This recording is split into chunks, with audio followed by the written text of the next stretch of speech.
Thank you very much. Good morning. Palestine is in which the naming of the long for long of naming in application. This lack of naming prolongs illness and delays the application of human rights standards. We are here today to name the genocide. There's an increasing number of experts, human rights organizations, UN committees, commissions of inquiries, and UN officials who are increasingly willing to say that Israel is committing and has been committing another Nakba, another genocide. For example, on the 13th of May, Tom Fletcher, the UN's Undersecretary for Humanitarian Affairs and Emergency Relief Coordinator, asked the UN Security Council, for those killed and those whose voices are silenced, what more evidence do you need now? Will you act decisively to prevent for international humanitarian law? Another question. The fact that this is not the first genocide that Zionism has inflicted by anniversary twice during this genocide compels us to ask, what evidence is more needed for everyone to realize the nature of Israel and the nature of naming requires the recognition of historical context. In his 1963 letter from the Birmingham jail, Martin Luther King rejected what he called a superficial kind of social analysis that deals merely with effects and does not grapple with underlying causes. Yet, in the context of Palestine, especially after October 2023, we have seen fierce attack on attempt at contextual Israeli action campaign, aggressive discourse that sought to portray the 7th of October as a freestanding event devoid of history. Despite this campaign, which sought to justify Israel's genocide under the banner of self-defense, the genocidal assault on the Palestinian people since October 2023 requires a consideration of the context in which it unfolded. This context includes the nature of Zionism as a settler colonial movement, the unlawful and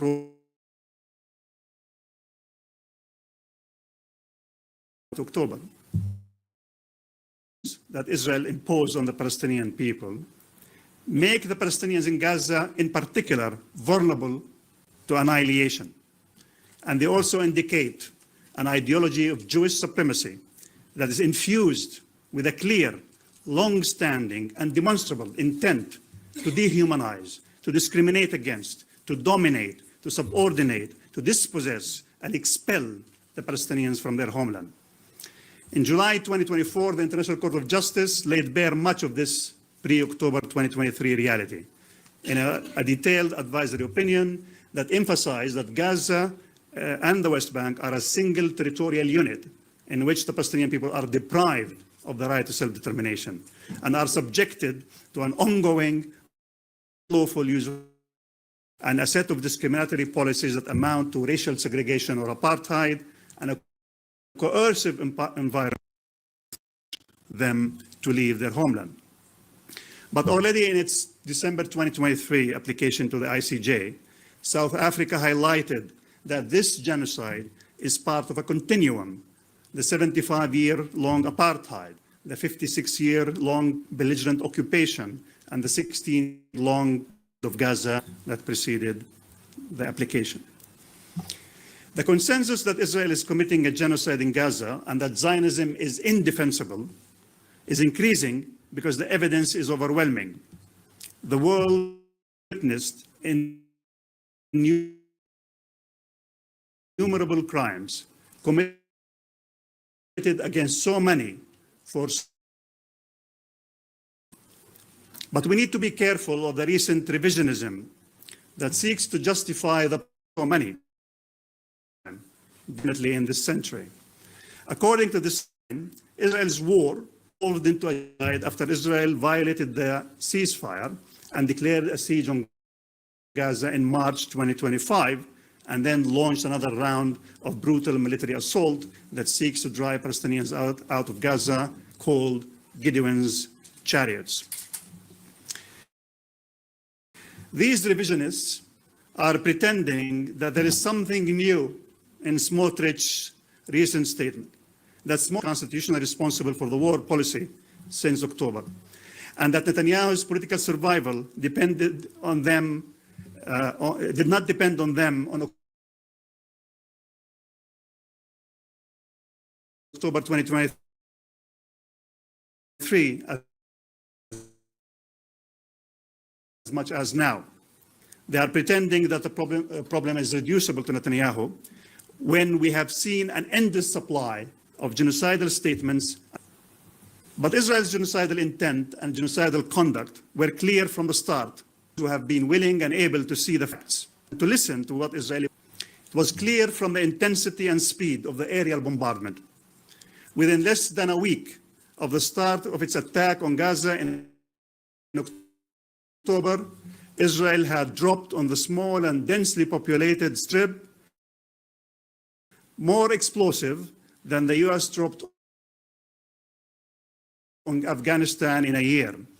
Within 3 weeks after the start of the attack, Israel dropped on the casualties figures, including the proportion of women and children killed and the rate of killing. By mid-2024, the number of those killed in Gaza already exceeded the Rohingya mortality rate that we witnessed in Bosnia in the early 1990s. It was clear also from the comprehensive scope of the destruction that includes non-military targets and makes the Gaza Strip uninhabitable because it deprives the population from objects that are indispensable for their survival as a group.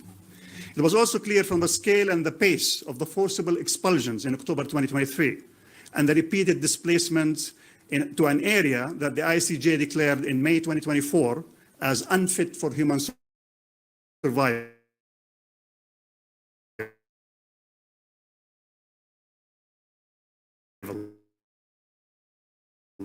Where the civilians were repeatedly bombed. It was also clear of the policy of starvation, which experts repeatedly labeled as unprecedented. It was also clear from the attack on what was called then the last refuge of Rafah, despite the ICJ's third round of provisional measures back in May 2024. It was also clear from a military plan in North Gaza from October to December 2024, and which was dubbed at the time as ethnic cleansing and a genocide within a genocide. The totality of these actions indicates the commission of genocidal acts and the existence of a genocidal intent that is includes security and military justifications.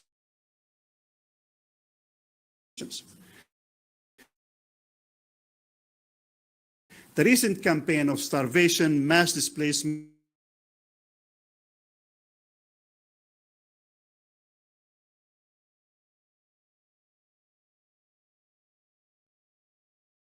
and mass slaughter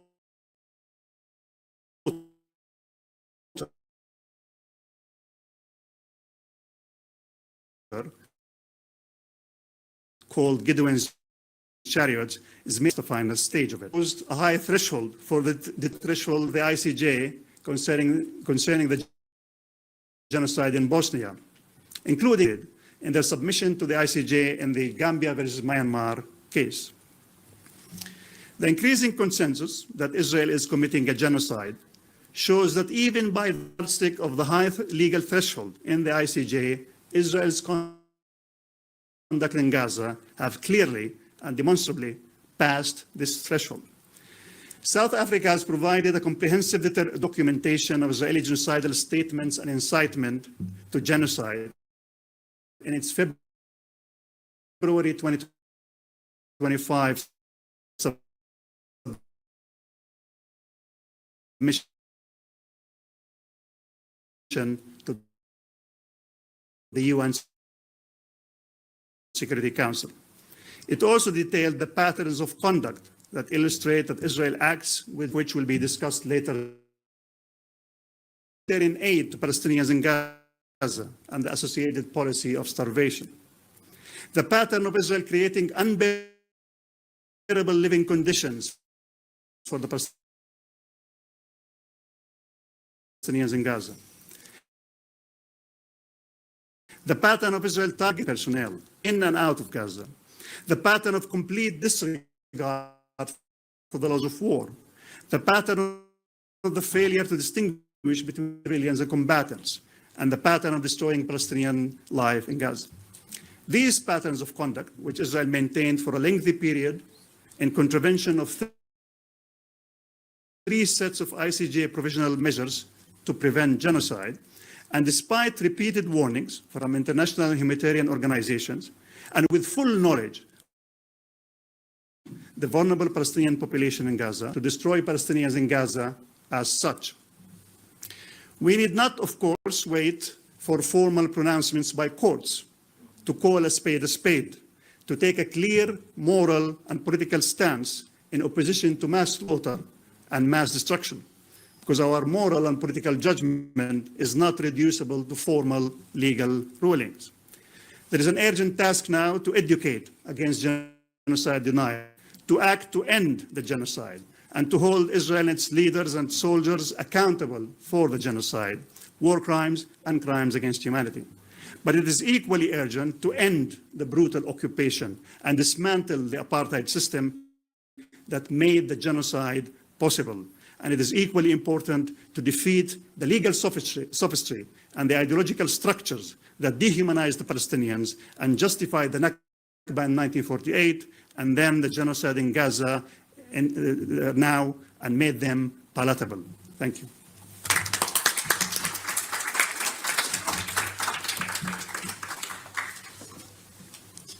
Thank you so much, Professor Soltani, for grounding the rest of our conversation today. I'd like to next introduce Professor Victor Katan, who's going to be joining us online. He's Assistant Professor of Public International Law at Nottingham University in England. In this position, he also serves as the Deputy Director of the Nottingham International Law and Security Center. He holds law degrees from Brunel University and the University of Leiden, with a PhD in international law from the School of Law at the University of London's School of Oriental and African Studies. He previously taught at the National University of Singapore and has served as a legal advisor to the Palestinian Negotiation Affairs Department in Ramallah. Professor Katan is the author of From Coexistence to Conquest, International Law and the Origins of the Arab-Israeli Conflict, 1891 to 1949, and is the editor or co-editor of a number of books on international law. So without more, can we get Victor Katan? So it's a great pleasure to have this opportunity to speak about a topic that has never been more urgent, apartheid and the continued denial of the Palestinian people's rights to self-determination. And what I thought would be helpful for me to focus on in my remarks this morning is to focus on apartheid as a crime, that is, as a crime against humanity. So while apartheid is mentioned in foundational treaties and conventions on international human rights and treaties that purport to protect civilians in international humanitarian law, it's important to note that these treaties do not define apartheid. To understand apartheid and to look for its definition, we must turn to international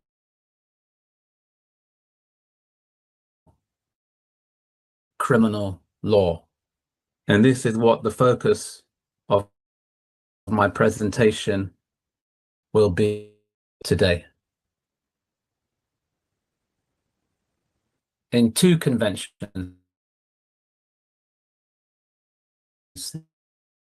the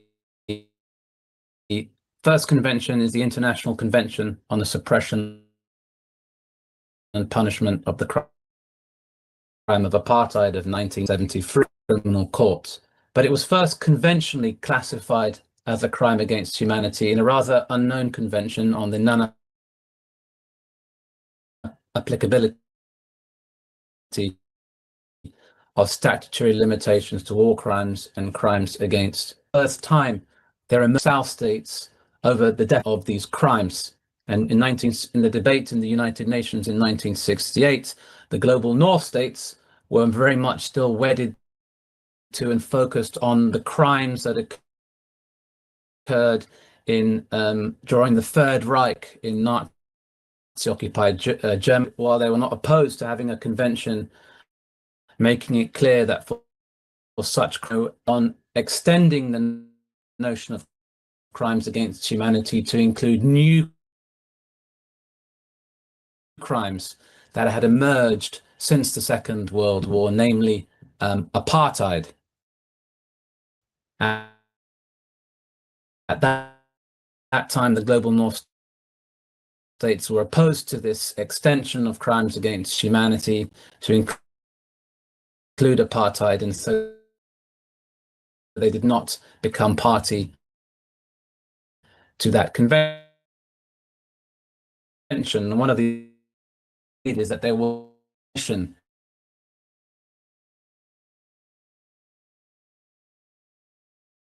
and then following the end of apartheid in South Africa,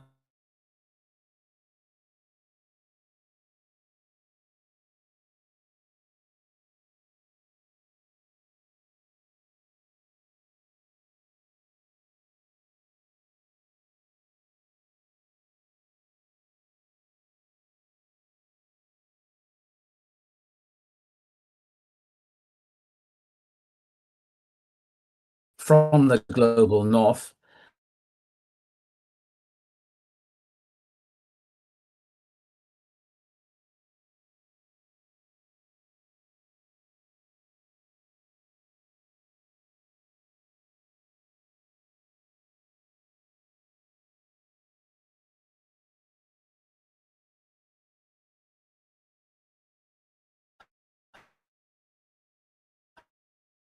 are not parties to any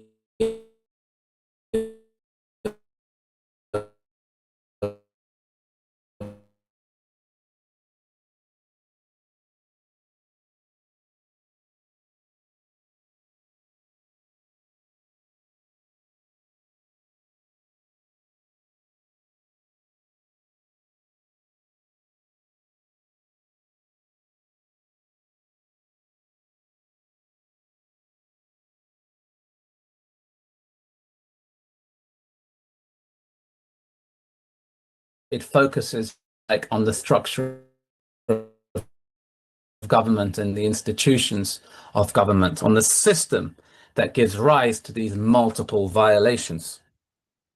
And it's a system that imposes a hierarchy. There is a privileged group, a racial group, and I'll talk about that very shortly, that maintains domination over other groups. So it's a system that implies permanent subordination of those groups, and a system of hierarchy. And we'll see this definition appear in the ICC statute. But what's important here is that Article 2 has language that directly corresponds to those in the Genocide Convention. So it explains that the crime of apartheid will include the following inhumane acts committed for the purpose of establishing and maintaining domination by one racial group of persons over any other racial group of persons and systematically oppressing them, and then includes under this category murder of these groups, infliction upon members of these groups serious bodily or mental harm, and then finally deliberate imposition on these groups of living conditions calculated to cause their physical destruction in whole or in part. And I've underlined those to the definition of in the 1948 Genocide Convention. And of course, it goes without saying that any system of self-determination. And we can see these in 3 years ago, the then UN Special Rapporteur, Michael, I think very helpfully summarized the kind of the three-part legal definition of the crime of apartheid based on the 1973 Apartheid Convention and the Rome Statute. And I should note that this approach was endorsed by a number of judges in their separate opinions in last summer's advice on Israel's policies and practices in the occupied territories. Firstly, there must exist an institutionalized regime of systematic racial oppression and discrimination established with the intent to maintain domination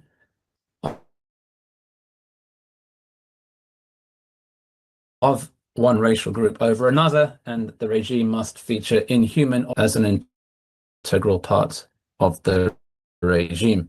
I should say that one of the distinctions between the definition of apartheid in the apartheid language of institutionalized regime, and it also it also links all of the inhumane acts as additional crimes against humanity.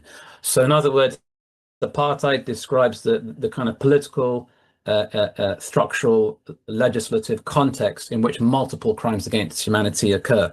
And these would include murder, extermination, enslavement, deportation or forcible transfer of people, torture,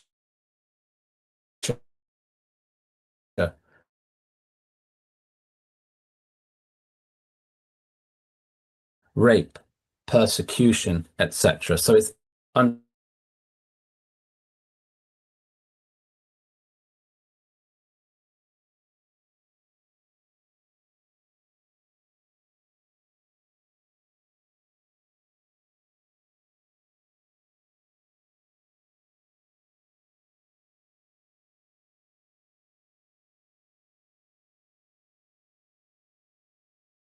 Israel's crimes.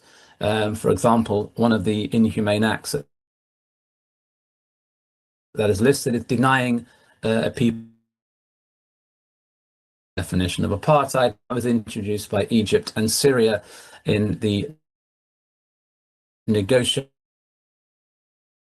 process in 1972, when their territories had recently been occupied by Israel in the June 1967 war. And then during the term of the treaty monitoring body known as the Group of Three, which operated between 1978 and 1990, Israel's policies and practices were the most frequently mentioned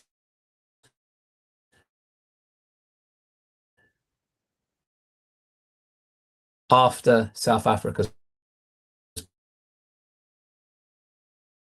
policies in South Africa and Namibia. So when you look at the reports that were submitted by the states party,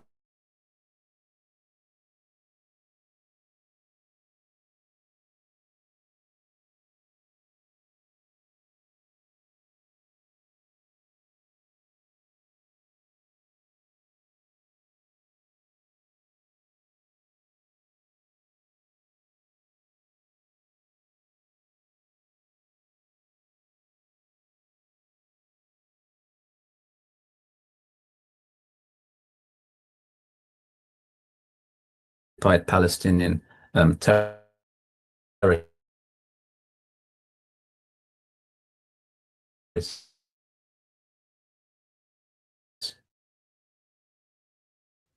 So before and critics of the claim of practicing apartheid often say, well, Palestinians and Israelis are not racial groups. But I think this misrepresents the way in which the notion of racial groups is understood in the convention. So at the time of the drafting of the convention, the main focus, of course, was on Southern Africa.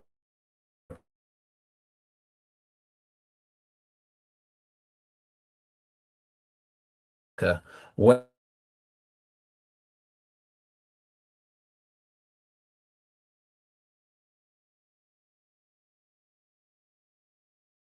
the concept of a racial group was statutorily defined in the Population Registration Act and in the Group Areas Act as including ethnic, linguistic, cultural, national, and tribal groups. And of course, Israelis and Palestinians could be described as different ethnic, linguistic, cultural, and national groups.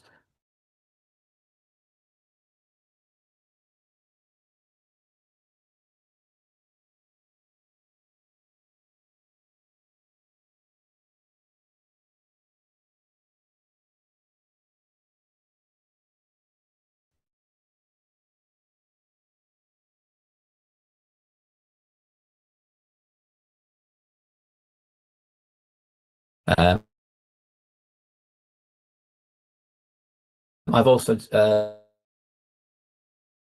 if you look also at the way in which the term racial groups has been understood in the domestic laws of states parties to the ICC. To conclude, I think some of the unique contributions that the government against humanity, it remains the case that until this day, there is no jurisprudence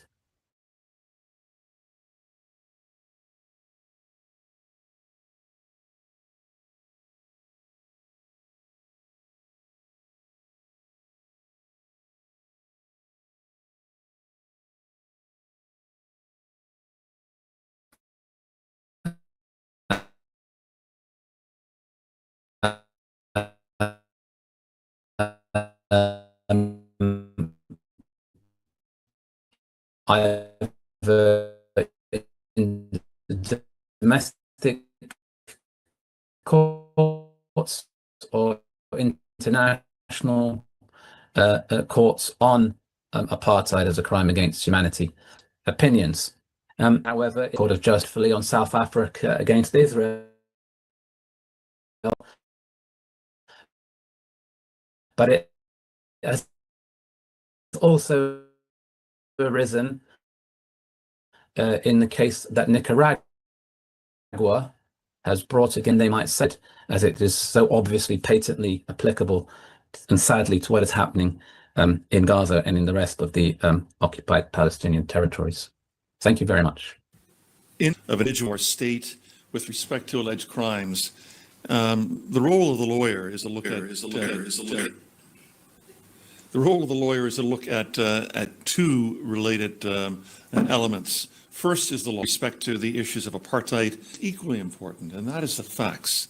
Lawyers deal intensely with both features when they write, when they make up their minds, when they plead before courts, and when judges wind up deliberating and coming to decisions on the quality of the legal arguments and the evidence that's presented before them.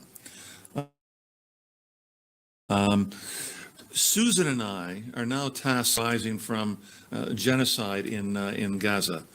These testimonies that we're going to be reading to you over the next few minutes come from a collection of witness statements shared by Bedel, Al-Haq, and Adamir, three of the leading Palestinian human rights organizations operating in the West Bank and in Gaza. Susan is going to read two of them. I'm going to read two of them, and I'm going to start with one now. And we're going to try to make sure that these testimonies stay within the realm of about 10 minutes each in order for it to be digestible by you. And then once the four are read, we'll have a discussion with Nimmer with respect to his presentation, and we'll be taking questions. So let me lead off then with a written statement. I'm reading from the English by a field worker at Al-Haq working in Gaza.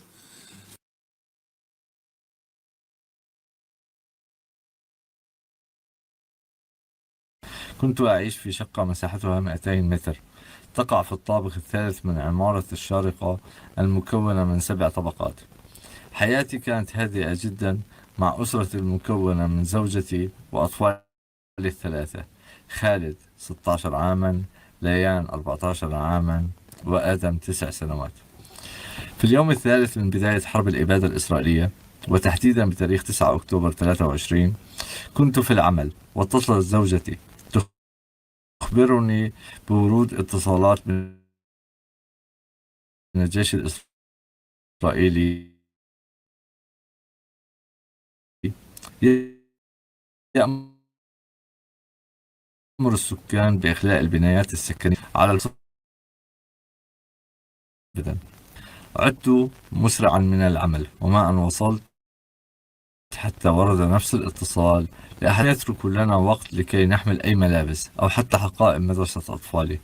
5 دقائق فقط بعد الاتصال قصفت طائرات الاحتلال المبنى الذي أسكن فيه وكافة المباني المحيطة، فدمرتها بالكامل. نجوت أنا وعائلتي بعجوبة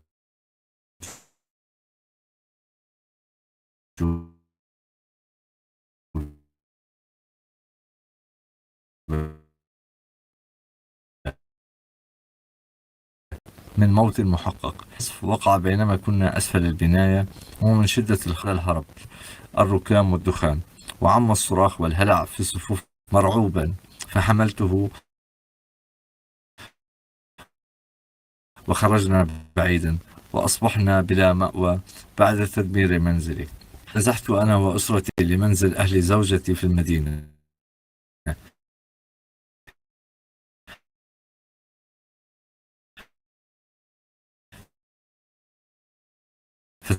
تركت أسرتي وكنت أبيت غزة. كانت أعداد القتلى والجرحى، كنت أشاهد أجلاء الأطفال والنساء تتساقط على الأرض في أقسام المستشفى. لم يتمكن الأطباء من السيطرة على هذا المشهد المروع بسبب كثرة أعداد القتلى وحاجة الجرحى المشوهين لتلقي العلاج. بعد يومين فورا فأخليت أسرتي لمنزل أخي في منطقة مجاورة، قلت العمل في المستشفى. بعدها وبتاريخ 13 أكتوبر من العام 2023 أمرت قوات الاحتلال بإخلاء مدينتي غزة وشمال غزة بالكامل، تمهيدا لغزو بري شامل جوي ومدفعي مكثف لجميع مناطق غزة وشمال غزة لإرغام الناس على السريع، فسقط الماء عنيف. غادرنا غزة بعد إخلاء المدينة قسرا، حيث أجبرت آلاف الأسر على التوجه لمناطق جنوب وادي غزة سيرا على الأقدام لنحو 20 قطاع. وأقل أخت كنا نعاني من نقص حاد في الغذاء والماء والرعاية الطبية بسبب إغلاق الاحتلال طوال الوقت تحت قصف جوي متواصل. ولم أكن أعتقد أننا سننجو من الموت. لم نكن نملك ملابس ولا أغطية، وكان الجو باردا جدا خاصة في الليل. كنا نجمع الحطب من الأراضي المحيطة للطبخ والتدفئة. طوال الوقت كان صعبا جدا ومكلف جدا الحصول على الطحين والطعام لهذا العدد الكبير من النساء والأطفال والرجال، كثيرا لتوفير مياه الشرب والمياه الخاصة بالاستحمام. عام 2003 عدد كبير من أفراد العائلة والأقارب في منزل أخي. عانينا بشدة من نقص الطعام والدقيق والماء والرعاية الطبية. قضينا عدة أشهر تحت القصف المتواصل في أنحاء مختلفة من المدينة. نجونا بعجوبة أكثر من مرة من الموت بسبب قصف المنازل والمنشآت المدنية المجاورة. قتل العديد من أقاربي، منهم أطفال ونساء، نتيجة القصف المتواصل. كما ودمر طوال الوقت عدد القتلى والجرحى المدنيين يتصاعد. قصف وتدمير المباني السكنية والمستشفيات والطرق والبنية التحتية، ومنعت إدخال المساعدات والمياه والمواد الغذائية. في مطلع مايو أيار من 2000 رحت أنا وعائلتي للعيش في خيمة في مواصي خان يونس لمدة عام كامل. خلال هذه الفترة عانينا من الجوع والعطش ونقص الملابس والرعاية الطبية وبرد الشتاء وحر الصيف الشديد. شددت قوات الاحتلال إغلاق المعابر ومنعت دخول المساعدات. أسعار المواد الغذائية مرتفعة للغاية، وصلت إلى 1000% طوال فترة الحرب. أغلقت البنوك ومنعت قوة الاحتلال إدخال العملات النقدية، مما تسبب لي بخسران ثلث راتبي شهريا بسبب نقص السيولة النقدية ونسبة العمولة التي نجبر على إعطائها للتجار الذين نستلم منهم الأموال النقدية، والتي تتجاوز نسبة 30% من راتبي شهريا. كانت الحياة في خيمة مع آلاف النازحين من حولنا صعبة للغاية. كنا نكافح للحصول على الماء والطعام. كان سعر كيس الطحين الذي يزن 25 كيلوغراما يصل إلى $500، وكان سعر كيلوغرام الخضروات أكثر من $30. خسرت كل مدخراتي خلال أشهر الحرب الأولى لتوفير الطعام لعائلتي وأقاربي، والمساعدات كانت شحيحة جدا والمحتاجين لها كثر. خلال عملي وثقت وفاة الكثير من الأطفال في خيام نازحين بسبب البرد القارس وقلة الأغذية، وكذلك نتيجة سوء التغذية وقلة الطعام. نازحين إشعال النار، ونتيجة قصف خيام النازحين في مواصي خان يونس وهم نائمون، وقد قتل والدي وهو نائم نتيجة قصف خيمته بلا أي سبب. وفي شهر فبراير من العام 2025 هبت رياح شديدة وسقطت أمطار قوية. اقتلعت الرياح خيمتنا المقامة في العراء ودمرت بالكامل. وقتها بحثت عن مأوى آخر فلم أجد خيام، حتى وجدت شقة صغيرة مساحتها حوالي 60 مترا مربع، وقمت باستئجارها بمبلغ يصل إلى $800 شهريا. من الآلاف من المباني والمنازل ارتفعت أسعار الشقق والسلع والمياه. لم تصمد الهدنة سوى شهر ونصف، وعادت السلع والمواد الغذائية لتصبح أسواق، وبتلك التجار بأسعارها، وعادت نسبة تنقص حياة كثيرة وسط الحرب والقصف اليوم. وأنا أخسر أكثر من راتبي شهري بسبب العمولة والإيجار، ولا يكفي الباقي للحصول على الطعام باقي أيام الشهر نتيجة ارتفاع الأسعار. نعيش منذ مدة على وجبة طعام واحدة في اليوم. الطعام معلب وغالي وغير صحي، والماء غير نظيف، ومع ذلك نشربه رغما عنا. المياه العادية شحيحة جدا، وأدوات النظافة غير متوفرة. الدواء خلال المساعدة. أصبت بمرض الدم خلال الحرب، مرات أجل العلاج ومرات أكثر. أوثق وفاة مدنيين بشكل يومي بسبب سوء التغذية، خاصة بين الأطفال والنساء. وتعج أقسام المستشفيات بالمرضى بأمراض مزمنة لا يتوفر لهم علاج.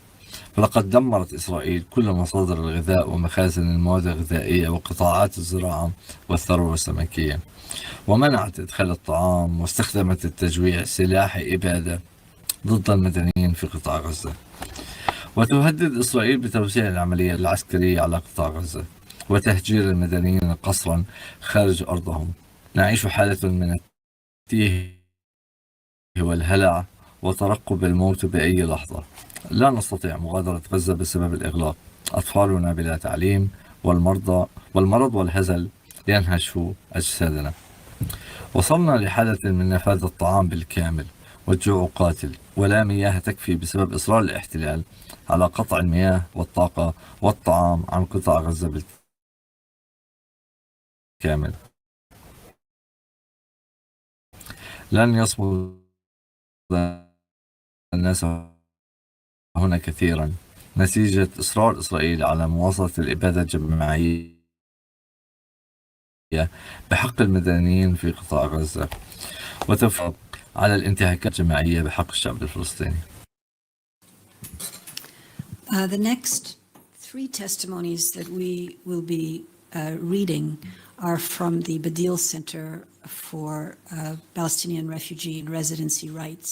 We're very grateful to Badil providing these testimonies, which provide facts about repeated forced displacement that Palestinians have been suffering long before last October. Aya Khalid Isa Abu Sharh, 22 years old, from North Gaza, Beit Lahia. I was living with my parents, and we were a family of 9 members, consisting of my parents, in addition to siblings. We lived inside a residential apartment with an area of about 120, with 10 housing units. Sleeping, I woke up to the sound of explosions. It felt like lightning or thunder, and I did not understand what was happening and what these explosions were. The first week was very painful, and the situation was dangerous. Several places in the vicinity were targeted. And on October 24th, at about 10 p.m., while we were inside the apartment, I heard the sound of an explosion and a large fire, which led to the flying of a large number of shrapnel and damage to a large number of towers, and damage to the apartment as well. And the next morning, on October 24th, we were evacuated to Hamad Secondary School. We stayed inside the corridor of a classroom for 1 day, with warnings that several towers were targeted. So we fled the corridor of one classroom in Hamad School again. We slept in the corridor without bringing any blankets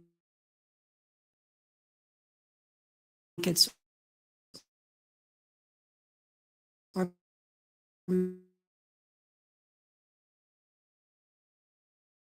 mattresses.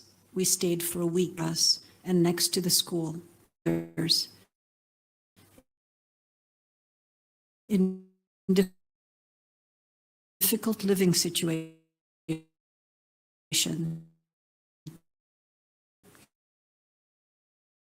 Amid the sounds of timber, when the Nation Army entered the hospital buildings of the hospital on the same day,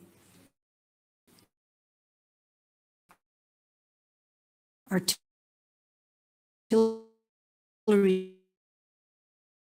shells fell on the 3rd floor of the hospital, which caused great damage that led to the, in addition to shooting at beside night under shelling and shooting, and the Red Cross and activists to get us out of the hospital, we left the yard. Military vehicles, tanks, bulldozers, and a large deployment of soldiers were there. The situation was terrifying, and we were very afraid. We left on foot to the Shujaiya area east of Gaza. We left amid explosions and violent shelling from the occupation vehicles everywhere. The journey of the march and the journey of displacement was hard, as if a journey towards death. We walked towards Nitsarim checkpoint, a checkpoint of the occupation forces who completely separated the north and south and set up military checkpoints throughout. We arrived at Nitsarim checkpoint at about 4 p.m. There were thousands of display vehicles on Salah ad-Din Street, and the presence of a large number of occupation soldiers on sand beams who were pointing their weapons at us. We saw many bodies of people that was bombed, with the bodies remaining inside. We went to the area of Nuseirat camp and stayed with people who are friends of my brother-in-law. We stayed with them for 2 days. Then we went to the Sardi school of UNRWA and stayed for a day. Then we went to a relative's house in the Khirbat al-Adas area in Rafah and stayed for 15 days to be displaced again. On the November 23rd, in a building in Nuseirat camp, we stayed until January 1st to be displaced again to the city of Rafah, near the agency's barracks in tent. It was a primitive tent consisting of a few sticks and plastic bags. My father refused to move with us to areas south of the Gaza Valley and stayed inside the preparatory school near the Palm Hall. At the end of November, the transmission was cut off for more than a week without the ability to communicate with my father and brothers. And the day before his martyrdom, on December 23rd, we contacted my father after many attempts and a complete break in communications. My brother Muhammad called me to check on my father at 9 p.m. while my father was leaving the school. He was leaving school to fetch bread. He was shot while he was in the vicinity of the school and remained lying for many hours in the street without the ability to retrieve him or rescue him. Everyone who tried to rescue him was shot at, and after 2 hours, he was retrieved. The news was received with great sadness without being able to say goodbye or bury him. Until now, I mourn the loss of my father. His loss is painful and cruel. On May 24th, we were displaced to Khan Yunis, west of the city, near the Sharia court in a tent. We stayed for about 6 months, living in difficult, harsh, and painful conditions. Until now, we live in conditions of severe famine, without bread or flour, a complete loss of vegetables and fruits, and the high price of them has become a dream. It has become a dream for us to eat bread for more than 3 weeks.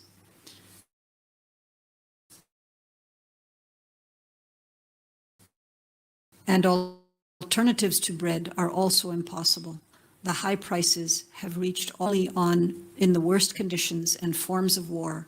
These days are indescribable. They're days of death, famine, fear, and horror.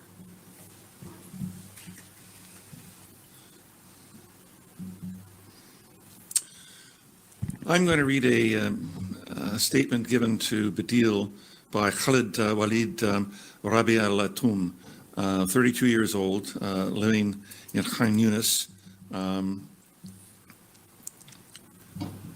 He said, on the first day of the genocidal war, I was living with my wife and my son Walid, 6 years old, in a 110-meter apartment in the residential tower in Gaza City, Sheikh Radwan, with my parents living next to me in an apartment opposite my apartment, along with my brothers Mahmoud and Yamin. We received the first day of the war with great fear and panic. As we lived in the middle of death, in the middle of the bombardment, the land of Shanti was behind us, as well as the El Kurama neighborhood, and in front of us was the El Nasser neighborhood. So these neighborhoods were under heavy shelling and fire bolts since the morning of the 8th of October. The El Kurima neighborhood, which was less than half a kilometer away from us, in addition to the adhesion of Shanti land, this thing doubled the impact of the war on us, as we felt that we were on the crater of a volcano. Hundreds of missiles, hundreds of bombs were dropped in these neighborhoods since the first several days of the war. At 7 o'clock in the morning on Thursday, the 12th of October, while I was in the apartment with my family, as well as the presence of my parents in the apartment next to me, we suddenly heard the sound of a huge, large explosion. And with seconds, a cloud of smoke filled the place, in addition to the flying of much shrapnel, which was clearly audible.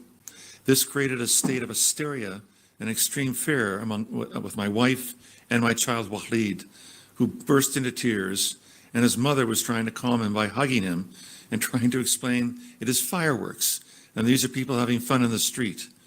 He didn't believe her. The dust and the smoke were stronger than any attempt to calm or reassure, accompanied by the sound of ambulances and the cries of the martyrs' families echoing in, and shocking. And I immediately went down to participate in the evacuation of the martyrs and the injured. The targeting was in the tower adjacent to us, especially for the apartment adjacent to us as well, the apartment owned by the Labad family, and includes 9 other residential units that were targeted. The bombing resulted in the martyrdom of 8 people from the same family, of more than 40 citizens, from neighbors and passers-by. The scenes of the martyrs were harsh. Most of the bodies were burned. Others were pieces of nothing but small bits of flesh. Children were running away from the street from the ugliness of the scenes. How can children see such scenes and I was not able to do so?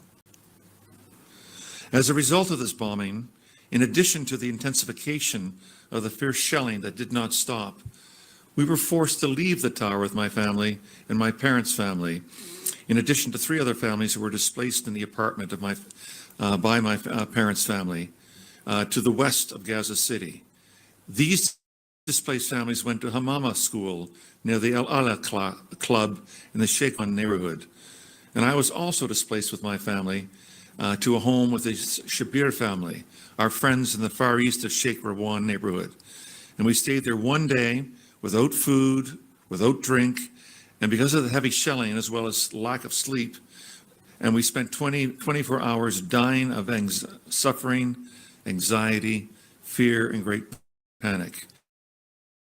We spent those 24 hours living with the dread of what may to come. So the next day, the Friday, we fled to the house of my Aunt Shireen in the Safatawi area west of Jabalia camp. And while we were at the house, my aunt fled to the southern Gaza Strip, along with thousands of families who were fleeing on foot from death and did not know where to go. What was her fate? And will she have shelter? And what will this shelter be?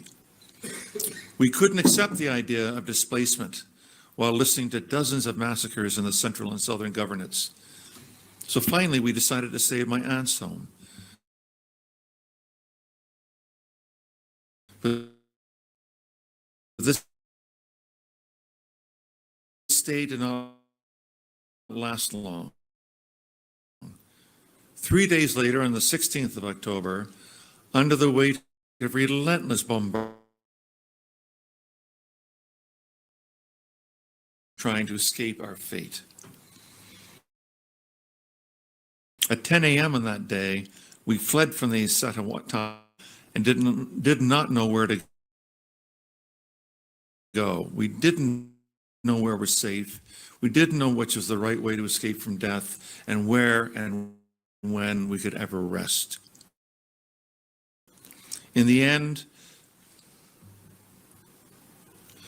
we headed to the home of my mother's family. For the first day, able to sleep and extreme anxiety intensified, caused by targeting the western areas of Gaza City from the intelligence and even the beach camp where we were. But we were affected ourselves to stay and not to go to southern areas. We stayed at home for a few days, and on the 24th, I received the news of the bombing of the tower that contains my apartment, as well as my parents' apartment, and its complete destruction. Brought us together, collapsed as well.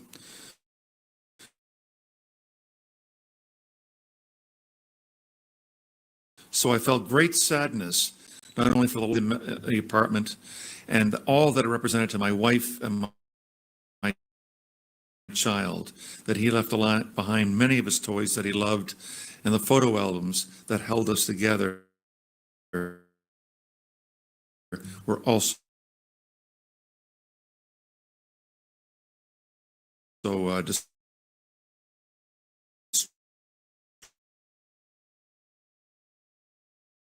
as well. To remain living in harsh conditions, and at the beginning of the intensification of the living crisis,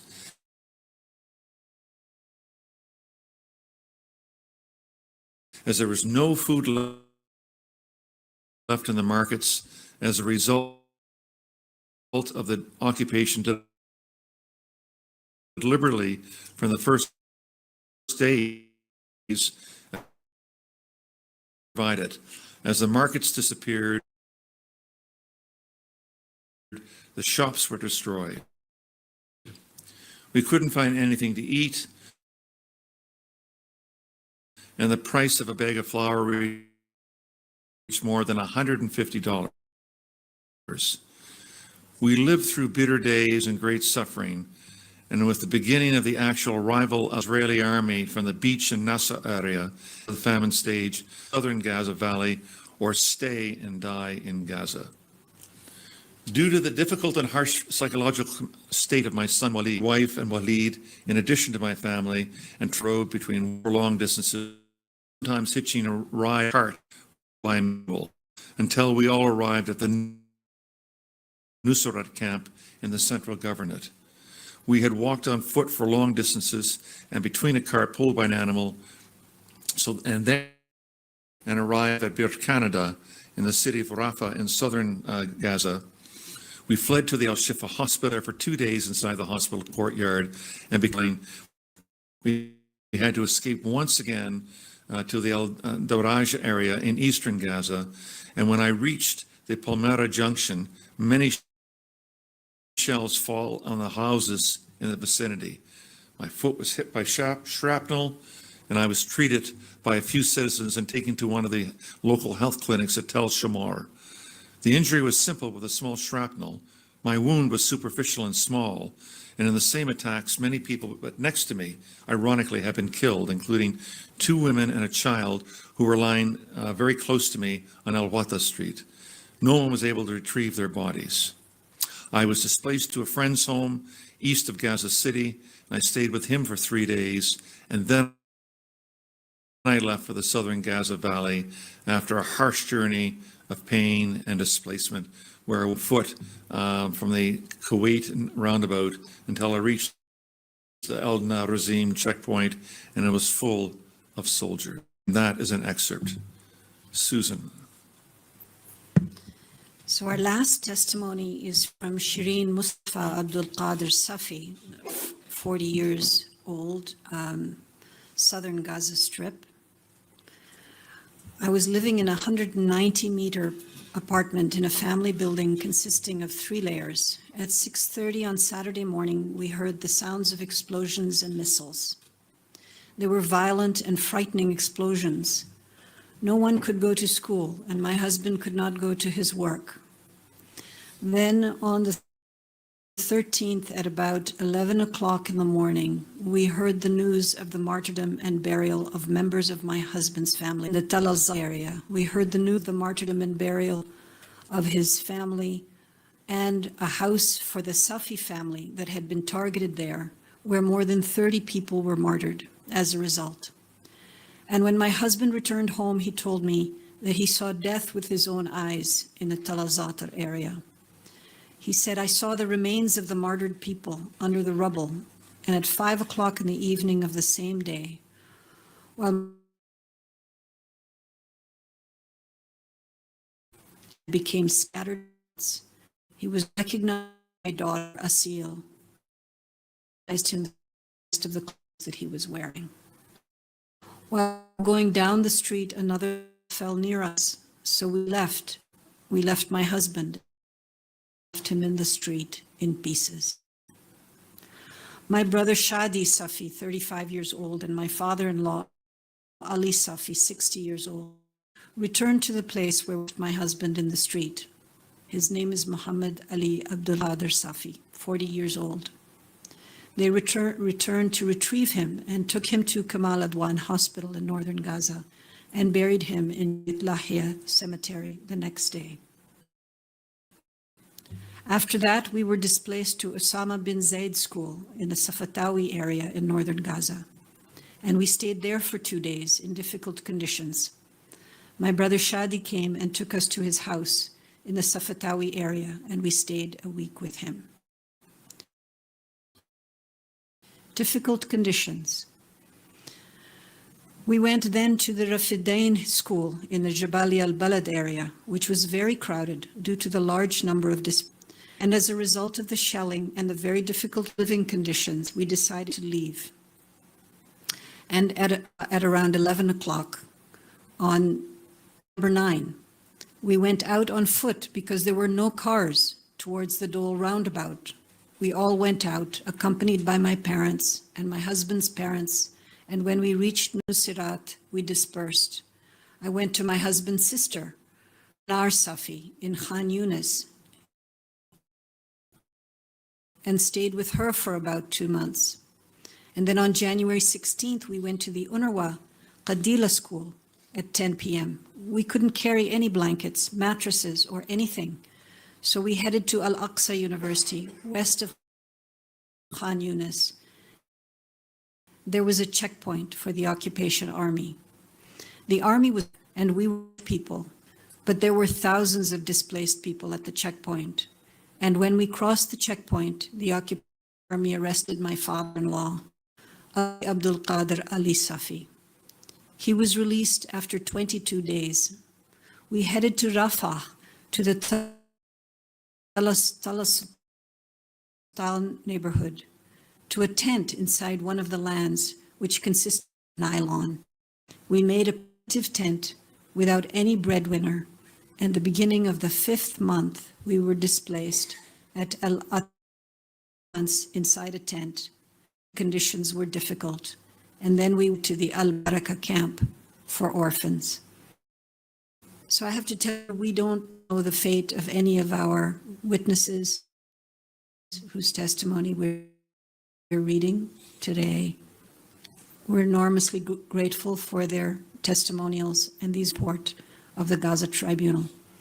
And now we're going to hear a video, live video from Gaza, from Ahmed Abu Artama. Ahmed Abu Artama is a Palestinian journalist. No, it's a recorded video. Peace activist. He's the author of the book Organized Chaos and numerous articles, and is one of the founders of the Great March of Return. He's a refugee from Al-Ramla village in Palestine, and we're going to run a translation of his recorded testimony. أستحدثكم أحمد أبو رتيمة من غزة من تحت الإبادة، وأيضا ناشط حقوقي وسياسي. تعرضت من بين مليوني إنسان منذ عام و8 أشهر إبادة والتجويع والمعاناة والتهجير القسري. فقدت ابني البكر عبد الله 12 عاما حين قصف بيت عائلتي، وقتل أيضا 6 آخرون في نفس القصف في بيتي، وأصبت أنا بحروق متوسطة، وأصيب أيضا أبنائي الآن في خارج قطاع غزة، وهدم البيت بطبيعة الحال، ثم هدمت أيضا شقتي الخاصة في مدينة خان يونس، ثم أيضا جرفت كل الأراضي المملوكة لوالدي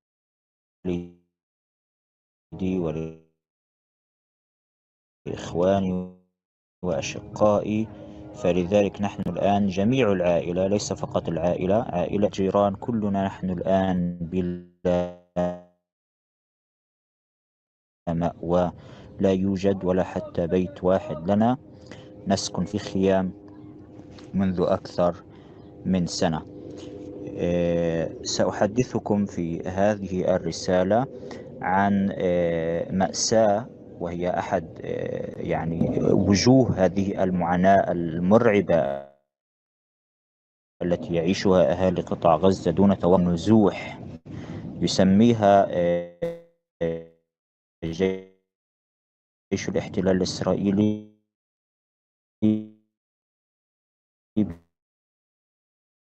بأنها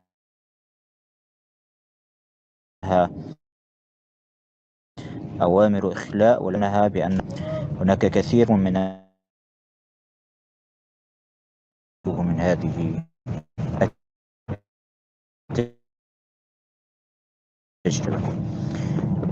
الآن بينما أتحدث لكم طبعا صوت الطائرات، من أنواع الطائرات الأمريكية الصنع بطبيعة الحال في الجو من فوقنا، أصوات الزنانات الدرون والإف 16. هذه طبعا تقصف في أي لحظة وبشكل متزامن قصير. بين أوقات متباعدة قصيرة يعني ومتقاربة أقصد، وربما خلال التسجيل في أي لحظة ستسمعون أصوات انفجارات، وهذه الأصوات تعني بطبيعة الحال دائما أن هناك استهداف قتلى وجرحى جدد. واقع يومي نعيشه لم يتوقف منذ 1 و8 أشهر. في 19 مايو الماضي قبل أيام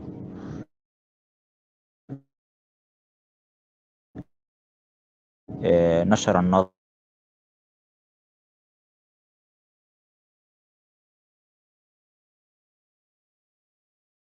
ويوجه في هذا الشهور إن سكاني بغير مسبوق، ويأمر إخلاء فورا غربا إلى منطقة المواصي.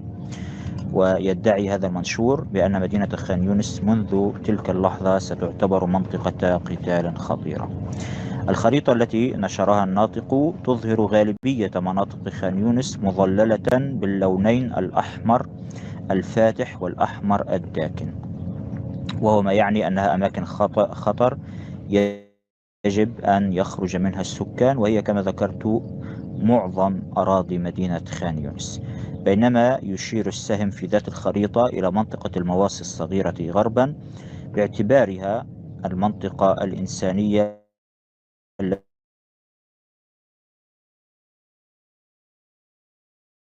التي على السكان التصادق وصف المواصي بأنها المنطقة التي يزعم جيش الاحتلال بأنها إنسانية قتلوا فيها في غارات مستمرة لا تتوقف. بعد نشر هذا التحذير بساعات قليلة تمتلئ الشوارع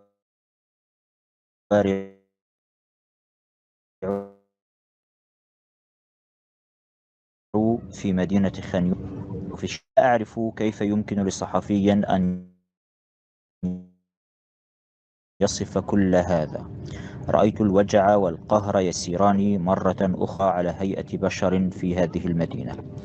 ينزح الناس جماعات من الشرق إلى الغرب كسيل بشري لا ينتهي. أجساد منهكة ضعيفة تترنح كقطع قماش ممزقة مغطاة بغبار الدمار من حولها. سمعت الناس تهذي في الشارع لا تعرف ماذا تقول وإلى أين تذهب. الناس جوعى وعطشى يبحثون عن الماء ويسقطون في الشوارع من التعب والخوف والجوع. حشرنا بمنطقة ضيقة والطائرات فوقنا. الناس تركض في الشوارع والطائرات فوق الناطور. أحد المشاهد التي وثقتها الكاميرا كانت لشاب يجر مقعدا لطفل معاق ويعلق في رقبة الشاب حقيبة صغيرة، ويحمل على ظهره حقيبة أخرى، ويحمل في يده كيسا يبدو فيه رغيفا خبز وربما شيء قليل جدا مما تبقى من طعام في ظل الشح الكبير الذي يعانيه الناس من توفير الغذاء. في منتصف الطريق المجرفة المكررة بفعل اجتياح إسرائيلي سابق للمدينة، وتحت شمس الظهيرة عربة الطفل المقعد، ثم يقعد الشاب على الأرض في منتصف الطريق. بجواره امرأة ترتدي ثياب الصلاة في قطاع غزة بأن النساء يرتدينه عادة على عجل حين لا يكون هناك وقت كاف للاعتناء بالثياب. هذه المرأة التي ترتدي هذه الثياب تحمل في يدها بطانية تقتنها أو ابنها وتمد يدها تحاول مساعدته لينهض من جديد. تشهق المرأة من البكاء، تختلط كلماتها بدموعنا لكان هذا أشد راحة لنا. تعبنا نحن حيوان. مشهد آخر لطفلة تحمل بضع الحقائب وتسير في الطريق المكسرة وتنفجر في وجهه غاضبة وتقول له: لماذا تصور؟ ولمن تصور؟ ما فائدة تصويرك؟ نحن نموت، كل الناس يعرفون أننا نموت. يسألها الصحفي: إلى أين تتجهين؟ تقول له أيضا بغضب: إلى المواصي، هل هناك مكان آخر؟ هذه الطفلة ذكية جدا، هي تعلم أنه لم يعد أن يرى العالم موتنا، فالعالم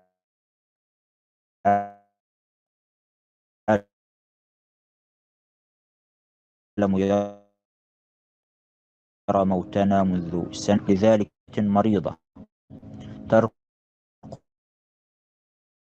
على سرير مستشفى وفوقها مجموعة من الأغطية وتتدلى يجر السرير 4 أشخاص دون أن يستطيعوا دفع هذا السرير، لأن الطريق مكسرة وممتلئة بالركام. يحاولون إبعاد هذه المرأة، ربما أمهم أو جدتهم، يحاولون إبعادها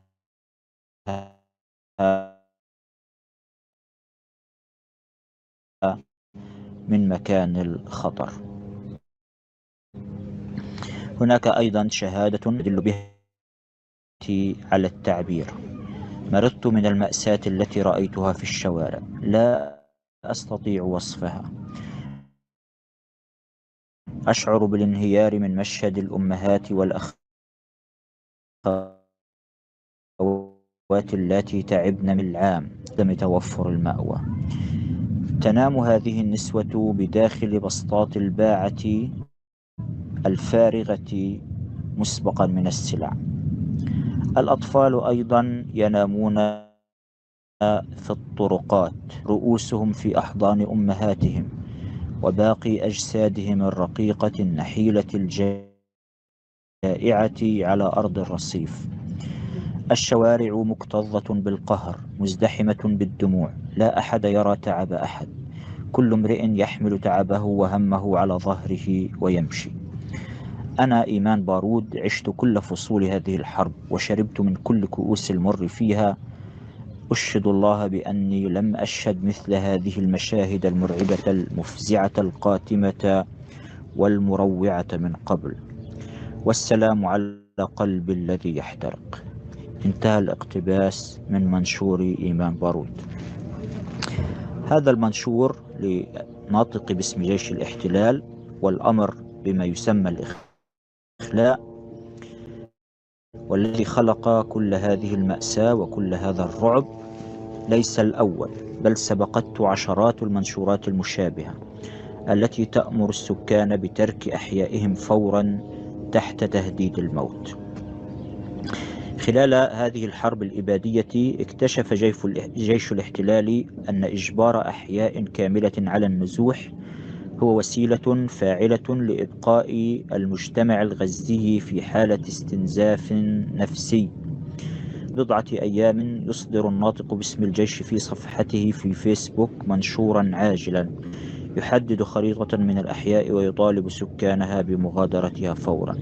بعد منشور خان يونس بيوم واحد فقط، نشر الناطق باسم جيش الاحتلال منشور إخلاء آخر لمنطقة بيت لاهيا في شمال قطاع غزة، وقبله لمناطق في شرق المحافظة الوسطى، وقبله لمناطق في حي الشجاعية في شرق غزة، وهكذا.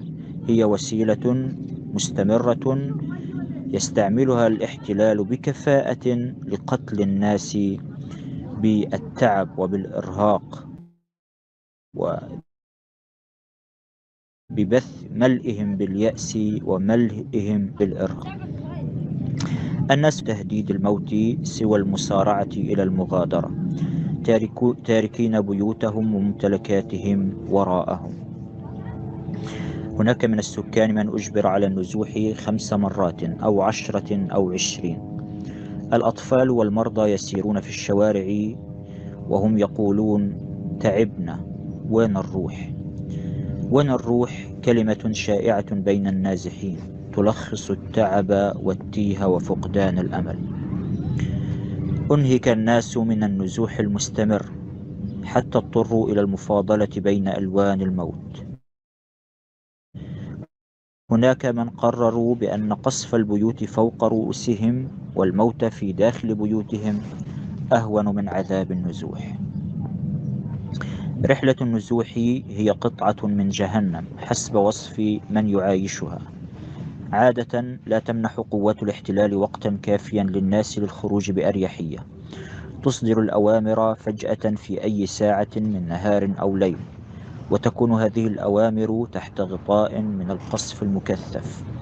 يسارع الناس إلى تفكيك خيامهم واصطحاب الحد الأدنى من الاحتياجات الأكثر ضرورية والقابلة للحمل، مثل الفراش والأغطية وأوان قليلة للمطبخ وجالونات لتعبئة المياه، وما أمكن من ملابس وحقيبة تحمل الأوراق الضرورية، بينما يتركون وراءهم أكثر أغراضهم لأن الوقت لم يسمح بحملها. يسلك الناس الطريق هائمين لا يعرفون وجهة محددة يأوون إليها، وفي هذه الظروف ليس من اليسير الحصول على مركبة لتحمل الأثقال، فالنازحون بعشرات الألوف على الأقل، وهو ما يفوق القدرة الاستيعابية للمركبات المتوفرة في المكان. وإذا توفرت المركبة فإن تكلفتها الباهظة بسبب شح الوقود تفوق قدرة أكثر العائلات على تحملها. قد تصل تكلفة نقل الأثاث 10,000 من الدولارات. من أين سيأتي الناس بالنقود وهم بلا مصدر دخل؟ لذلك تضطر العائلات إلى قطع كيلومترات طويلة مشيا على الأقدام ومحملة بالأثقال. يتشارك جميع أفراد العائلة في تقاسم الأثقال، الرجال والنساء والأطفال. يحمل الأطفال أثقالا تنوء بهم فيبكون. لا يملك الآباء والأمهات خيارات أمام دموع أطفالهم، فهم يخوضون معركة للبقاء، وكل تأخر يضاعف احتمال الخطر عليهم. تضم كثير من العائلات من بين أفرادها مرضى وكبار سن ومقعدين لا يقدرون على المشي، فيضيف وجودهم ثقلا إضافيا في رحلة النزوح.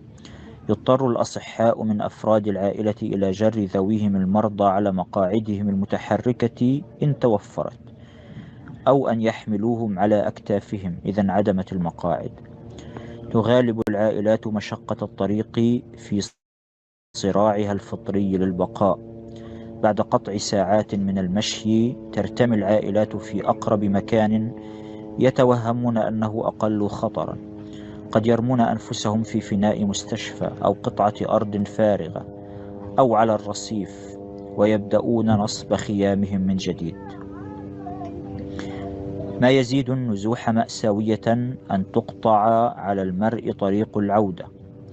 كنا ننزح في البداية على أمل أن هذه الحرب ستنتهي بعد أسابيع أو شهور، ثم نرجع إلى الاستقرار في بيوتنا، لكن تدمير البيوت هو قطع نهائي لأمل الرجوع إلى الاستقرار. أكثر أهل غزة الآن يخوضون معركة كل يوم بيومه من أجل الإفلات من الموت فقط. لا يرون أي أفق لمستقبلهم، فقد خسروا بيوتهم وكل أملاكهم، كما تفيد التقارير بأنه ما لا يقل عن 80 أو ربما 90% من بيوت قطاع غزة قد دمرت. هناك أهالي مدينة رفح على سبيل المثال خرجوا قبل أكثر من عام من الآن بأمر إخلاء من الجيش الإسرائيلي، ومر أكثر من عام ولم يعودوا إلى بيوتهم، وقد دمرت رفح بشكل كامل. فانقطع أملهم في العودة إلى بيوتهم التي أجبروا على تركها. فقدان البيت ليس أمرا يسيرا. فقدان البيت يعني فقدان الاستقرار النفسي. التهجير القسري المستمر من مكان إلى مكان يجمع بين العذاب المادي والعذاب النفسي والعبء المالي. لا يحتمل كثيرون قسوة طريق النزوح، يقعون على وجوههم من شدة التعب والجوع، ينامون على الرصيف أو يغمى عليهم في منتصف الطريق لأن طاقتهم نفدت تماما، لم يعودوا قادرين على المواصلة. ليس عبثا أن يردد كثيرون من الغزيين هذه الأيام: إن الموت أهون من النزوح.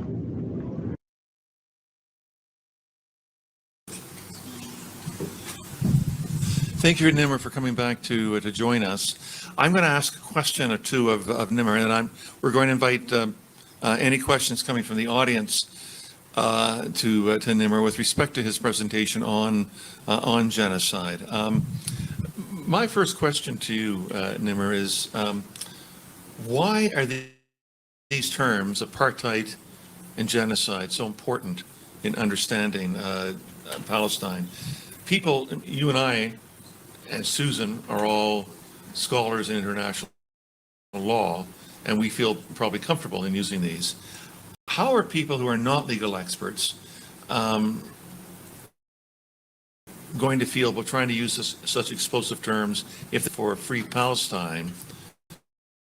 Does it not complicate the struggle for basic rights to use terms like apartheid and genocide, which are contentious in the public sphere? Yeah, I think one of the problems with the public discourse, at least in Western countries, with respect to the situation in Palestine, is that we have heard the argument repeatedly throughout decades about different concepts, including apartheid, that they are counterproductive, that they are controversial, why to use them, etc. But I think these arguments are arguments that try to delay outrage at the situation, to quell our sense of discomfort about the situation, and therefore to delay action with respect to these concepts. And they talking about the trees for decades, and you'd never notice, name, and highlight the forest. So we had decades of reports about restrictions to the right of movement and checkpoints. We had decades of reports about torture, about particular campaigns or particular strikes and their proportionality and distinctions. So a lot of people in the human rights community and legal academia have been too comfortable with the technical, depoliticized legal discourse that focuses on desperate actions rather than on the general situation. The historical comparisons to apartheid, the legal standards that are named in international conventions about apartheid, war crimes, crimes against humanity, are ways in which we encapsulate the situation. Instead of giving a 50-minute lecture, you, with one word, you can encapsulate what is legally and morally wrong in the situation. But I wanted to add one thing that also connects maybe my presentation to Victor's presentation. I think we need to be clear that many of these concepts are, they highlight different aspects of the situation, but they don't necessarily capture the full wrongness of the situation. So we saw, for example, that when Human Rights Watch and Amnesty International eventually said apartheid in detailed reports, they said it without saying colonialism. So there's always some limitation. But more importantly, if you look at what the South African activists against apartheid have been telling us for decades, the Israeli occupation is much. I'll give you 3 examples in which the Israeli apartheid and occupation is worse than the South African apartheid.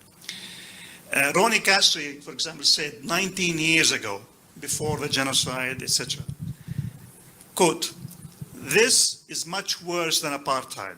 The Israeli measures, the brutality, make apartheid look like a picnic. We never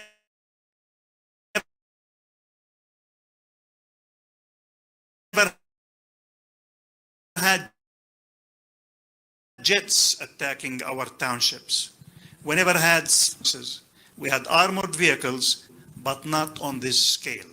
So even when we call it apartheid, we need to make sure that we understand that the occupation is much more brutal than the South African apartheid ever was. Secondly, in terms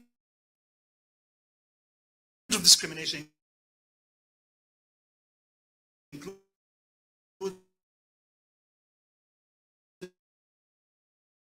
against Palestinians who are inside Israel, than to say when they apartheid, 82, in a case called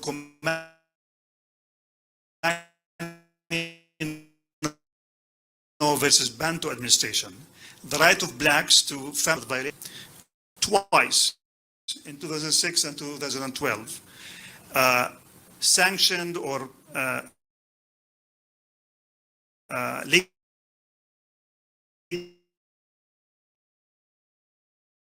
legalized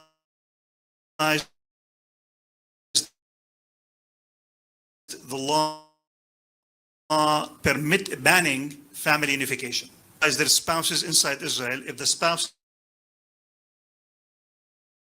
comparable to the legislation in South Africa when apartheid was instituted. The Act of 1913 in South Africa set aside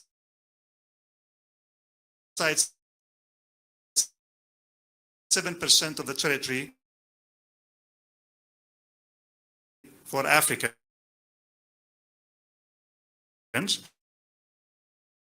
and prohibited them from acquiring land in the other 93%.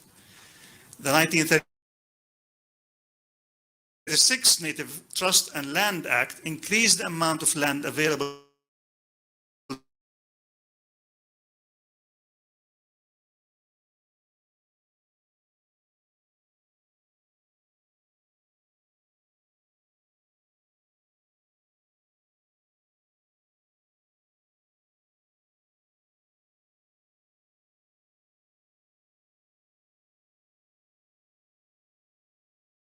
a lot. I am here representing the Permanent People Tribunal. I congratulate for all this initiative and what Richard was saying in the beginning, that the importance is to what you have said before, that the main point to give a name to what is happening. Now, from what the name has been given and what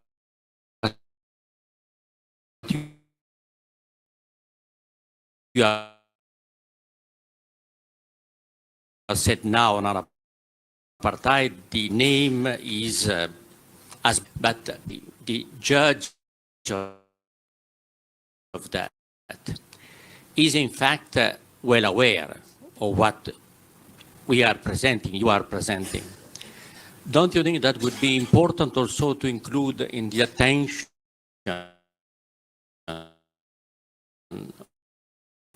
of the Gaza Tribunal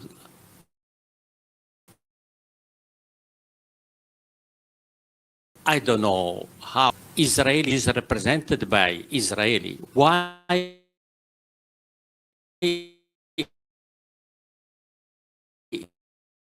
is not something which state point of view also international court by the United Nations? So just to make it into or introduce formally in the analysis that something should be done, if we have to do for the an exemplary way, it's no more debated as a genocide because a small part is a geopolitical problem. So this link between the geopolitical disorder and would be role of this tribunal in order to be really a contribution to make Gaza a case for the future, at least, not only for the Palestinians, but for the way of considering international law. Agreed. I mean, I would say two things. One of that we can add for why there is a delay of naming the condition is that once UN officials or Western governments say it's a genocide, and this will, now it's almost, if they had said genocide from the beginning, this would mean that they have a duty to prevent genocide legally according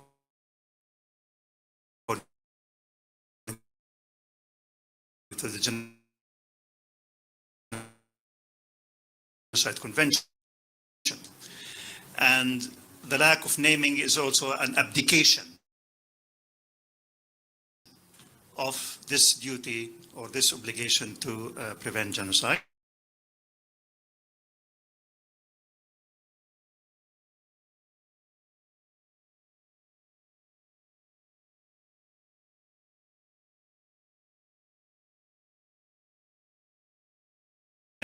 Doubt is that if this is allowed to happen,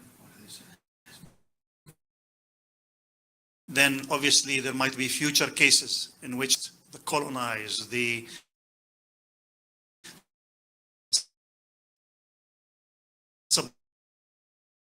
subaltern of this world will be slaughtered in this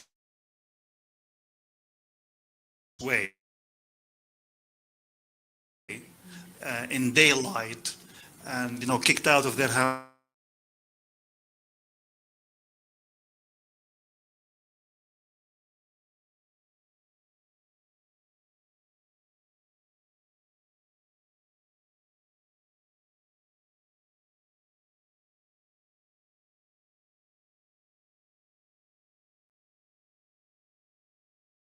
And the different mechanisms we have today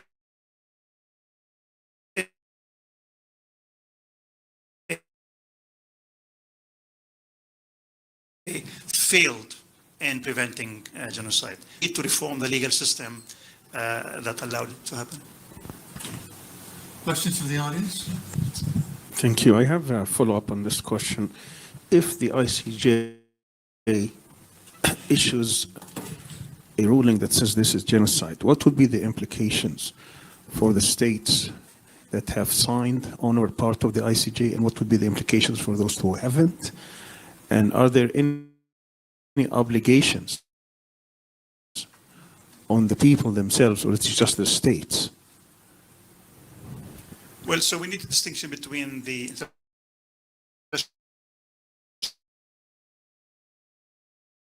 International Court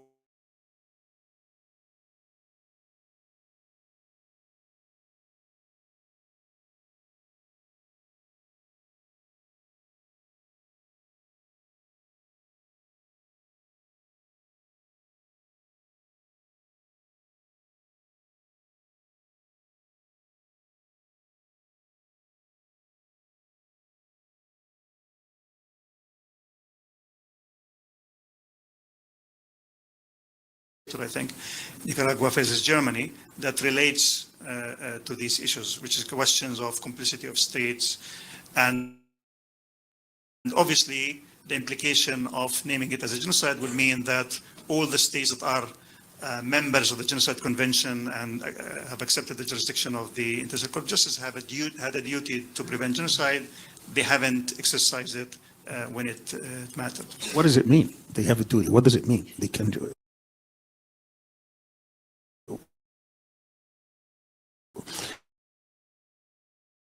For example, is what the Houthis doing legal? if they're trying to prevent genocide?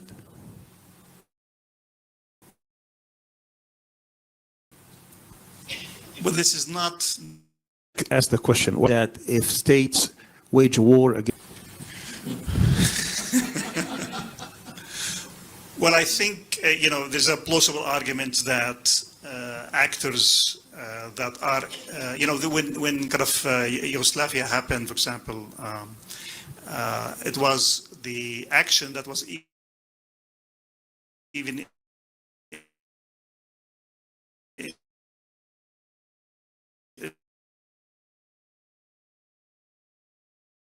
legal formally, was presented also are taking actions in the defense of Gaza might be understood as exercising the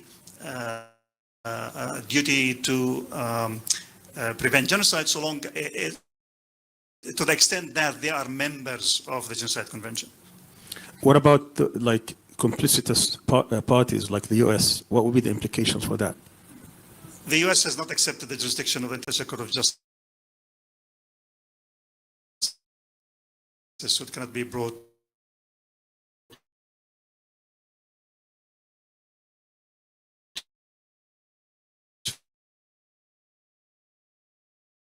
to the court without their own consent. Israel didn't accept either. I mean, Israel.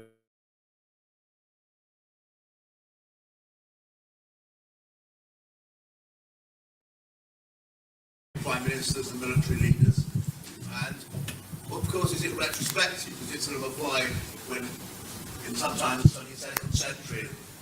Is it First of all, what are the implications for British prime ministers and military leaders? Because we are party, and also is it retrospective? I.e., when in some time in the 22nd century, when the ICJ gets around to making its mind up.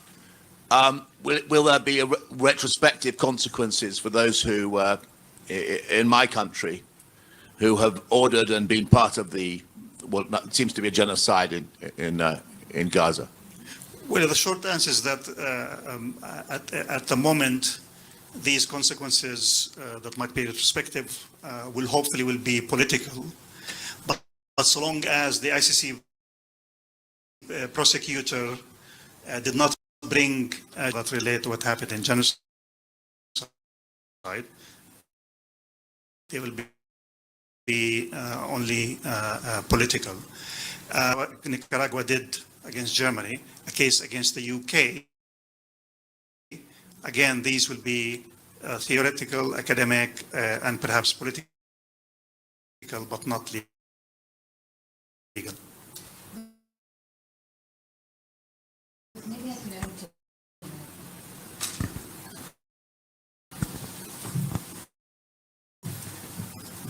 There is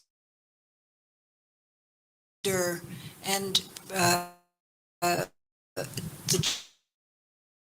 Genocide Convention does not provide immunity to leaders, even while they are sitting in their leadership capacity. It's an exception to the usual immunity rules.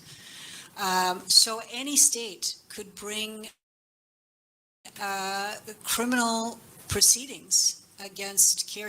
We hope Joe Biden.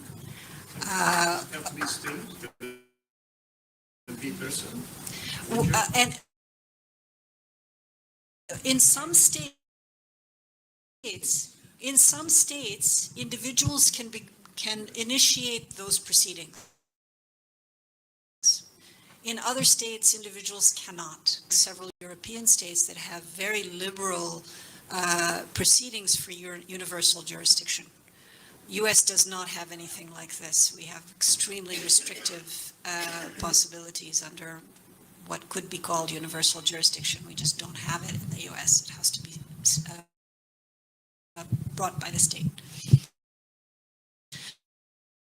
But so there are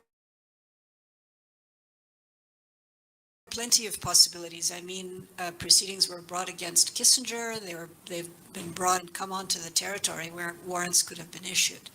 But this is all work that needs to be done. and will be done given the unbelievable amount of legal activity that is going on around this genocide that I've certainly never seen in my professional lifetime.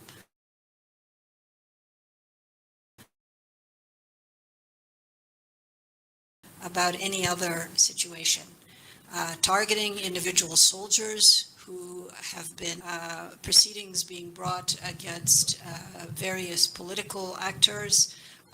And I think this is only going to accelerate as time goes on and as more evidence becomes available. Yes, so we have one final, and before lunch, we have one final video to show you, thanks to Al-Haq, and I think it's ready to go.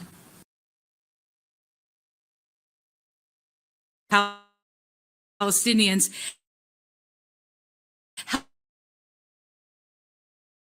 help set the stage for genocide. In December 2022, Minister of National Security, Ben-Gvir used his control of the police and the Israel Prison Services, or IPS, to make it his ministerial duty to, quote, worsen the conditions of the terrorists in the prison and to reduce their rights to the minimum required by law.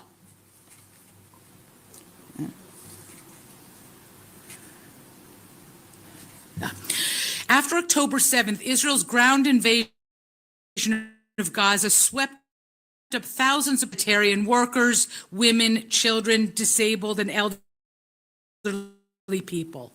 Human Rights Watch reported that at least 310 healthcare workers and patients and their companions were taken into custody from Gaza hospitals and clinics when Israeli forces attacked these facilities.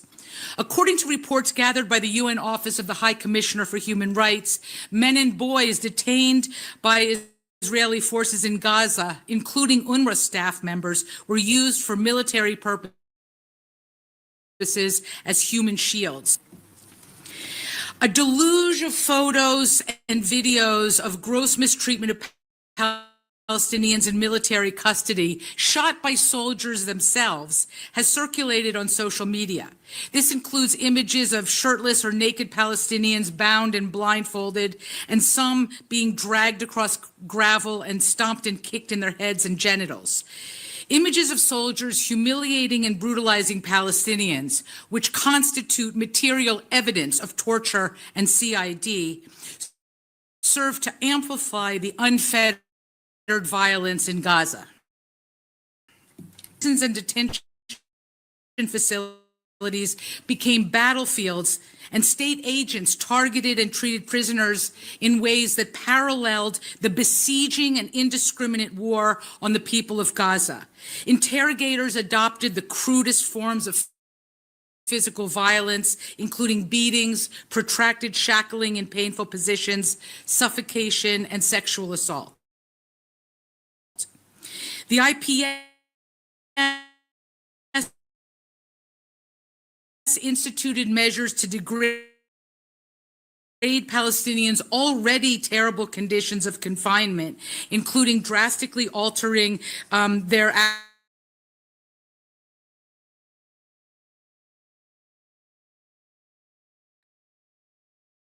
guards rampaged through cell blocks, attacking prisoners and firing rubber bullets and tear gas. Some prisoners were put into solitary confinement, and many others were jammed into overcrowded cells. The abuse of Palestinians as such was evident in the fact that longtime prisoners and those taken into custody after October 7th were abused without distinction. At least 70 Palestinians have been killed under torture or died from medical neglect in custody since October 2023. In order to keep this custodial reign of terror hidden from public view, the IPS immediately barred visits by representatives from the International Committee of the Red Cross. All communication and visits by family members were prohibited. Lawyers' access to their clients was halted for months and still remains severely restricted.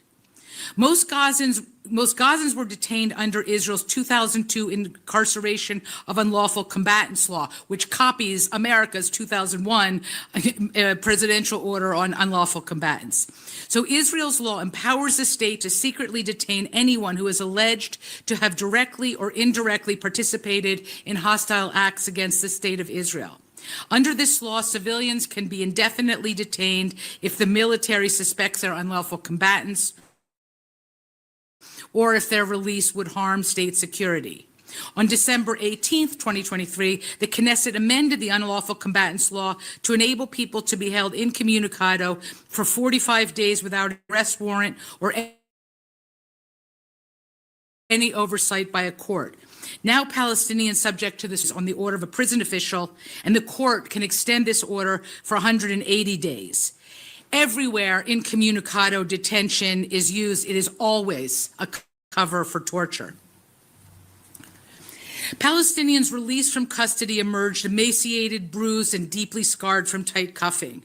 Some have provided testimonies to Adamir and other human rights organizations. In May 2024, Euro-Mediterranean Human Rights Monitor interviewed approximately 100 Palestinians from Gaza, including 22 women, 4 children, and 17 elderly men, who testified about various forms of cruel, inhumane, and degrading treatment and extrajudicial punishments, including strip searches and forced nudity, breaking bones and teeth,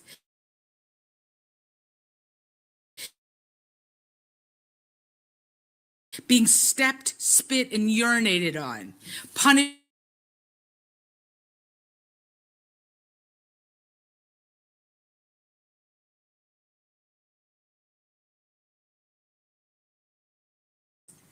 investigations by other human rights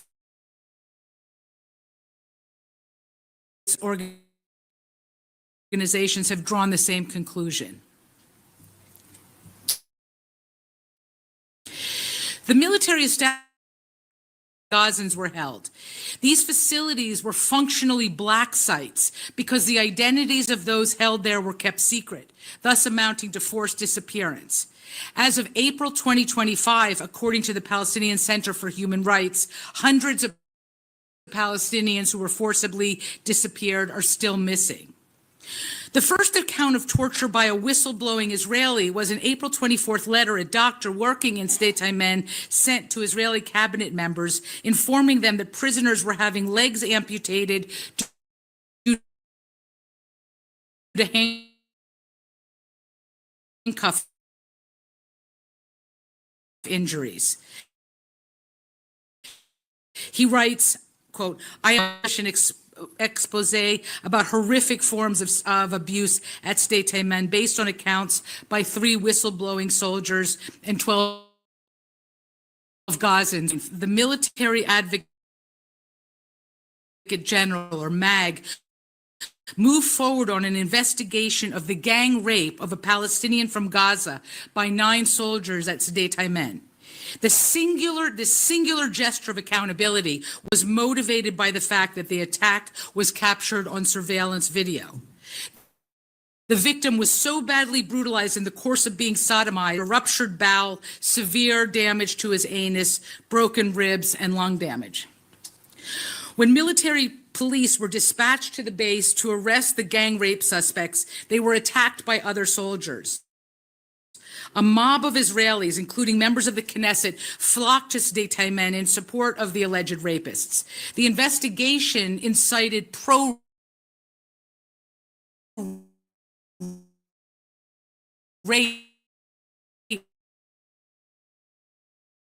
political blowback. Ben Gvir and numerous politicians condemned the knife that have been leveled against Israel, including by this tribunal on Thursday, and South Africa's petition in the International Court for Netanyahu, and now former Defense Minister Yoav Gallant for war crimes, have emphasized mass killing and the intentional starvation of Palestinians. But for this tribunal, we emphasize that accountability for torture is essential and integral to the demand for accountability for genocide. As the Palestinian Center for Human Rights argues in its new report titled Torture and Genocide, torture is not only a human rights violation or a war crime, but also an integral component of Israel's genocide against Palestinians. Because the systematic use of torture is not merely a method of inflicting pain and suffering on individuals, but a deliberate tool designed to destroy the Palestinian people.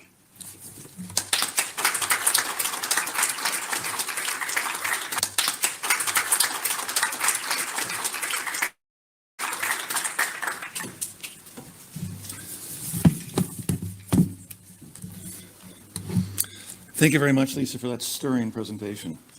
Our next speaker on this topic of patterns of genocide is Farah Ahmad. She is a lawyer and member of the Arab Group for the Protection of Nature, working on Palestinian and regional food sovereignty. Farah, please welcome her.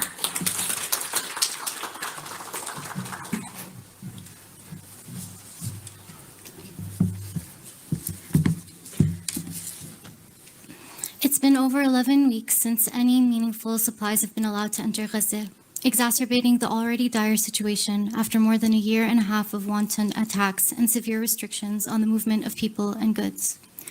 We can't bear witness to the present moment without seeing it as an expansion of the blockade that has isolated Gaza from the world for more than 15 years. The Israeli occupation has used food as a weapon since the start of its genocidal colonial project in Palestine, and nowhere is this more evident than in Gaza today. Among the countless other violations laid out by my colleagues, Israel, aided and abetted by its allies, has violated the right to food and the prohibition of starvation. These rights are codified in customary international law, which we'll lay out briefly today.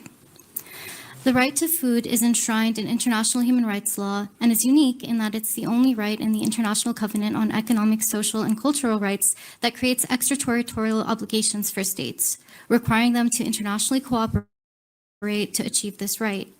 The UN committee related to the covenant elaborates that state parties have a joint and individual responsibility to cooperate in providing disaster relief and humanitarian assistance, and also advises states from refraining from food embargoes or similar scenarios that impact food production and access to food in other countries.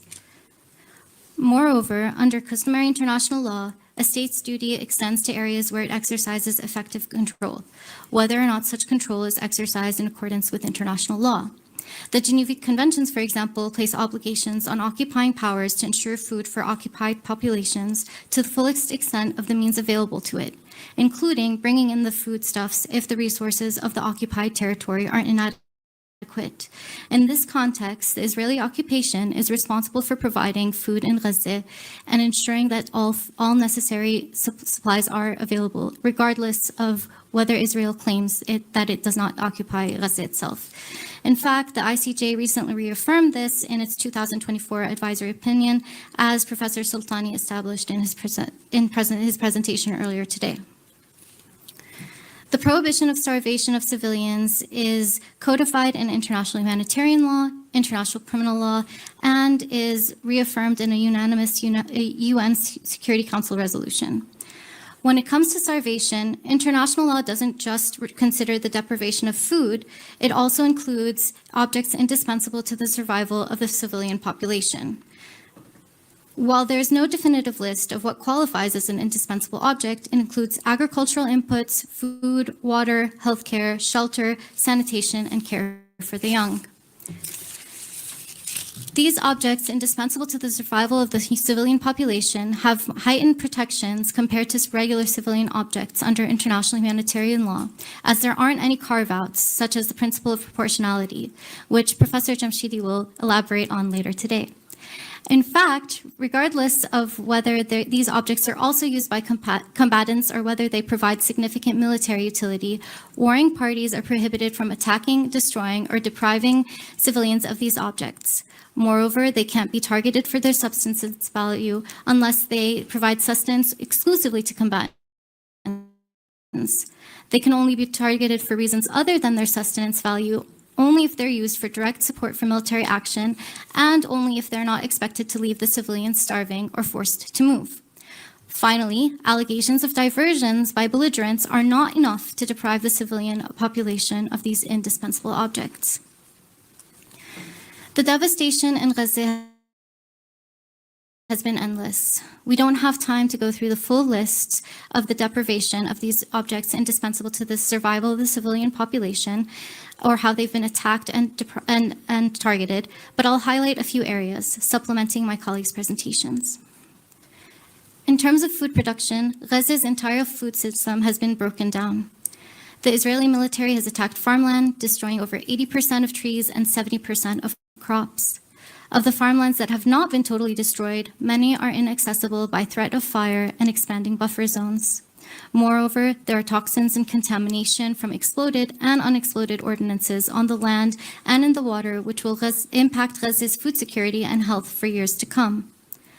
Additionally, the destruction of critical agricultural infrastructure and farming assets, including greenhouses, wells, bakeries, and warehouses, contribute to the widespread starvation conditions. The killing, detention, and displacement of food production workers has compounded the inability of Gazans to support themselves food-wise as well as financially. Even livestock hasn't been spared, as there is evidence of multiple attacks on animals, and many have died due to shortage of feed and supplies. When it comes to water, due to Israeli attacks on wells and drinking water installations, people in Gaza have access to less than 5 liters of water per day for all uses, including drinking, cooking, and washing. This is well below the amounts considered necessary for survival and less than the amount of water needed for a single toilet flush. Moreover, most of the water is unfit for human consumption in the first place. In terms of sanitation and hygiene, all wastewater plants and over 70% of the sewage pumps in Gaza have been destroyed by Israeli attacks, leading to disastrous public health and sanitation consequences, including the flow of raw sewage, which has been leaking back into the soil as well as water sources. In addition to the impact on food production, the lack of water to clean or wash is deadly. Due to the lack of access to proper hygiene, infectious diseases have spread, and deaths from disease are expected to dwarf the number of those killed by bombs or gunfire, which will continue even after a permanent ceasefire is achieved.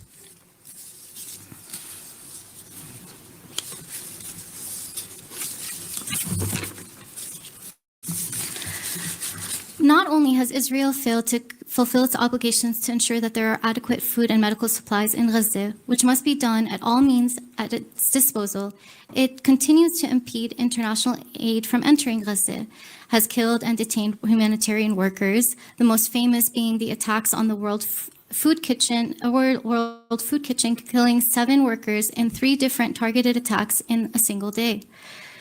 Moreover, Israel has targeted civilians at food distribution sites, further compounding starvation factors and leading to chaos and fear. In one instance, known as the First Flower Massacre, over 112 Palestinians were killed and 760 injured at an attempted food distribution site in Gaza City in early 2024.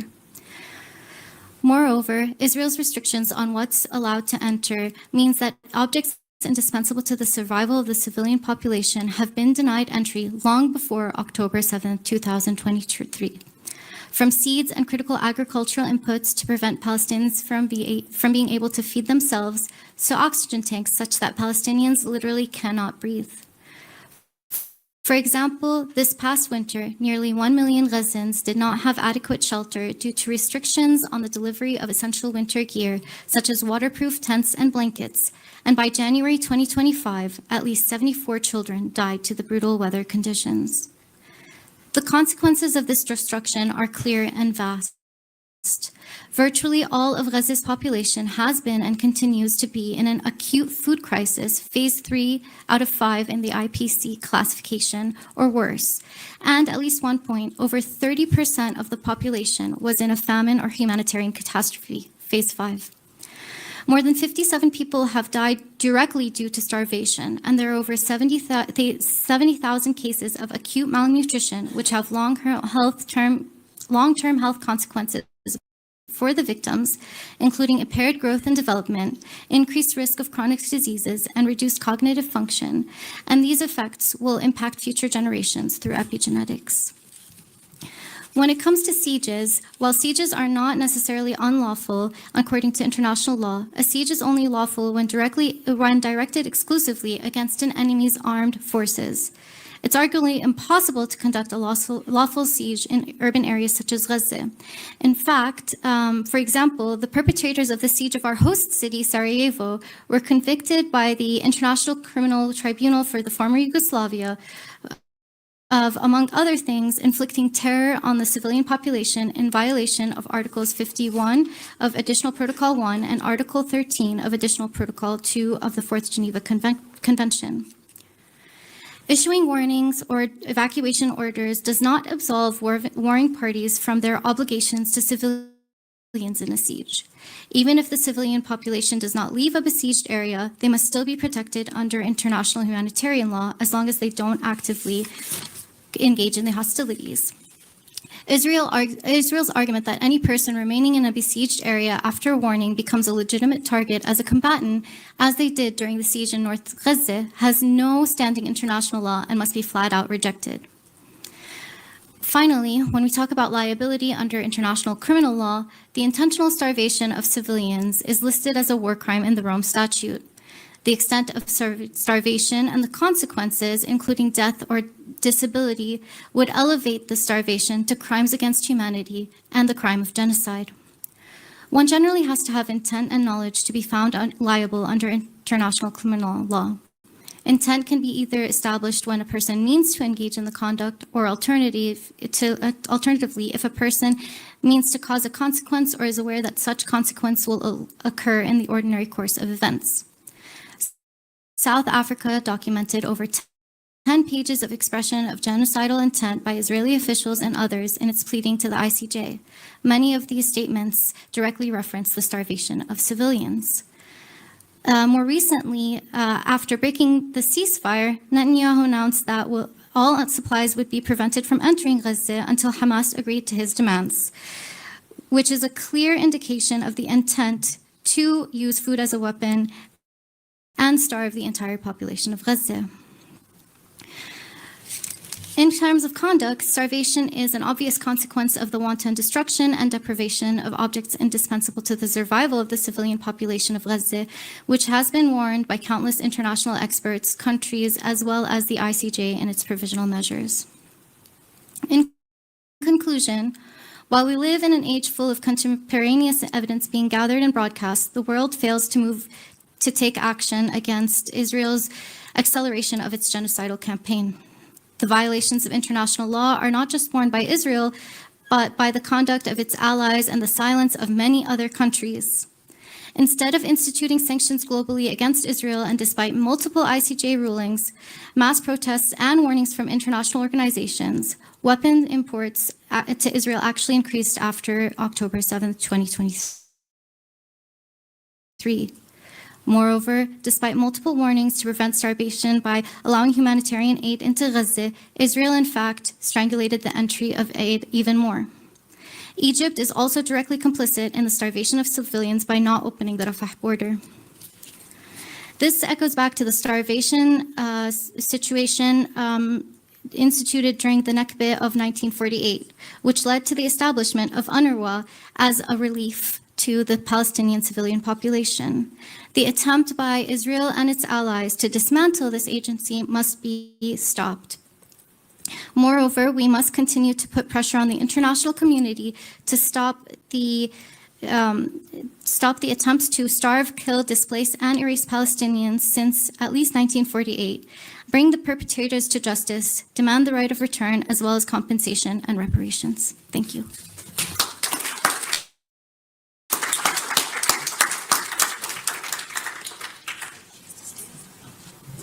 How's that?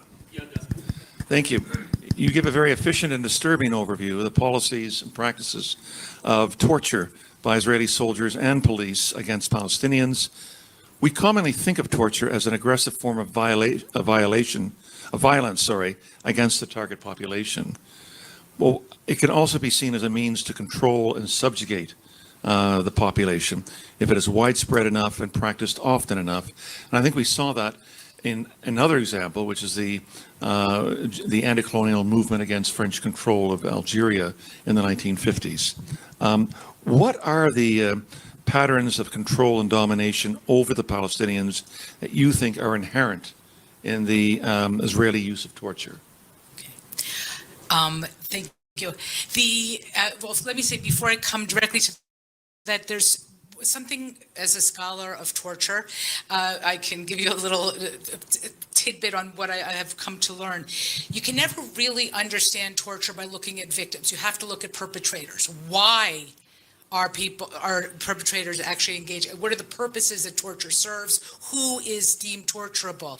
And so there's four purposes of torture. One of them, which is very common in the Israeli context, is what we call judicial torture, when people are tortured for statements that can then be used in a legal proceeding. And in the case of Israel, the legal proceedings in the military, in their Israeli military courts, in order to imprison Palestinians. So that was a major, so Israel relied very much on judicial torture as its way. Another form of torture, the kind maybe that I was describing in the post-October 7th period, but certainly not new to that, would be called penal torture or extrajudicial punishments of a bodily sort. So when guards are beating up people, when they're already in custody, that would be, without any kind of legal process, that would be penal torture.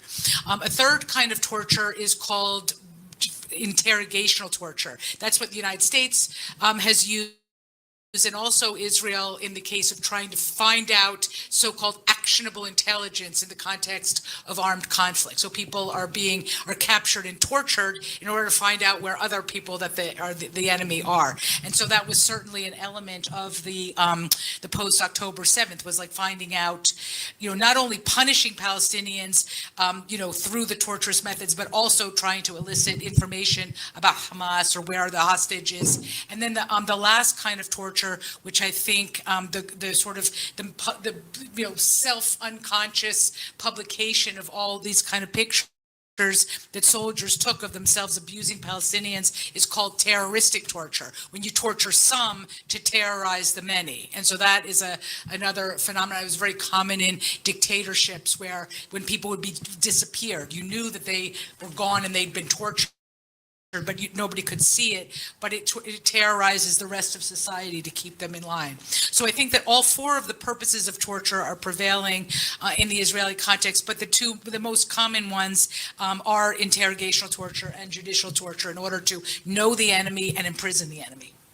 Thank you very much for that, Lisa.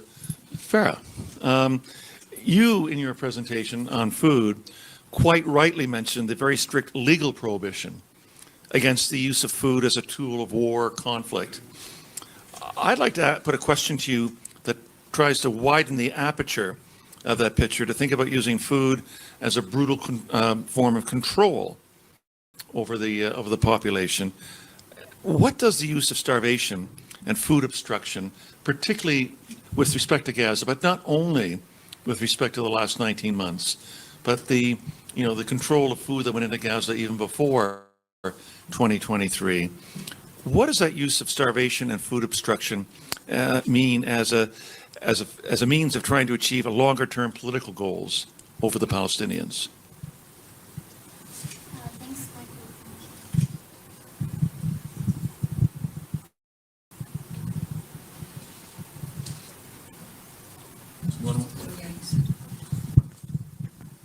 Thanks, Thanks, Michael, for that question. And I mean, similar to what Lisa was saying, in the context of physical torture, you could see the deprivation of food and other necessary supplies as a societal form of torture. And it can be used for multiple reasons, including the ability to direct the population to submit to your will, to be too tired to be able to resist, and to also, drop the ceiling of what's possible in terms of life. So it is a form of torture. It does rise to the realm of genocide when you consider the scope and the length of this type of deprivation. Okay, thank you very much for that. What we're going to do now is have 4 testimonies by Palestinians read to you. And Farah, you're going to go first with that. Yeah, please come over here.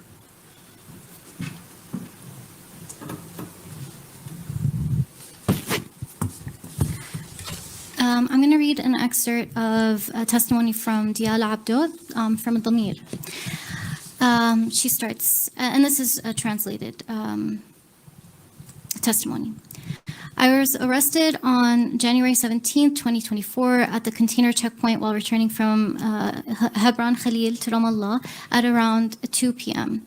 I was in a public car, and as soon as they saw our car, they rubbed the chauffeur on the side. Then they checked the IDs of everyone in the car and returned them to us.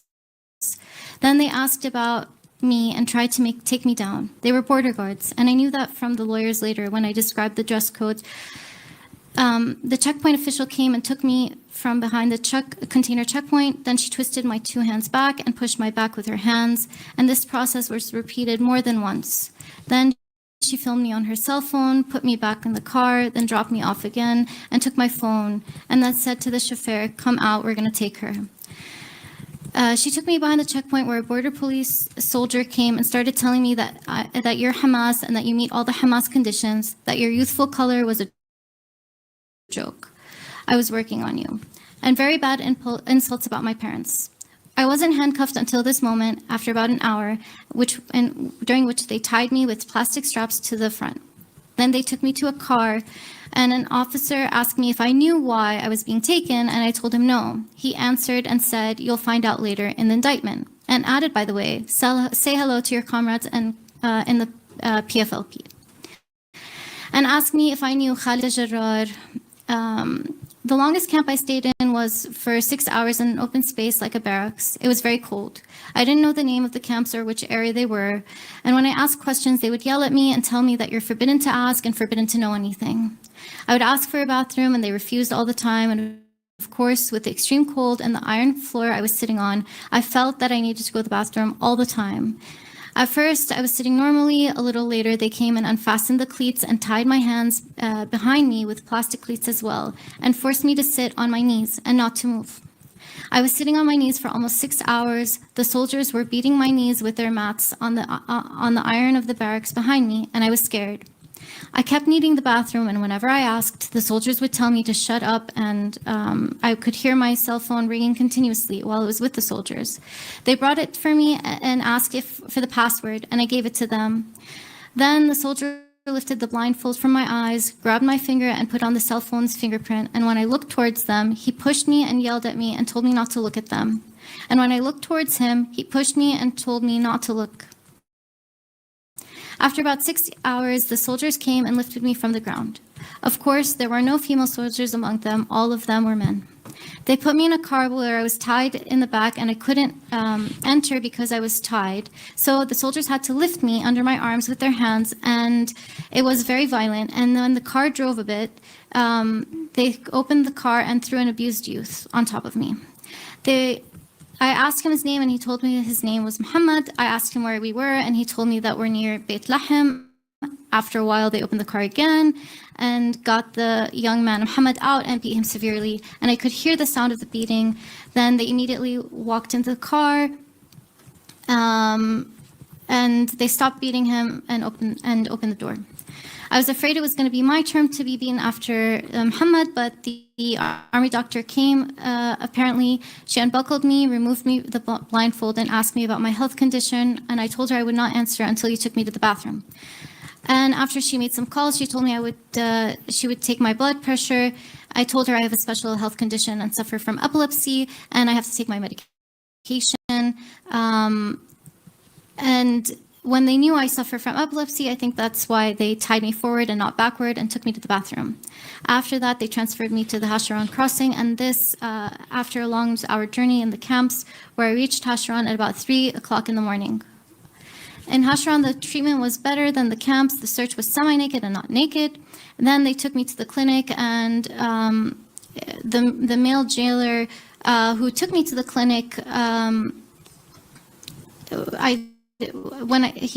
told him that I have epilepsy.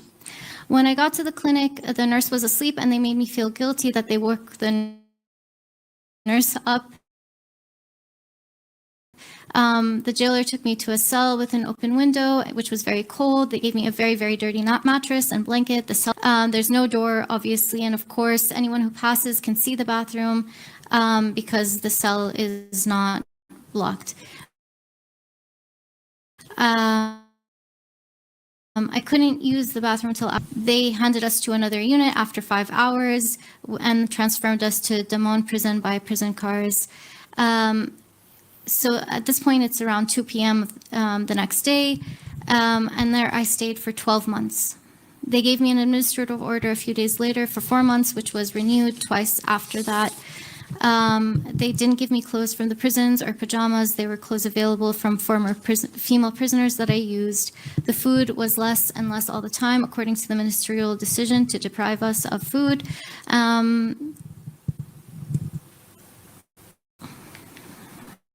When I entered the prison, there were 105 female prisoners, including a large group of prisoners from Gaza.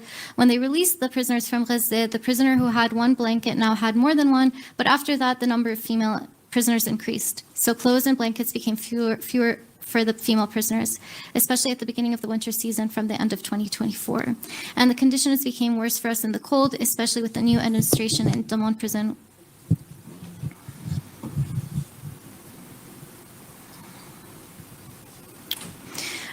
Once the new administration came, they stormed the section and ordered each prisoner to take 2 blankets and leave everything else in the room. When we came back, they had searched the rooms and everything was confiscated. Even our Qur'ans were taken away. The plates and spoons they kept, and then they only left us with 1 spoon per room, which we all took turns to eat.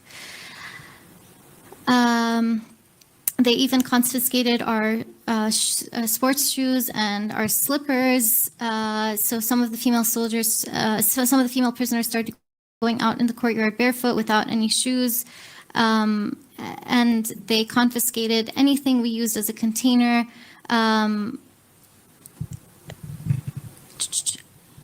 During my detention, I was isolated 5 times. I started my journey with isolation at first because of an issue with the deputy director of the prison at the beginning of my arrest, where I stayed for 3 days. And then the second isolation happened a few days later because the guards wanted to search me inside a bathroom and I refused, where they isolated me for 4 days. The third isolation was for 5 days because I defended some of the female prisoners when they were taken to isolation. And the fourth isolation was on October 7th, 2024. A large number of guards broke in. They tied us up. They brought me to the warden, let her search me, and there I saw a police dog, intelligence officers, and guards. Our room was full of soldiers as well as in the yard. They put a blindfold on me and put me on my knees in the yard. Then they brought the female prisoners, and of course the dog was passing. And they carried me by my hands and took me into an isolation cell in Section 7. There they unzipped me and I recognized them. Of course, it was a little cold and I was wearing light clothes. I told the officer I needed clothes. The officer told me, you need 10 minutes and then you'll have to come back. And then this isolation lasted for 34 days. Thank you.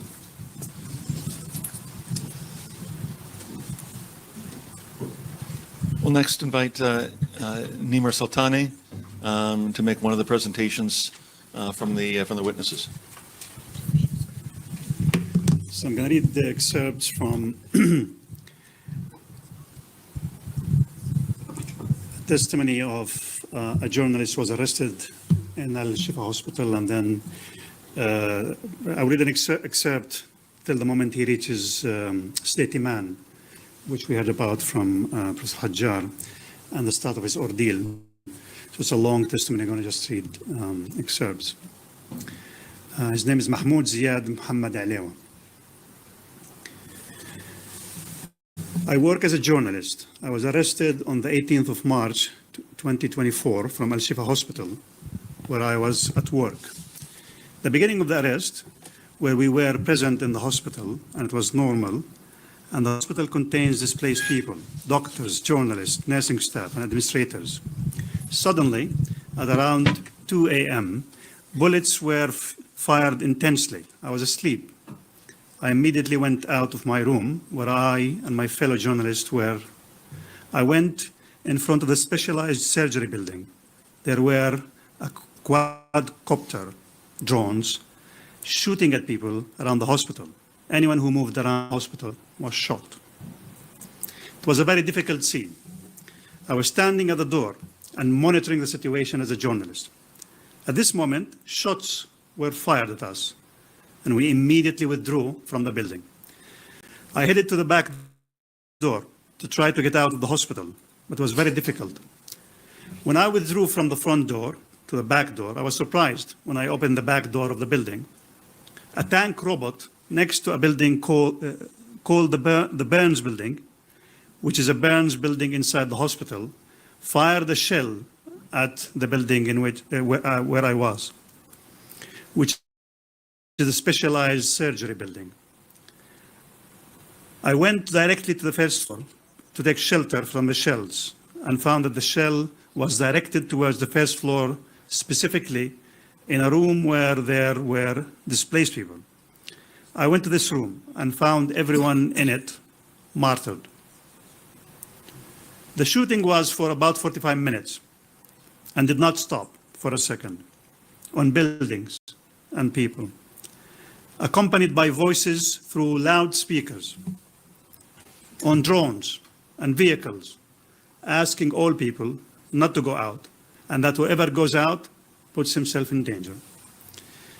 This was a media show, and they were filming these moments on the basis that they were protecting people, but on the contrary, buildings were targeted with bullets and shells, and anyone who moved after 3 a.m. on the same day. I was from the first row that came out of the specialized surgery building, which is the largest building inside the hospital. When I came out, we stood out at the so-called Halaba cameras, and they sorted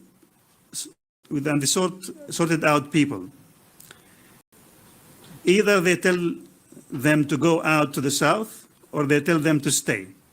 Of course, they didn't have any transparency or criteria for choosing those they took for investigation, because they chose old people, minors, journalists, doctors. I stayed waiting for my turn in the investigation, during which an officer came and stood next to me. He spoke fluent Arabic, and an Arab. He asked me, "What are you worth? And what do you say? Why do you say you are a displaced person?" I told him, "No, I'm not a displaced person."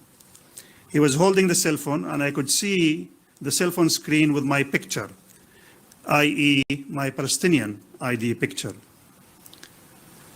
And other than my picture, there is nothing, just a white screen, knowing that what they want is next to the name of the details. I told him I was a journalist, and he was looking at his phone. At that moment, he looked at me with a strange look and asked me, "Who do you work with?"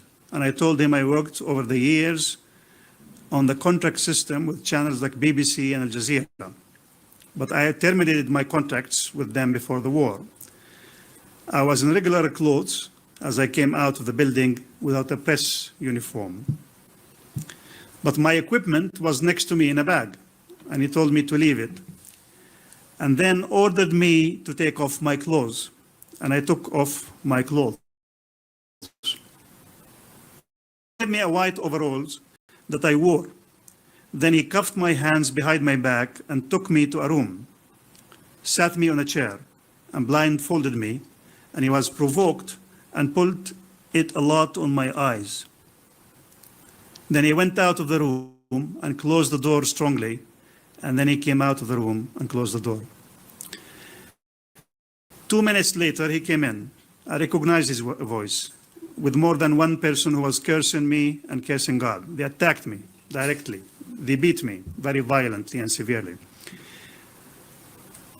I couldn't see, but I estimated that there were at least 3 soldiers, and the beating was on my head, my eyes, directly, and the area of the rib cage, what is called feathers, and on my legs, Even now, I suffer from pain in my left knee because of the beating, knowing that they did not ask me any questions.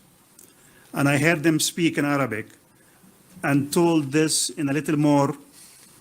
The beating lasted about a third of an hour without stopping to the point that I reached a stage where I did not know where the beating was coming from on my body. Then one of them dragged me in an inhumane manner from the room to a room where there were about 50 young men, including youths, minors, old people, and threw me on top of them. Of course, I was handcuffed behind my back and couldn't balance well. At this moment, I lost my balance and fell on top of some of them. We stayed almost until 2 a.m., 24 hours after the event itself. They began to take the young men, one by one, to a truck, threw us all together inside the truck, then drowned all of us with cold water, knowing that it was winter and cold. And they drowned everyone in this truck in cold water. And we reached a stage of cold that no one can imagine, so that some of us fainted from the intensity of the cold, because they were sick and injured, and we had patients with platinum in their body, and some young men were bleeding. They did not care, and they didn't move the soldiers, and even the officers present. We were transferred to an area where I don't know, but most of those present told us that we were in the Nahal Oz waiting area. We sat down, and they didn't deal with us except in the most horrible ways, insults, beatings from all of them. We waited a period of time and then left us to another place. And before we got out of the place, they took before we left some prisoners. Then we heard the sound of gunfire. I don't know if they were executed. One of the young men, whose name I don't know, who was detained with us on the same day, confirmed this. He said he saw 4 people executed before his own eyes in the Nahal Oz area. And even when we came out of the building to sort us out in the Shifa hospital, on our way to the cameras, I saw people on the ground with their hands tied behind their back and executed, field executions. We were deported from Nahal Oz in regular passenger buses, and everyone inside these buses were Arabic-speaking soldiers who insulted us and beat us, even the sick and the elderly. We almost reached the Gaza envelope area, which is what is called Sdei Timan, at about 7 in the morning, by my estimate. And of course, they received us from the teams and handed us over to other teams with beatings. They did not stop the beatings until we entered the section and what we call the barracks. I lived the first few days in Barracks A, which consists of A1 and A2. When we arrived, we had to sleep, and we had not slept since the moment of arrest. And we arrived in the early morning hours. There was a police officer present who told us that we would not sleep because bedtime starts at 12 o'clock at night. They gave us a set of orders from the beginning of the arrest, including a certain session, such as stretching our legs and staying seated straight. Our eyes are not allowed to look up. We are not allowed to look left or right. And we are not allowed to talk to the person next to us. We were handcuffed with iron handcuffs. They refused even to allow us to wash or to go to the bathroom. The bathroom was also by appointment, and there was a system of 4 times a day. And the shawish taught us how to pronounce the arrest number in Hebrew. And the bathroom was with permission of the shawish. It is forbidden to stay more than a minute, and the officer present asked the shawish to let us know if the prisoner stays more than 1 minute. Even the bathrooms themselves were not humane and fit for human use. They were plastic, And as for sleeping, we slept on mattresses no thicker than 1 centimeter, without pillows. Most of us used plastic slippers as a pillow under the head. We arrived at 12 o'clock, and in the middle of the night, on the first day of detention, the shawish said, "Prepare yourselves for sleep," as it was time to wake up with permission and time to sleep with permission. The officer told us in Hebrew, "With you for 10 to sleep," and the shawish was translating for us. And as soon as we put our head to sleep, I didn't feel that I had fallen asleep until we heard the sound of firing bombs and the sound of wild dogs. And at the same time, one of the officers of the repression squad called one of the officers of the repression squad and told everyone to lie down on the ground, meaning on the belly, and the hands raised up. And then the repression squad entered. The first time they entered there, and their officer spoke the phrase, "Welcome to hell." So this is a testimony from a child prisoner, Ahmed Hatem Khres. I was arrested on January 25, 2024 from Khan Yunis in the Mawasi area at approximately 9 a.m. 5 days after the siege of Al-Mawasi area, residents were asked by the army to leave through safe passages. And while I was leaving through the safe passages, I was asked by the soldiers at the checkpoint. They asked me to throw my belongings into a hole in the ground, and then I was taken to a playground near the checkpoint that was turned into a place of detention. After which I was stripped completely naked except for my boxers, tied with plastic cleats, blindfolded, and thrown on the ground. During that time, I and the other prisoners were severely beaten by the soldiers present in the area. While I was lying on the ground, I was personally assaulted by 2 soldiers with feet, hands, and gun butts, which caused me to feel a fracture in one of my ribs in the chest. At night, at about 10 o'clock, we were taken on foot to Al Khair Hospital in the same area, where we were admitted, and we were greeted by an army officer carrying an iron stick with which he beat everyone who passed in front of him on the head. And I was hit with the stick. We were kept for 2 hours in the hospital, and then we were transferred by a large truck to an unknown place where there is an army in the same area of Khan Yunis. We were kept in this place all night, tied up and blindfolded in a semi-naked state, and in the rain, kneeling on the stones. Then at dawn, we were transported again in a military cargo to Israel to detention centers that contain barracks, whose name I did not know at first, but later I learned that it was State Teman, where I stayed there for 15 days. Where during our time in the camp, we were all placed in the same place. Children and elderly people in the same place. I spent the 15 days in the barracks with my hands tied to the front with iron clamps and blindfolded all the time for 24 hours, even while eating, bathing, and using the bathroom. I suffered severe wounds and pain from the restraints. As for bathing, it was 2 days a week, every Monday and Thursday, but unfortunately, my name was at the bottom of the list, which led me to the roll that came to me once for bathing, as my name was removed from the roll for the end of the bathing period.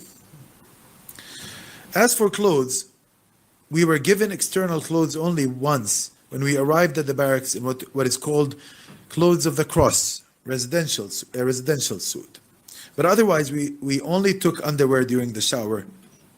As for eating, the food situation was very bad and difficult, as we were given 2 pieces of toast with a small box of cheese, and sometimes we were given some fruits, such as an apple or tomato, unwashed.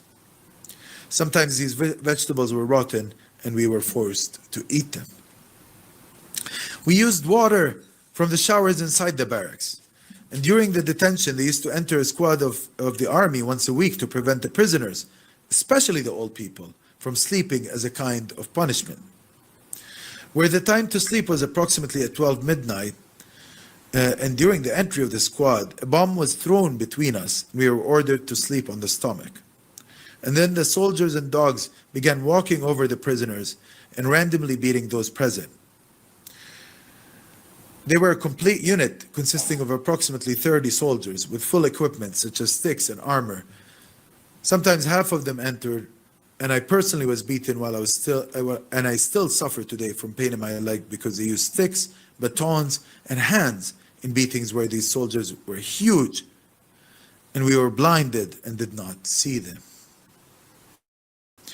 I was beaten for the first time in the detention center on Saturday, 2 days after my arrest, at night during their raid.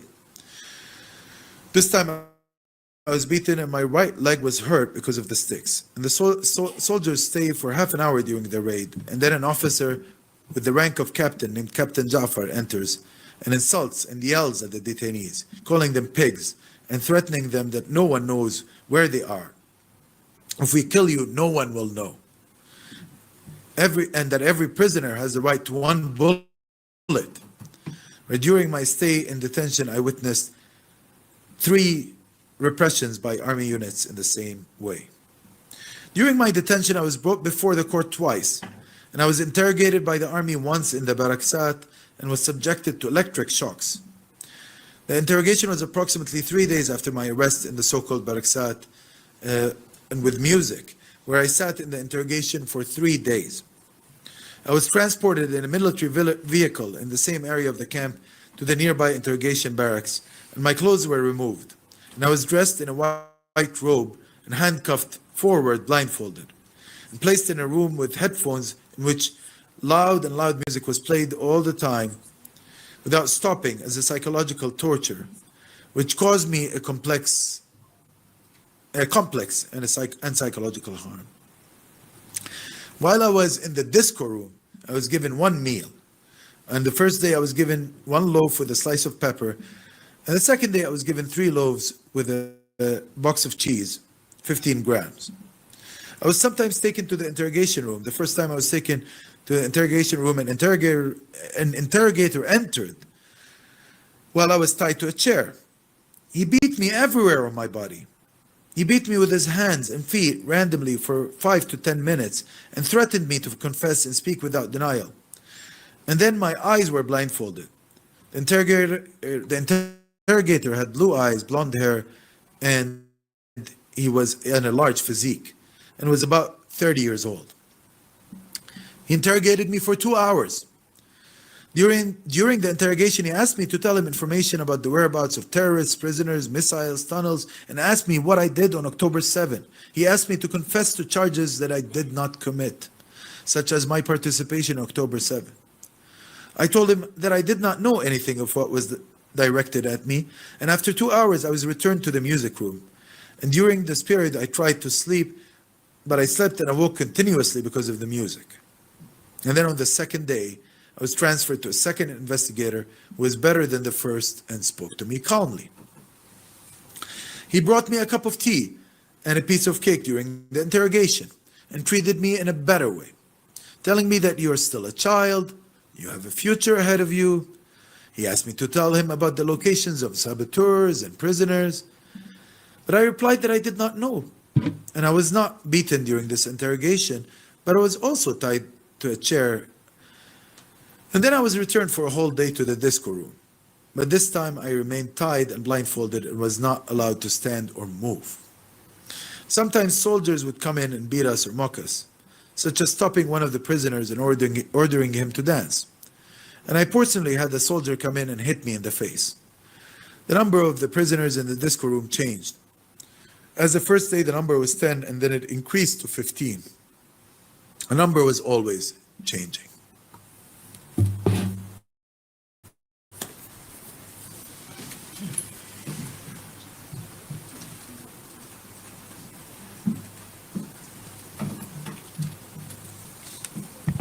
I'm going to give a testimony from one of our APN's focal points in Gaza. There's an ongoing project to revitalize the farmland, even in the midst of the genocidal attacks.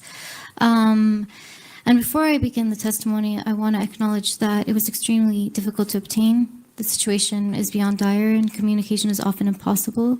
It's not just the bombing as well as the starvation. It's very hard to even find ways to charge your phone or move from place to place.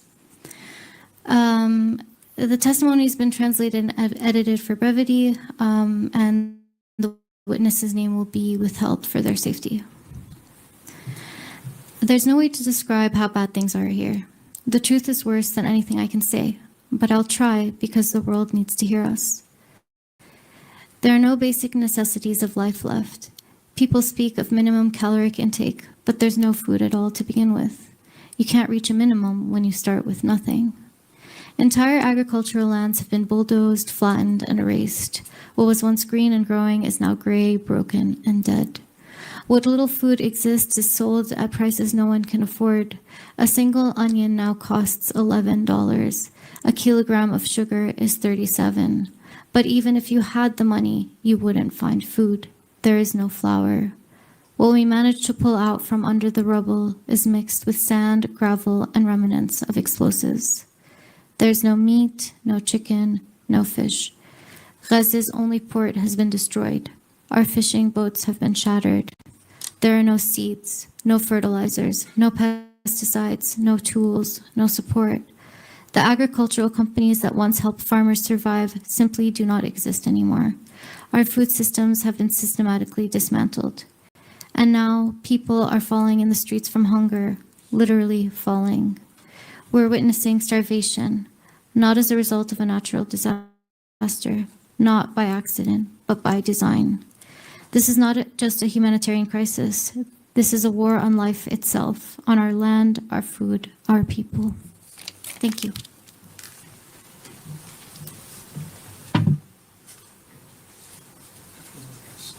Our last testimony.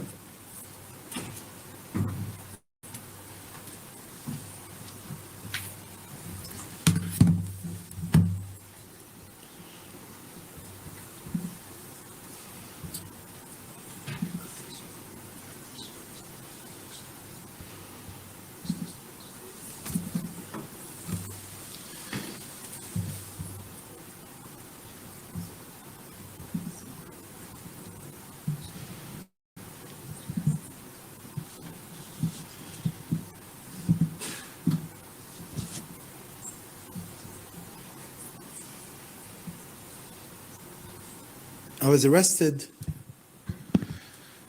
on March 23rd, 2024, from the vicinity of Al-Shifa Hospital, on the 5th day of the invasion of Al-Shifa Hospital. I was in a residential building displaced with my family, trapped since the first day of the invasion of Shifa, and we could hear the sound of a very large gunfire in addition to the sound of loudspeakers by the army. We did not understand what they were saying because they were talking and at the same time shooting. We tried to get out to escape the danger. I was with my family and 3 children and the neighbors in the building, and all of our attempts were unsuccessful. Our attempts were unsuccessful due to the fire, bombs, and shelling outside, in addition to the fact that we were shot at in our apartment on the 5th floor. We took shelter in a place not overlooking the windows, and we tried to go down to the entrance of the building to get out. But unfortunately, there was a pursuit of people trying to escape. There were field executions, and some of the people were followed by police dogs. So the situation was difficult.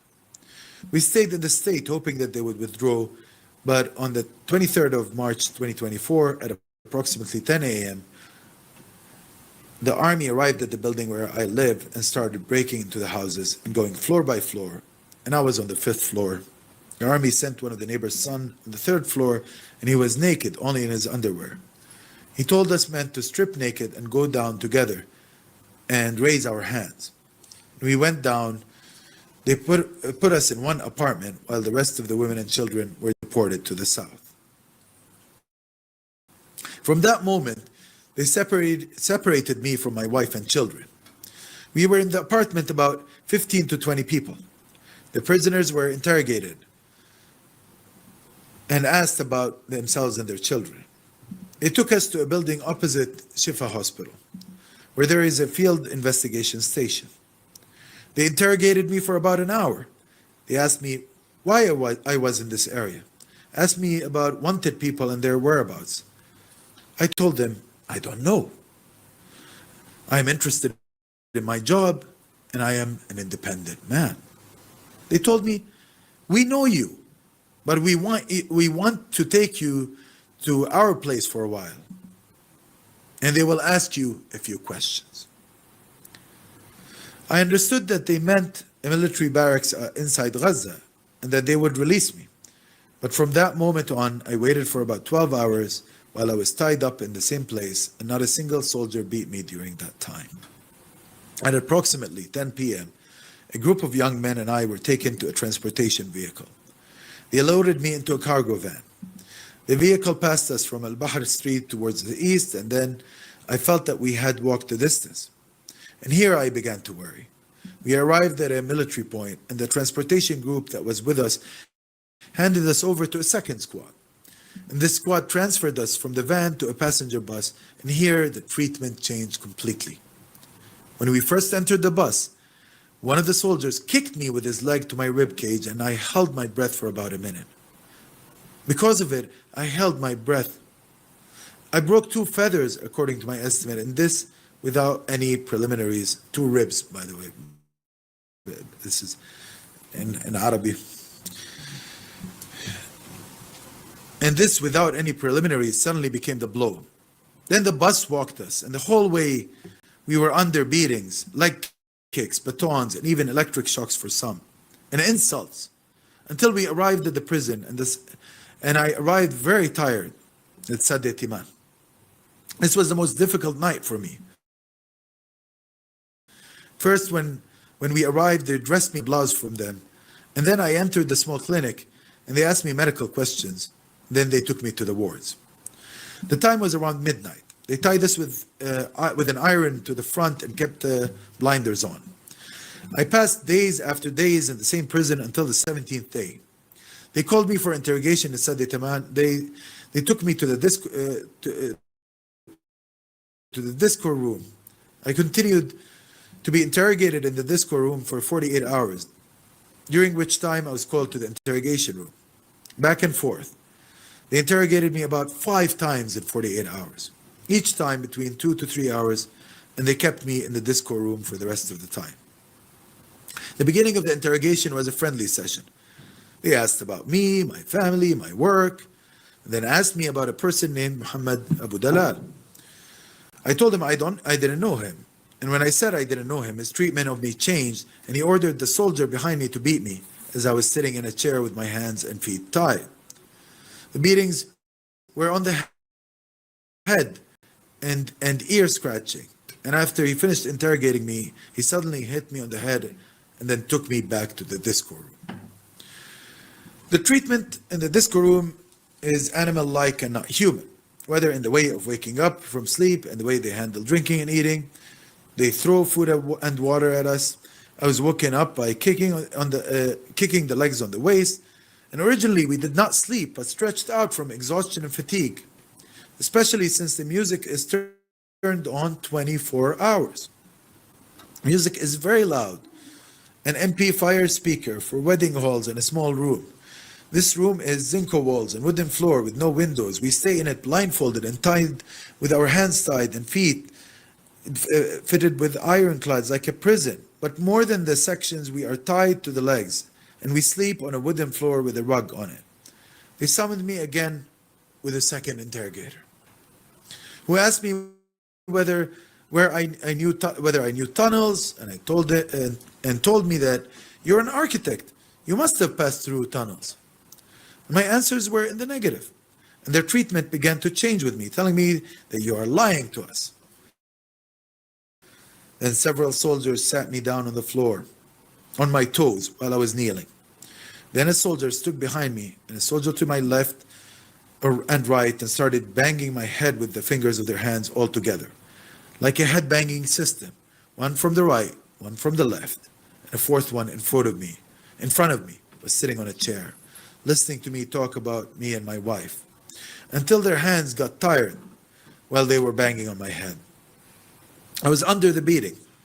in addition to a soldier who stood behind me and put the weight of his leg on my back and shoulders and was pressing to torture me more. And I did not endure this situation, and I started screaming.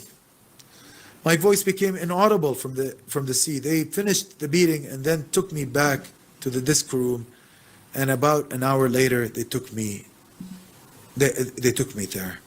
After about an hour, they took me to the interrogation room again with a different interrogator.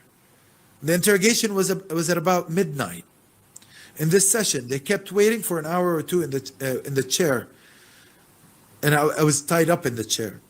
The officer would come and ask me one question and then go away for about an hour, and the same thing over and over again. He would come back and ask me one question and go away. He asked me what you were worth in the Yarmouk Stadium, and I told him that I was distributing internet to the people via SIM card because internet was scarce in the area. Another question he asked me was my relationship with Dr. Fulani al-Fulani, so-and-so, with whom I had contact and social visits. And in this session, he made me wait for after 48 hours. One of the soldiers woke me up and told me to get better today, and then returned me to Sdetiman prison. I stayed in Sdetiman from the moment I entered the prison until my transfer on about the 100th day, specifically on June 30th, 2025. At that time, I was deported to Ofer camp. On the 18th or 19th day until the 100th day, I was a shawish. And the shawish had special treatment, meaning a little bit better. As I spoke with them, that role meant that I spoke with them as an intermediary between them and the prisoners, because I spoke English. In Sdetiman, a dog called the dog unit with trained sniper dogs, and sometimes they suppressed all the prisoners inside the section without distinction, including the shawish. They suppressed us on the first day I was a shawish. And the way of beating was with sticks or police dogs. Many prisoners were injured and were bleeding. I had blood coming out of my leg from the beating, and I was beaten. These units were used to raid the wards every week, sometimes every 10 days. And sometimes they would randomly select 4 or 5 people. They chose randomly and oppressed them, especially without the rest of the prisoners, with very severe beatings, using dogs or other means.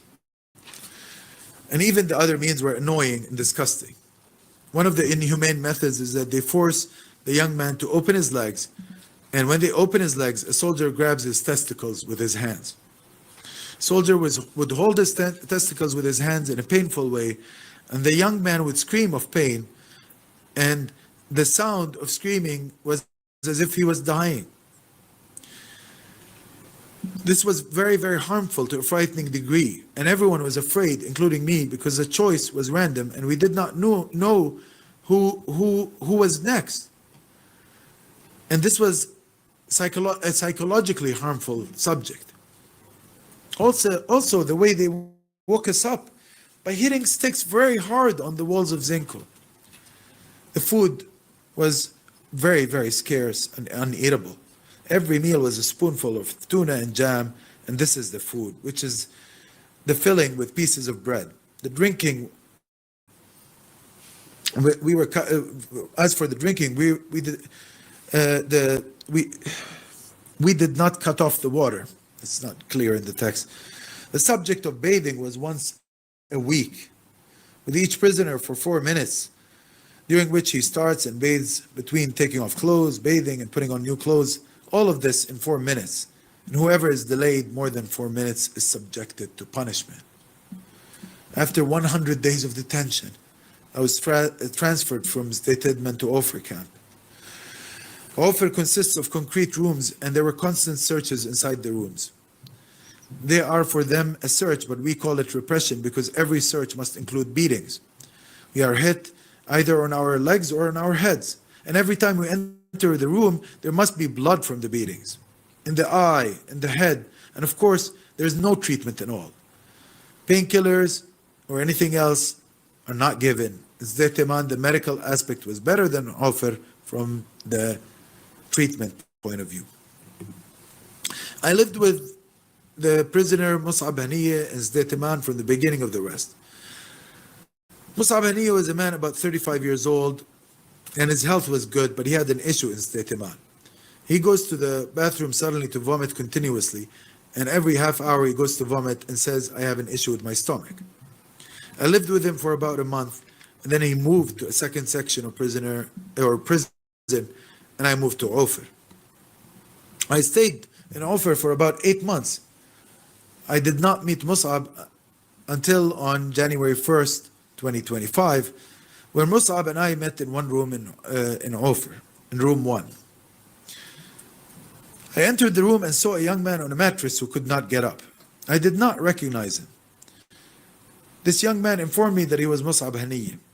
I did not recognize him because his shape changed and his body changed dramatically from the beginning of his arrest. And his weight became about 45 kilos, very thin. And his hair fell out. And Mus'ab was very tired, always sleeping on his back. And even in the issue 4 times a day, we were answering for him in the roll call. I was asking for a doctor. After a long effort, they took him to the hospital. And when he was discharged to the hospital, they returned him to the same room in less than 24 hours at about 2 a.m. He was very tired. He had no mattress and no blankets because they withdrew them after he was transferred to the hospital. And when they brought him, I called them and asked for his mattress and blankets, and they told me, God, manage your situation. Give him from what you have. Of course, we did not have any extra blankets or mattresses, and we were in the winter season. They were in the winter season. 3 blankets for 1 prisoner is not enough. They forced us to open the windows and forbade us to close them. We felt like we were always sleeping on the street in the air and in the cold. And the more we closed the windows against their orders, the more they got tired of us. And in the end, they removed the windows completely, permanently. I lived with Mus'ab for about 5 days, as he was martyred on May 1, 2025, 5 days after we moved to the same, on January 1, 2025, 5 days after I moved to the same room. And what happened was that on 5/1/2025, on the morning issue, after the morning issue, I was required to go outside the room to distribute food to the other prisoners. Before I went to distribute the food, I looked at Mus'ab until I got to him. I found him with his eyes open and looking at the ceiling. He did not move, only his throat was moving. And I tried to talk to him. He did not answer me at all. Even his eyes did not blink for a long time. I and the others felt that he was struggling with death. Immediately, I went outside to distribute breakfast and reported to the officer about Mus'ab. When I reported to them, and when they saw him from the surveillance cameras and from the window of the room. They saw him and then acted urgently. Immediately, they told me to go back to the room and not to distribute food. And they asked me and the other youth in the room to transfer him to the isolation room in the department. And I picked him up and moved him. And on the way, I talked with him and said, hey, Mus'ab, watch. Then I put him in the solitary room, and the doctors came immediately. They brought medical equipment, resuscitation devices. All the time they were with him, and the doctor was coming and going. Ali asked me when was the last time I talked to him and what happened to him. And he was a doctor. I spoke to him in English, and he was wearing an army uniform. I told him that the last time I talked to him was at 10 o'clock at night before going to sleep. During these 5 days, he did not have vomiting, but what he suffered from the most was that he could not stand on his feet. And he needed somebody to help him, to carry him, to take him to the bathroom, even help him undress. Of course, when he returned from the hospital, I asked him, what happened to you? He told me the doctors told him that he had bone cancer. I personally don't know if he was suffering from anything before the arrest, but the symptoms he had from the beginning were vomiting. Of course, they didn't give him any medicine or keep him in the hospital. And even when I was talking to the officer at the station and telling him that the Mus'ab had bone cancer, the officer told me he was a liar and had nothing, and that this had nothing to do with it. Of course, Mus'ab died in their hands at the station while they were trying to revive him. And then they put him in a zipper bag and pulled him out of the station in front of our eyes.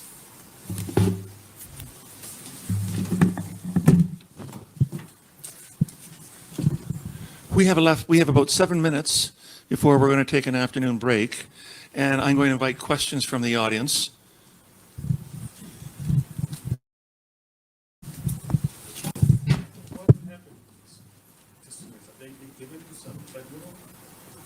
The testimonies? This tribunal.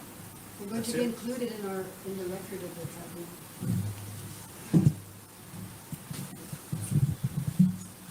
My question is to Professor Hajjar. With respect to your typology of torture, I was a bit surprised that you mentioned that you think the majority of torture is either judicial torture or the one seeking to get actionable. Is it working? Or the one seeking actionable intelligence. But if you think of the large numbers involved, the generalized inhumane conditions, the shackling for 100 days or months, the medical neglect, the diapers, the food starvation, the constant beatings, the amputation because of the shackling of the deaths, and we don't know the full picture yet. That seems to lead to the conclusion that, for example, Ari Nair had, which is this is sadistic torture rather than a torture that's seeking utilitarian kind of torture. Yeah, I agree with you. I think that in some ways the two, it was pre-October 7th that there were more quote unquote rational reasons, was the judicial and the action potential. But indeed, I think that what we've been hearing, the testimonies, what I've even said, like all of those forms of, if you wanted to work them into that typology, that would be penal torture, like just punishing people extrajudicially. And it was, in a sense, what was so, what's so intense about what's happened in prisons, where prisons have literally been extensions of the war, where it's like individuals are being attacked, but it's completely collective. I mean, it is the totality of anyone in custody who's being abused, but each person is being abused. Everybody has their own body, their own psyche, etc. And so I think that is it. And then also the paradox, which we've thought about a bit, is that on the one hand, there's this, clampdown of information that Ben Gvir, closes off any kind of contact. I mean, that's partially penalizing, no ICRC representatives, etc.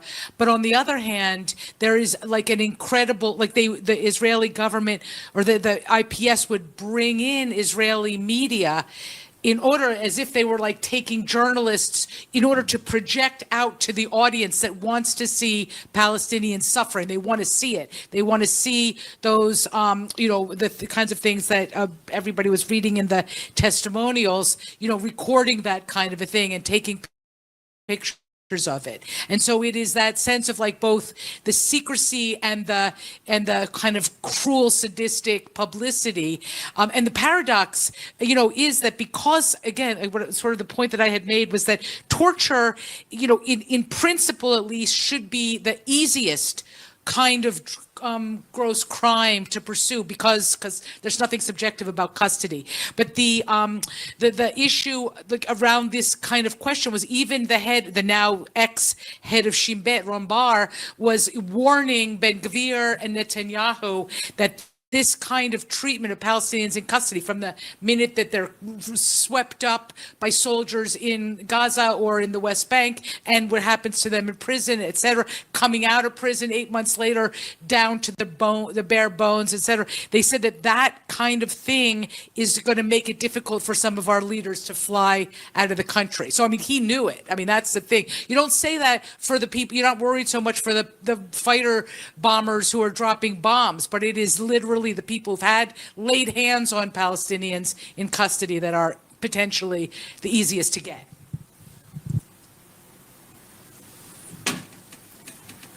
Thank you very much. My question is to Lisa. Lisa, as you just stated, actually, torture must be one of the easiest ones, quote unquote, to pursue and prosecute. But what about the prosecutors? I mean, has there been even a single prosecutor who dared to investigate any one of these crimes? I mean, have we seen any motion on the part of the Israeli judiciary? Other than that attempt to get the gang rapist. No, I'm talking about outside. I mean, and this is where I would say, like, one thing I always tell my students, universal jurisdiction, it's the best jurisdiction. We can, I mean, and I do believe that in the political circumstance, it's infinitely important for the ICC or ICJ, which is not a criminal court, but it's for these things to sort of create a record or provide a certain kind of legitimation. But we are living in a period where there is such a fragmentation between people who are not just turning a blind eye on the genocide in Gaza and all of its elemental parts, but are facilitating it. And then like the other half of the world is like adamant, like I believe what I see. I know what I understand. And so the question of, the anger towards not only what's happening to Palestinians, but what other countries are doing to punish people who are critical of those actions. That's the kind of environment in principle where there can be potentially some kind of accountability. So for example, the Hind Rajab Foundation is like working with people who are, doing social media, gathering specific information about specific soldiers, specific units, specific actions that they did in order to pass that information. Some soldier goes on vacation to Brazil, boom, the information gets to Brazil, prosecutors may go after. That's, I think, the most, that is a manner where there may possibly be some means of accountability because universal jurisdiction is the best jurisdiction. So one more question. Thank you. We know that the Arab rebellion, the Palestinian rebellion between 1936 and 1939, at the very end of it, everyone saw the Second World War around the corner. So the British called the RAF in from their nearest base, Amman, to bomb villages. Further, they carried out starvation in open-air prisons of rebellious people, open-air prisons with no food, no water, and no shade. So my question is, did the Israelis ever use the British policy then as a precedent? Yes.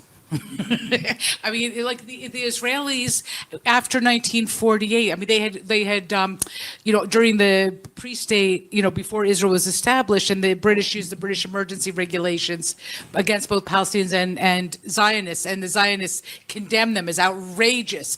But then, as soon as Israel was established, they didn't pass their own. They just simply said, well, the British left these, what can we do? They're law enforced in the land. And so they kept those kind of things. But one can think about those types of policies. I mean, like the Negev, during the first Intifada, when the prison was established, when the rates of arrest were, for the first time really spiked, and when they built the prison out in the Negev. I mean, that was the whole point. It's like putting people in the desert, under the sun, etc.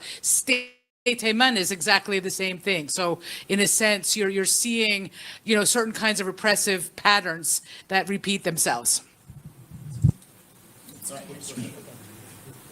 One last question. Well, you have a lot of people behind you, so why don't you take this? Thanks. My question really is about who could be sued for this. Are the companies that give them the torture equipment could be sued? The governments that allow these equipment to be shipped, could they be sued? The ports that allow this shipment to go there, could this be sued? Who could be sued in terms of companies and people? I don't think that's a very good question.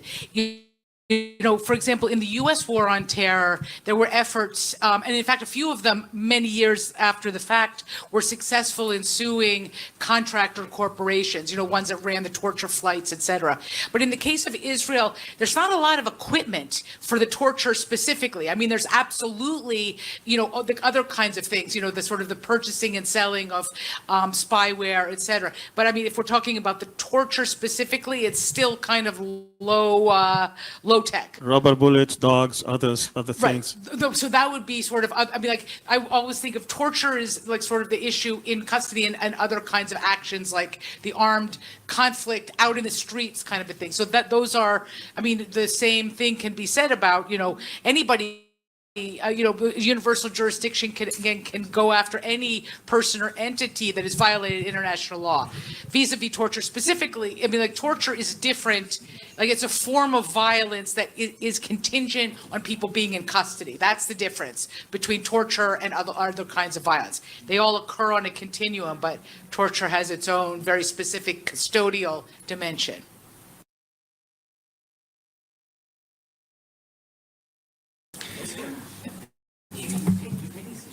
Okay, hi everyone, welcome back. So we'd like to start the third panel, please. The third panel is entitled Specific Acts, and we have 5 excellent speakers. We'll have an exciting panel on different aspects of the genocide. We're going to start with Professor Mariam Jamshidi. Professor Jamshidi is an associate professor of law at the University of Colorado Law School, where she teaches and writes about international law, national security law, and tort law. She received her JD from the University of Pennsylvania, a master's degree in political theory from the London School of Economics, an undergraduate degree from Brown University. Professor Jamshidi is a member of the Middle East Studies Association's Committee on Academic Freedom and its Civil Rights Task Force, a board member of UNRWA USA, and a non-resident fellow at the Quincy Institute for Responsible Statecraft. Please help me welcome Professor Jamshidi.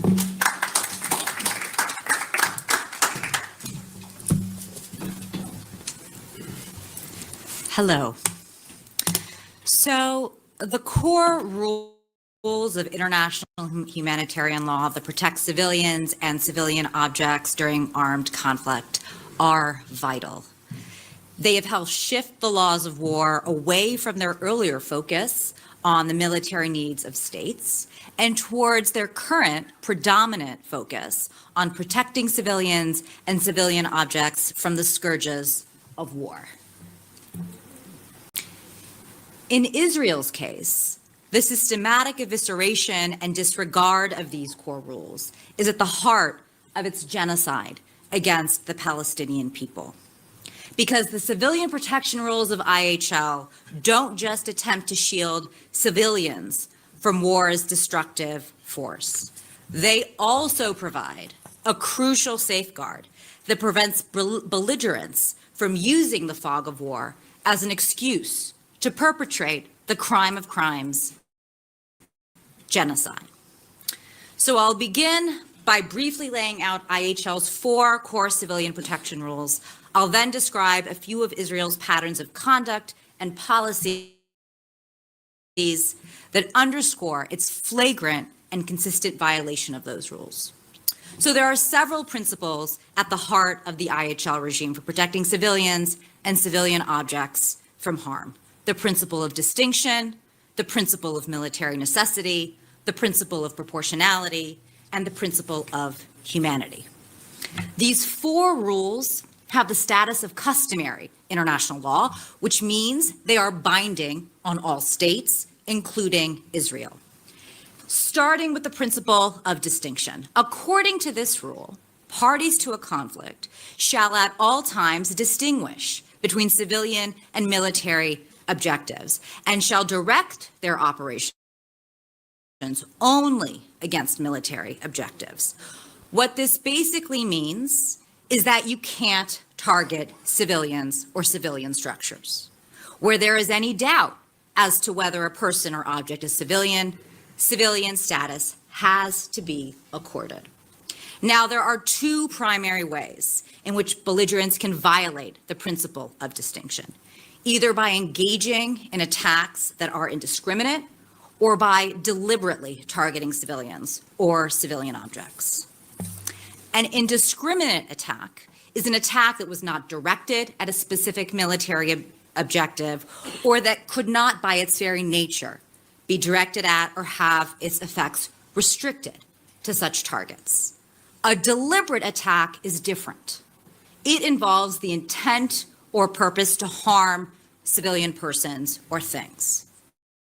The next core principle of civilian protection is the principle of military necessity. According to this principle, belligerents can only apply that amount and kind of force against military objectives, which includes combatants, that is necessary to realizing their military goals. Now, even though states have flexibility in setting those goals, that flexibility isn't limitless. For example, actions that are unlawful under international law, like genocide, can't be pursued. States can also only pursue those military aims that are lawful under the UN Charter, which basically restricts a state's armed actions to those necessary to its self-defense. Because the self-defense right only gives states a limited right to defend against immediate or imminent threats, the principle of military necessity probably doesn't allow a state to pursue its adversary's total and complete destruction. The third core principle is the principle of proportionality, which has been described as the central pillar for civilian protection. Under this principle, attacks against military objectives that are expected to cause excessive losses to civilians or civilian objects as compared to the concrete or direct military advantage that would result from an attack are prohibited.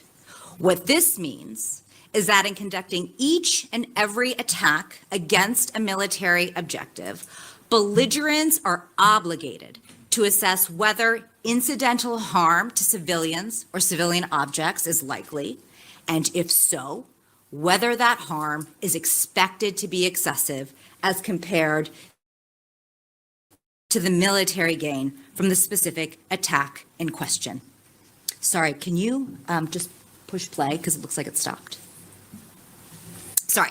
The last core principle for civilian protection is the principle of humanity. This principle requires belligerents to adopt precautions to protect civilians and civilian objects from harm. This means doing things like taking feasible steps to ensure attacks are directed only at military objectives. It involves adopting means of attack that avoid or at least minimize incidental losses to civilians and civilian objects. It means refraining from attacks that are likely to be disproportionate. It also means, where possible, providing advance warnings to civilians of attacks that may affect them. There is ample evidence Israel has systematically and deliberately violated all four of these principles of civilian protection. Now, generally, to assess violations of IHL, we look to each discrete incident and evaluate whether the actions taken were lawful. In the situation of Gaza, that analysis, which various human rights organizations have already conducted and are continuing to conduct, has and will continue to show innumerable discrete IHL violations by the Israeli government. But what is particularly striking about Israel's nearly 20-month onslaught is the litany of policies and patterns of conduct that clearly demonstrate Israel's widespread disregard and manipulation of the four core IHL principles. These principles, these policies, these patterns paint a startling picture of Israel's military strategy in Gaza. That strategy is one that depends upon the holistic dismantling of IHL's civilian protection rules in order to destroy, depopulate, and eviscerate the conditions of life necessary to the Palestinian people's survival. Let's start with the pattern of destruction Israel has pursued in Gaza.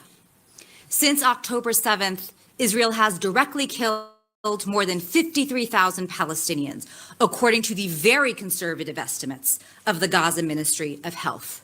This figure includes over 16,000 children. The actual death toll in Gaza is likely much higher, perhaps even double the total figure from the ministry. Indirect deaths caused by malnutrition and disease are projected to be in the hundreds of thousands.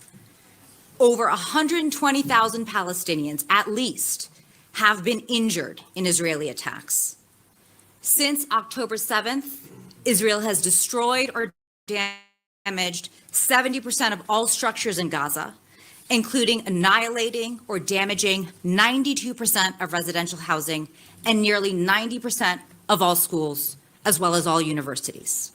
It has demolished or rendered unusable civilian infrastructure vital for sustaining life in Gaza, including water infrastructure and agricultural lands, as my colleague, Ms. Ahmad, discussed earlier.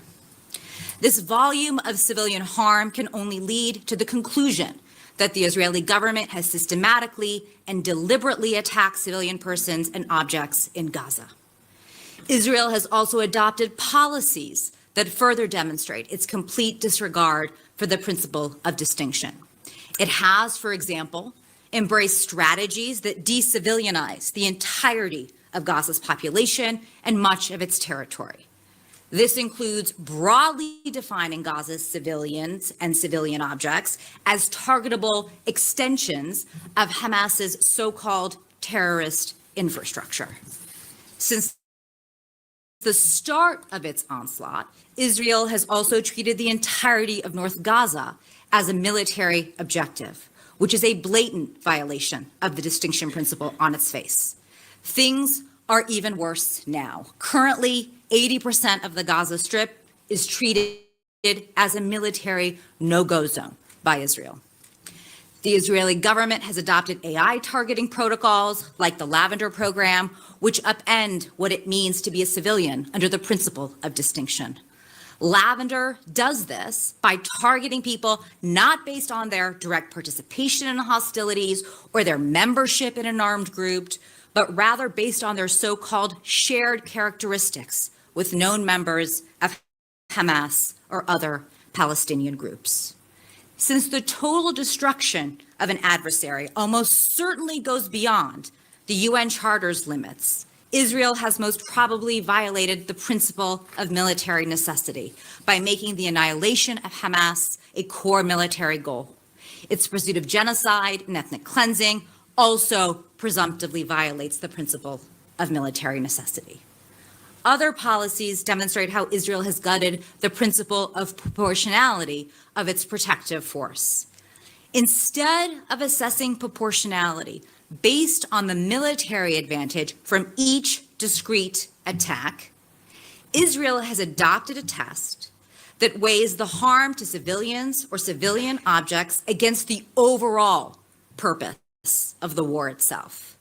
This approach, which will almost always mean that attacks are deemed proportionate, basically turning the proportionality principle into a justification for the killing of civilians en masse. Israel has also defied the principles of good faith and reasonableness at the heart of the proportionality assessment by loosening its rules of engagement to permit the killing of up to 15 to 20 civilians in order to eliminate a junior Hamas officer and up to 100 civilians to assassinate a single commander. Finally, Israel has pursued policies that demonstrate its deliberate and consistent disregard for the principle of humanity. In numerous cases, Israel has failed to provide any warning to civilians before targeting civilian structures like homes. Since the start of the armed conflict. It has systematically attacked the so-called safe zones that it has created. Israel has even weaponized the principle of humanity to facilitate its attacks on civilians. So-called humanitarian corridors have been consistently subjected to bombardment, shelling, and sniper fire. Where civilians have refused to comply with Israel's evacuation orders, which they are permitted to do under international law, Israel has used that noncompliance as an excuse to directly target them. These are just a few examples, the proverbial tip of the iceberg, of how Israel has shredded IHL's protections for civilians and civilian objects through its onslaught against the Palestinian people. The names of those being projected on the screen are but a fraction of the lives lost as a direct result of Israel's crimes. The full video, which is 7 months old and therefore missing thousands of names, goes on for another hour and 45 minutes. We stand on the edge of the world where war makes genocide permissible and humanity is swallowed by the military and security interests of powerful states. To face down this nightmare, it is not just urgent and crucial to end these crimes now. It is vital to ensure that Israel is held fully accountable for what it has done to the people of Palestine. Thank you.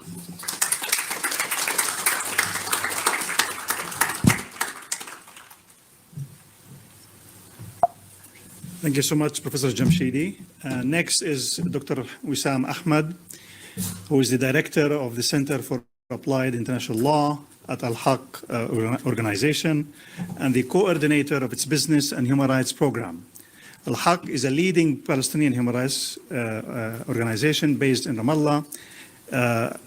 Dr. Ahmed's area of research focuses on the economic incentive structure which perpetuates the colonization of Palestine along business lines. He has a JD from Louisiana State University and graduate degrees in law and a doctorate from the Irish Center for Human Rights in Galway, Ireland. And he'll be talking about the attacks on healthcare. The floor is yours. Please help me welcome Wissam.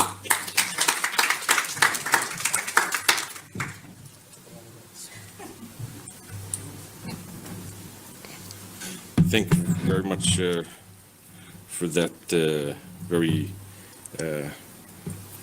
added bio. It was an older one. The doctor does not apply. I have an LLM from the Irish Center for Human Rights, but my bio is really irrelevant here. Thank you very much, Mariam, for laying the groundwork for these principles of international humanitarian law that we see being completely dismantled. And I think the example of looking at the systematic destruction of Gaza's healthcare system is a very important example to highlight this. But before I start, I want to acknowledge the important work that was done by Al-Haq's Legal Research and Advocacy Team, our Monitoring and Documentation Department, and all the work that went into putting this submission together. I've merely been tasked with presenting this submission, so I hope I will do it justice. So, starting with the first slide we have here, through the demonstrated intent to destroy the healthcare system in the Gaza Strip, Israel is inflicting genocide against the Palestinian people as Israel, 1, targets and kills healthcare workers, 2, causes serious bodily injury and mental harm to the Palestinian people by deliberately preventing access to healthcare and life-saving humanitarian aid, and 3, deliberately inflicts conditions of life on the Palestinian people calculated to bring about their destruction in whole or in part by collapsing the entire healthcare system in the Gaza Strip. If we can go to the next slide. So evidence of Israeli officials' dolus specialis to commit genocide has been significant, persistent, and overt since October 2023 and before. Incitement to genocide on the part of Israeli officials combined with the acts of killing, injuring, and disappearing healthcare workers and the other civilians, as well as systematically destroying all 36 hospitals in the Gaza Strip, some repeatedly, points to both direct and indirect evidence of genocidal intent. Indeed, healthcare workers, civilians, and hospitals have been signaled out for targeting. Is this, can you go back? Right here, yes. You have Gura Eland, a reservist major general, former head of the Israeli National Security Council and advisor to the Minister of Defense, wrote in an Israeli newspaper on the 19th of November 2023 that it is precisely Gaza's civil collapse that will bring an end to the war closer. When senior Israeli figures say in the media, it's either us or them, we should clarify the question, who is them? They are not only Hamas fighters with weapons, but also all the civilian officials, including hospital administrators and school administrators, and also the entire Gaza population who enthusiastically supported Hamas on October 7th. And this is a quote. Another quote from Moshe Felen, an Israeli politician and leader of Zehut, a political party that advocates for West Bank annexation, stated in a TV interview on the 23rd of October, 2023, there is one and only one solution, which is to completely destroy Gaza before invading it. And when I talk about destruction, I mean destruction like it was done in Dresden, Hiroshima. But if you do them like it was done to Dresden, like what the British did, and if you burned everything, and if you threw the bombs to penetrate defensive structures, to penetrate Al-Shifa Hospital, and to destroy the ground from beneath it without any consequences. These statements have been complemented by Israeli officials making unsubstantiated statements about hospitals serving as command and control centers and hideouts, as well as unsubstantiated statements about Palestinian doctors involved in terrorist activities, who themselves have been detained, tortured, and even killed in Israeli prison camps. You can go to the next slide.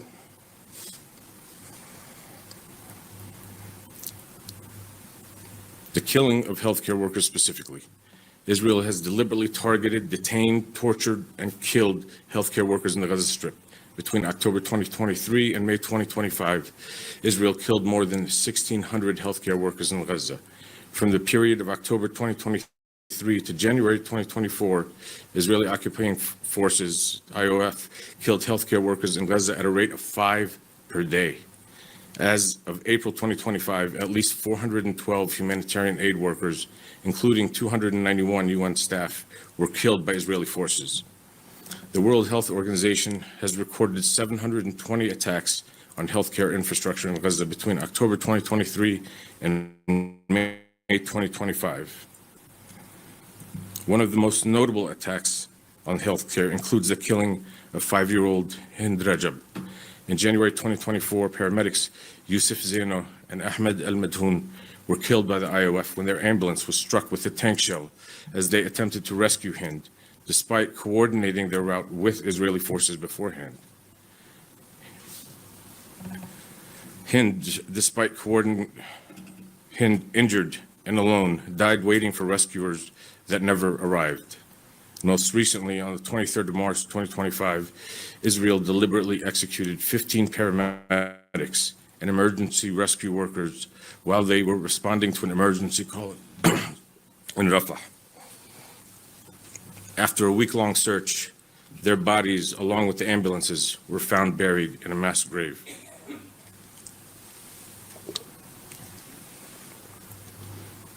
Israel detained at least 339 healthcare workers by February 2025. And of those 339, 96 who were released have testified that they were subjected to torture, ill treatment, deprivation of food and water, threats of rape and sexual violence, and degrading treatment while in Israeli detention.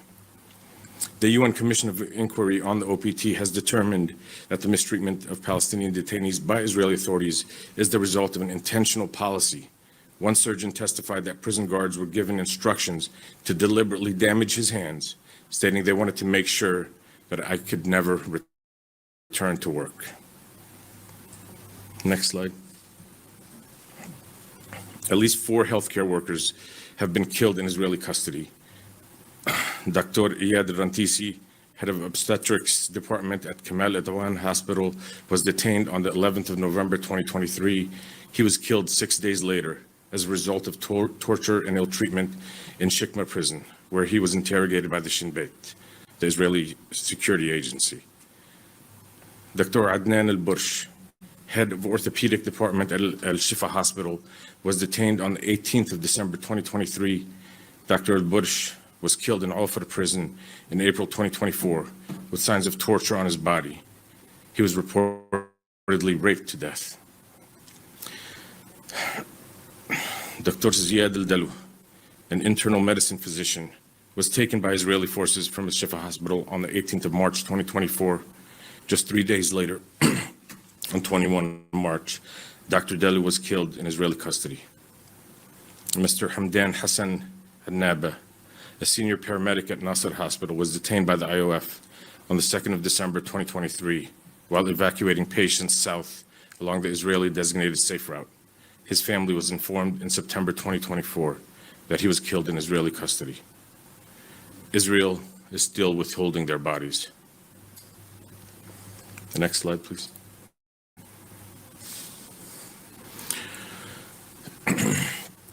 Israel has deliberately inflicted serious bodily and mental harm on the Palestinian people through the destruction of the healthcare system in Gaza, including by directly attacking healthcare workers and hospitals themselves, by annihilating Gaza's healthcare system, thereby preventing the Palestinian people from accessing basic critical medical care while subjecting the population to constant bombardment and airstrikes that place them in dire need of medical intervention to prevent death or debilitating injury.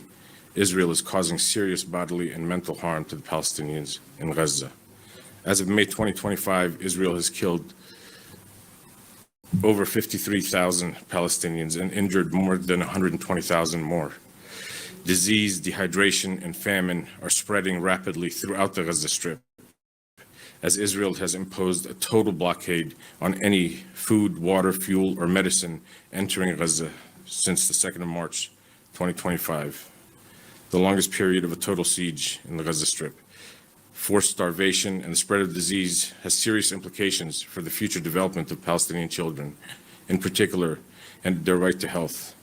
By March 2024, all 335,000 children under the age of 5 in Gaza were at high risk for severe malnutrition, which carries severe developmental consequences. Children are now dying from starvation in Gaza. At least 26 Palestinians were killed by starvation, mostly children and elderly, within 24 hours on 20 May 2025, with many more expected to die in the coming days.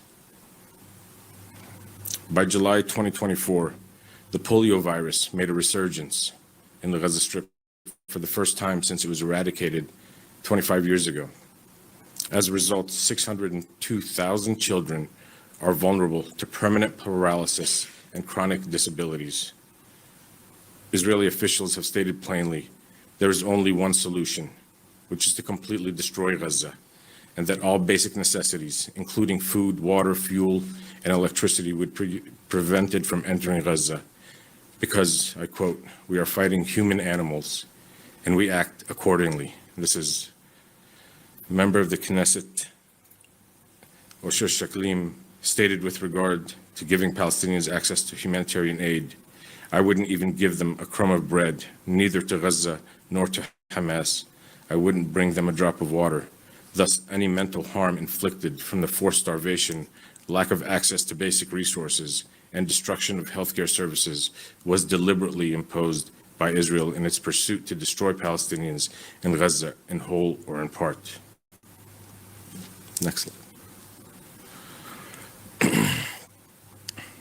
Israel has deliberately targeted, destroyed, or rendered inoperable all 36 hospitals in the Gaza Strip in violation of international humanitarian law principles, protecting hospitals and medical establishments during an armed conflict.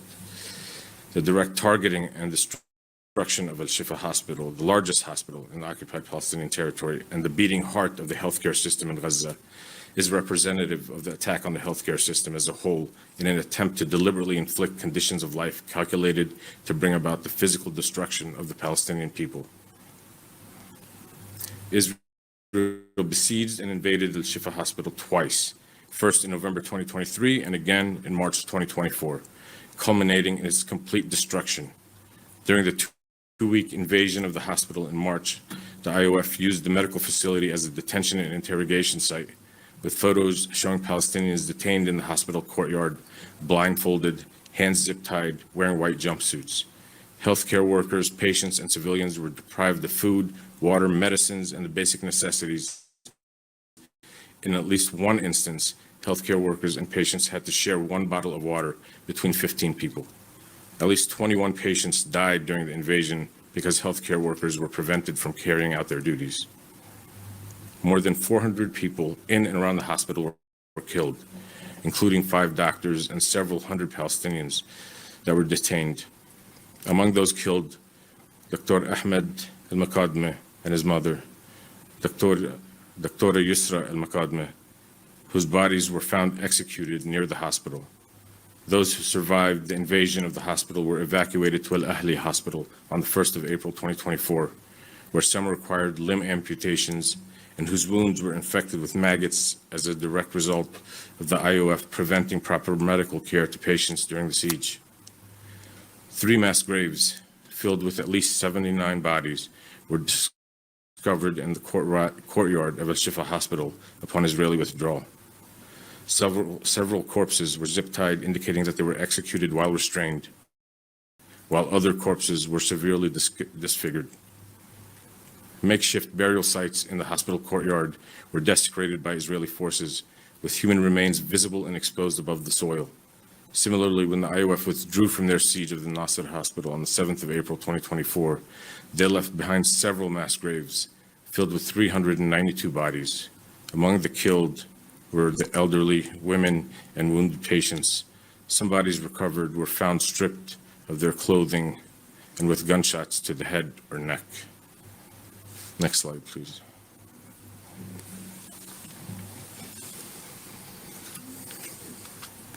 Actually, can you go back to the previous one?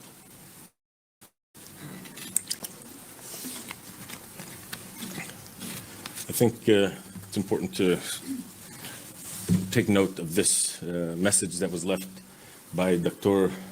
Mahmoud Abu Najla on the 20th of October 2023. Whoever stays until the end will tell the story. We did what we could. Remember us.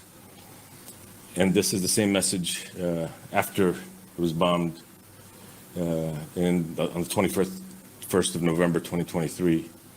And I think at the very least, we are taking this message and we are doing what we can to tell the story.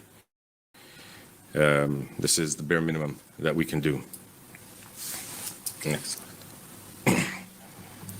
So Israel's direct targeting of Al-Shifa Hospital was part of a broader strategy to systematically destroy the healthcare system in its entirety. I'll go to the last slide, please. So in conclusion, the attacks on Gaza's healthcare system as a pattern of genocide that is ongoing and intensifying. On the 20th of March 2025, Israel blew up the Turkish-Palestinian Friendship Hospital. On 23 March 2025, Israel executed 15 emergency first responders before burying them in their ambulances in a mass grave.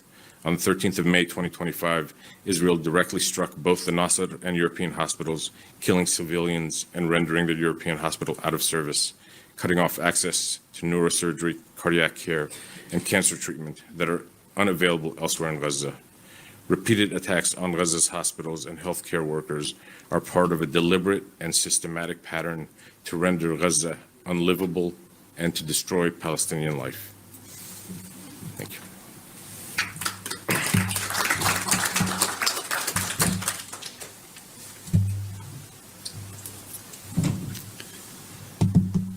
Thank you so much, Wissam.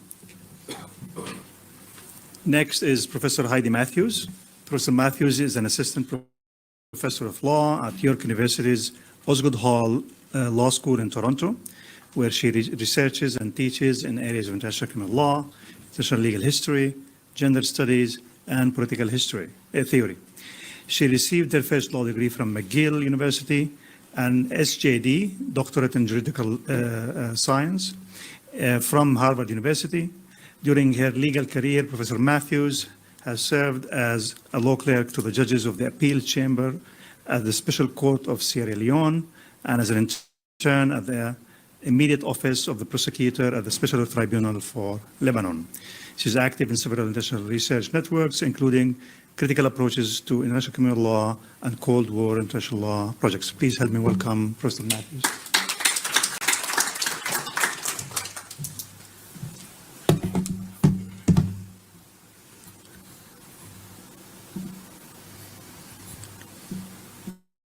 Okay, so can everyone hear me okay? Yeah, all right, great. So I would say thanks for having me, but I think we'd all prefer not to be in this position. Put it down. Yeah, I'm a shorty. Okay. So actually, I'm glad that I was bumped from the second panel to the third one because it the previous two talks really set the stage nicely for the basic principles of international humanitarian law, which oftentimes, when they're infringed, can amount to international crimes, including the crime of genocide, as Article 2 of the Genocide Convention, sub A, B, and C. There's also a sub D and E to the convention. I'm going to talk about sub D, so specifically the imposition of measures intended to prevent births within a protected group. So for our purposes here, the Palestinian group living in Gaza. We won't talk about sub E because it's not implicated in the facts before us, but just to put it on the table, is the deliberate transfer of children from a protected group to another group. And I mention that because as a Canadian citizen of settler heritage, that element was core to Canada's historical and ongoing genocide against various Indigenous peoples as well. So just to be clear about that. Oh, right, I don't have the clicker, you have the clicker, okay. Okay, so the thing that sets preventing births apart from the other underlying acts of genocide that have already been so expertly described for you is this idea of biological destruction. So killing members of a group, which is sub A, causing serious bodily or mental harm, which is sub B, and imposing conditions calculated to bring about the physical destruction of a group in whole or in part.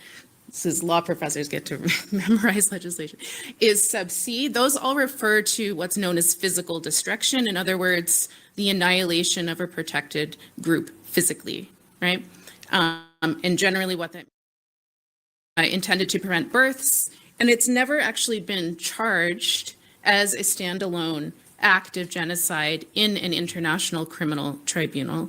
So it was certainly contemplated during the drafting of the Genocide Convention in light of various acts undertaken by the Nazi government of Germany, including things like sterilization or compulsory abortion, segregation of the sexes and other obstacles to marriage. These are the kind of historical understandings of what biological destruction encompasses. But we don't actually have any real jurisprudence at all, interestingly, on this area. So South Africa, in its case against Israel at the ICJ, has charged biological destruction, in other words, preventing births, as a standalone act of genocide. But confusingly, if you go through the materials in depth, what it's also done is put forward various acts supporting that claim in support of the idea that measures intended to prevent births also constitute sub C of Article 2 of the Convention, namely conditions calculated to bring about the physical destruction of the group in whole or in part. Okay, so it's a little bit technical, but it's actually really important because it creates a confusion internally to South Africa's case that needs to be cleared up, because this is likely, well, I'll say more about that. Probably going to be the first instance where we're going to get some actual case law on this question, right, which we don't really have until now. And so the court should think carefully about it. And of course, anybody who's studying the process of the genocide in Gaza needs to understand that. So, right. So, of course, just the very basic nature of the law here is that rather than talking about annihilation of the group, biological destruction is aimed at the group's capacity to regenerate itself. We might also understand that in terms of its reproductive power or capacity. Oftentimes we'll see, particularly in the international human rights literature, coming out of bodies associated with like the women, peace and security agenda or the women and children agenda, we tend to think about biological destruction less in terms of actual biological destruction and more in terms of a sexual or gender-based crime, right? So a crime that is directed primarily towards women and girls or people who reproduce, right?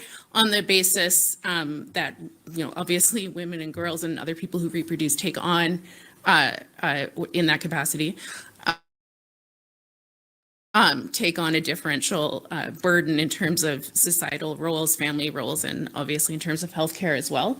But what I'm going to suggest to you is that actually that's a mistake. And what we need to do is understand biological destruction as a crime that can be inflicted, and in fact, in the circumstances prevailing in Gaza at the moment, is inflicted both with respect, well, to all genders, including women and girls and men and boys. And I'll talk about that more in a minute. So yeah, next slide, please. Okay, so the very few hints that we do have that are from the jurisprudence that have sort of been stated in obiter, so they're not really binding, but they've come out here and there in the courts that have dealt with this. The Akayesu decision, famed decision from the ICTR in the 90s, primarily because it understood rape and sexual violence as a predicate act of genocide, okay? So I would suggest is a fairly problematic normatively understanding of what preventing births or biological genocide should look like. So Akayesu says in the judgment, the judges say the measures in question should be construed as sexual mutilation, the practice of sterilization, yada yada, forced birth control, separation of sexes, and prohibition of marriages, as well as mental harm. Okay, all good so far, I think. But when we get to the second part, they start talking about kind of assumptions about how certain cultures and religions may or may not function, right?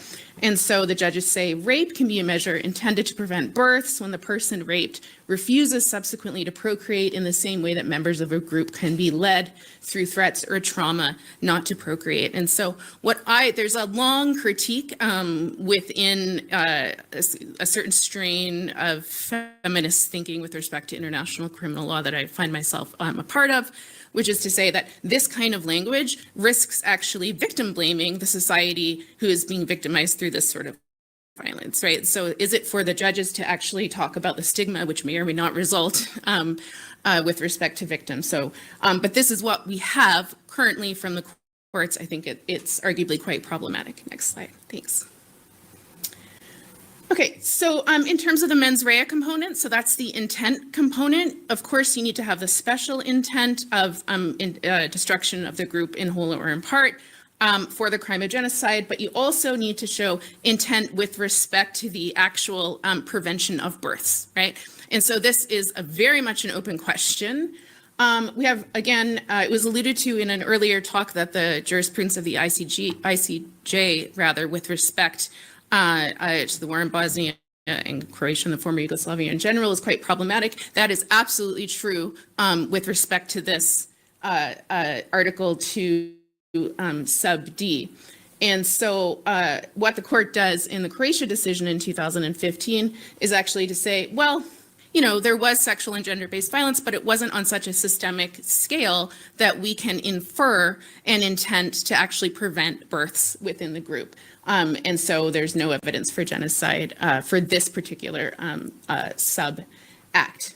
Now, I believe it was Nimmer who really helpfully mentioned the intervention, which I don't think those states knew they were getting into at the time with what they said. So the joint intervention is super important, I think, in terms of opinio juris and also giving us, you know, some pretty heady language with which to push forward the jurisprudence in a more progressive and sustainable way. And so in the Myanmar case, this is a selection from that joint intervention.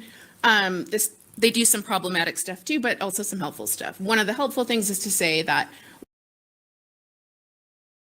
where sexual and gender-based violence to both physical and biological intent, special intent can be inferred from the long-term implications of underlying acts of genocide, including its regenerative power. So this is quite an expansive interpretation, you know, based on the previous ICJ case law. And specifically, and this is true not just for measures intended to prevent births, but really the entire law of genocide, with respect to how evidence relating to the targeting and impacts on children should be evaluated by the courts. Specifically, these joint interveners say that courts need to look very closely at the impacts on acts where children are the victims, because children themselves make up a substantial part of the group, and as you'll see in the quote, are essential to the survival of the group as such, since the physical destruction of the group is assured where it is unable to regenerate itself. So you might already be able to see a little bit of conceptual slippage and confusion actually inside of the joint intervener submission here, because they're kind of talking about physical destruction and biological destruction at the same time, but potentially some really helpful material here as well. Next slide, please. Okay, so I'll try and do this quickly and probably getting up to time. This is not an exhaustive iteration of the available evidence. It's kind of my own attempt to categorize it, partly using South Africa submissions, partly using my own sort of powers of interpolation. And so, so it's not exhaustive, so take it for what it's worth, but I think helpful to get it on the table. So one, which has already been talked about a little bit, is the disproportionate killing of women and children. So over the course of the conflict, something like 21.3 women are killed each day in Gaza. Again, assuming, right, that women bear a certain sort of reproductive burden within the protected group here, but they're not the only ones that do, and we'll get to that. There are several documented cases of the intentional targeting via sniper activity and other modes of attack involving pregnant women, and it should be said both in Gaza, increasingly in the West Bank as well. And the Euromed Human Rights Monitor recently put out a report saying that in its estimation, Israel is pursuing a policy of killing Palestinian women as a tool to destroy an entire demographic. So basically a tool of genocide. Next slide, please. Okay, conditions of life. So this is where things get a little confusing, because a lot of this evidence, again, can also be marshaled in support of an Article 2C conditions of life claim. I'm not going to talk about any of that. I'm just looking at sub D, but a lot of this information can be put under that category as well. So here I'm looking specifically at conditions of life related to destroying the capacity to procreate within the group.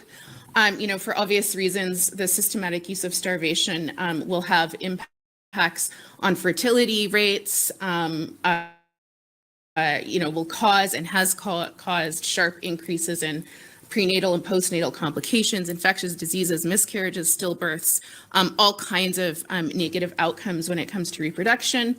There's reportedly a 300% rise in miscarriages, I imagine, for a number of different reasons, including traumatic stress. And reportedly, since the beginning of the total blockade, over 300 reported miscarriages alone, and a general sort of deprioritization of reproductive health care, of course, as a result, as we've just heard about, of the sort of total decimation of the healthcare system in Gaza. Next slide, please. forced displacement, I think, is a really important one because it's not included in the Genocide Convention as an underlying mode of genocide, but given the way, especially as we've seen it roll out on the ground in Gaza, actually kind of includes all of the underlying acts of genocide, or I mean, arguably. And so under certain conditions, forced displacement can have biologically destructive consequences, right? So particularly under the conditions that currently in here in Gaza, which we've already heard quite a bit about, we don't need to reiterate, just in terms of numbers, again, most of the population has been displaced multiple times. And so that's a population that contains some 60,000 currently pregnant women and girls as well. Next slide, please. Direct attacks on reproductive health care. We've heard a lot about healthcare in general. So just to note that in particular, there have been direct attacks on fertility clinics. We will have, I'm sure all know about the Al Basma IVF Center, right, which previously had conducted in the range of 100 IVF procedures and had all of, well, not only was the facility destroyed, but all of the reproductive material, including embryos and other material, was destroyed as well. The general lack of access to reproductive health care is impacting, well over 500,000 women and girls. Next slide. Okay, so this is the thing I want to just emphasize a little bit, and it builds on Lisa's excellent talk earlier. So about the what we might call sexual and gender-based violence, but the reproductive impacts of that violence, including within detention and including with respect to men and boys. And so there's, ample evidence of men and boys being targeted in the genitals, sort of in the field, right, as it were. So being shot directly in the genitals and then reporting to hospitals with those sorts of wounds. But also direct attacks on genitalia for a number, using a number of different horrendous sorts of practices, which constitute torture in detention as well. Interestingly, the International Independent Commission found that those acts constitute sexual and gender-based violence against men, as well as the international crime of persecution. But they don't get into any of the reproductive aspects of that, which I think is a mistake, which also betrays a certain bias against understanding attacks against men and boys in terms of their reproductive capacity, and here in terms specifically of biological genocide. And so my suggestion to all of us who are thinking about genocide law and how it should be really written with respect to this specific underlying act of genocide would be very much to take a much more critical lens with respect to the way in which we generally privilege harm occasioned to women and girls and sort of leave out other sorts of harm that undoubtedly will have implications with respect to the capacity of the group to regenerate itself. And I think there might be one more slide, but okay, yeah. So I would also argue that the massive levels of detention that Lisa described might also constitute separation or segregation of the sexes for the purposes of preventing reproduction. We've already touched briefly on starvation, and is that the last one? I think so. Yeah, okay, great. Thank you so much.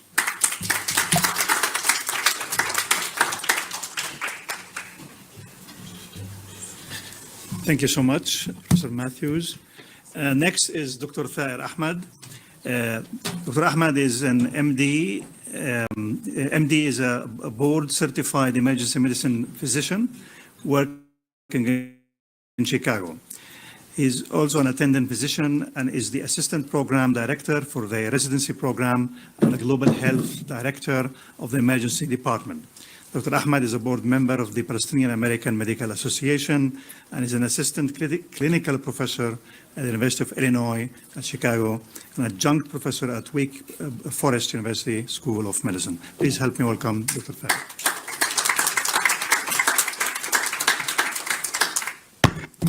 Thank you very much. I appreciate the opportunity of being here. I know it's been a lot of information today, and I see that our audience has thinned out considerably, so I appreciate everybody that's here, and I want to at least acknowledge that it has been really a heavy day hearing everything that has taken place over the last 19, almost 20 months now, and I understand that that does have quite a bit of toll on everyone. I want to begin my testimony by saying that I've been to Gaza and the West Bank as a humanitarian and as a healthcare worker several times over the last 15 years. And I've seen the development and the progress of healthcare institutions and systems within Palestine, and have witnessed the aftermath of many of the aggressions on Gaza and the West Bank. I will say something that many of you already know, and it's clear given our presence and attendance here today, but the degree of destruction and devastation and violence we've seen over the last 20 months in Gaza is among the worst that we've ever seen, is the worst that we've seen. I entered Gaza in early 2024 as a volunteer emergency medical team member that's coordinated under the World Health Organization. And I want to start first by saying how it was entering Gaza.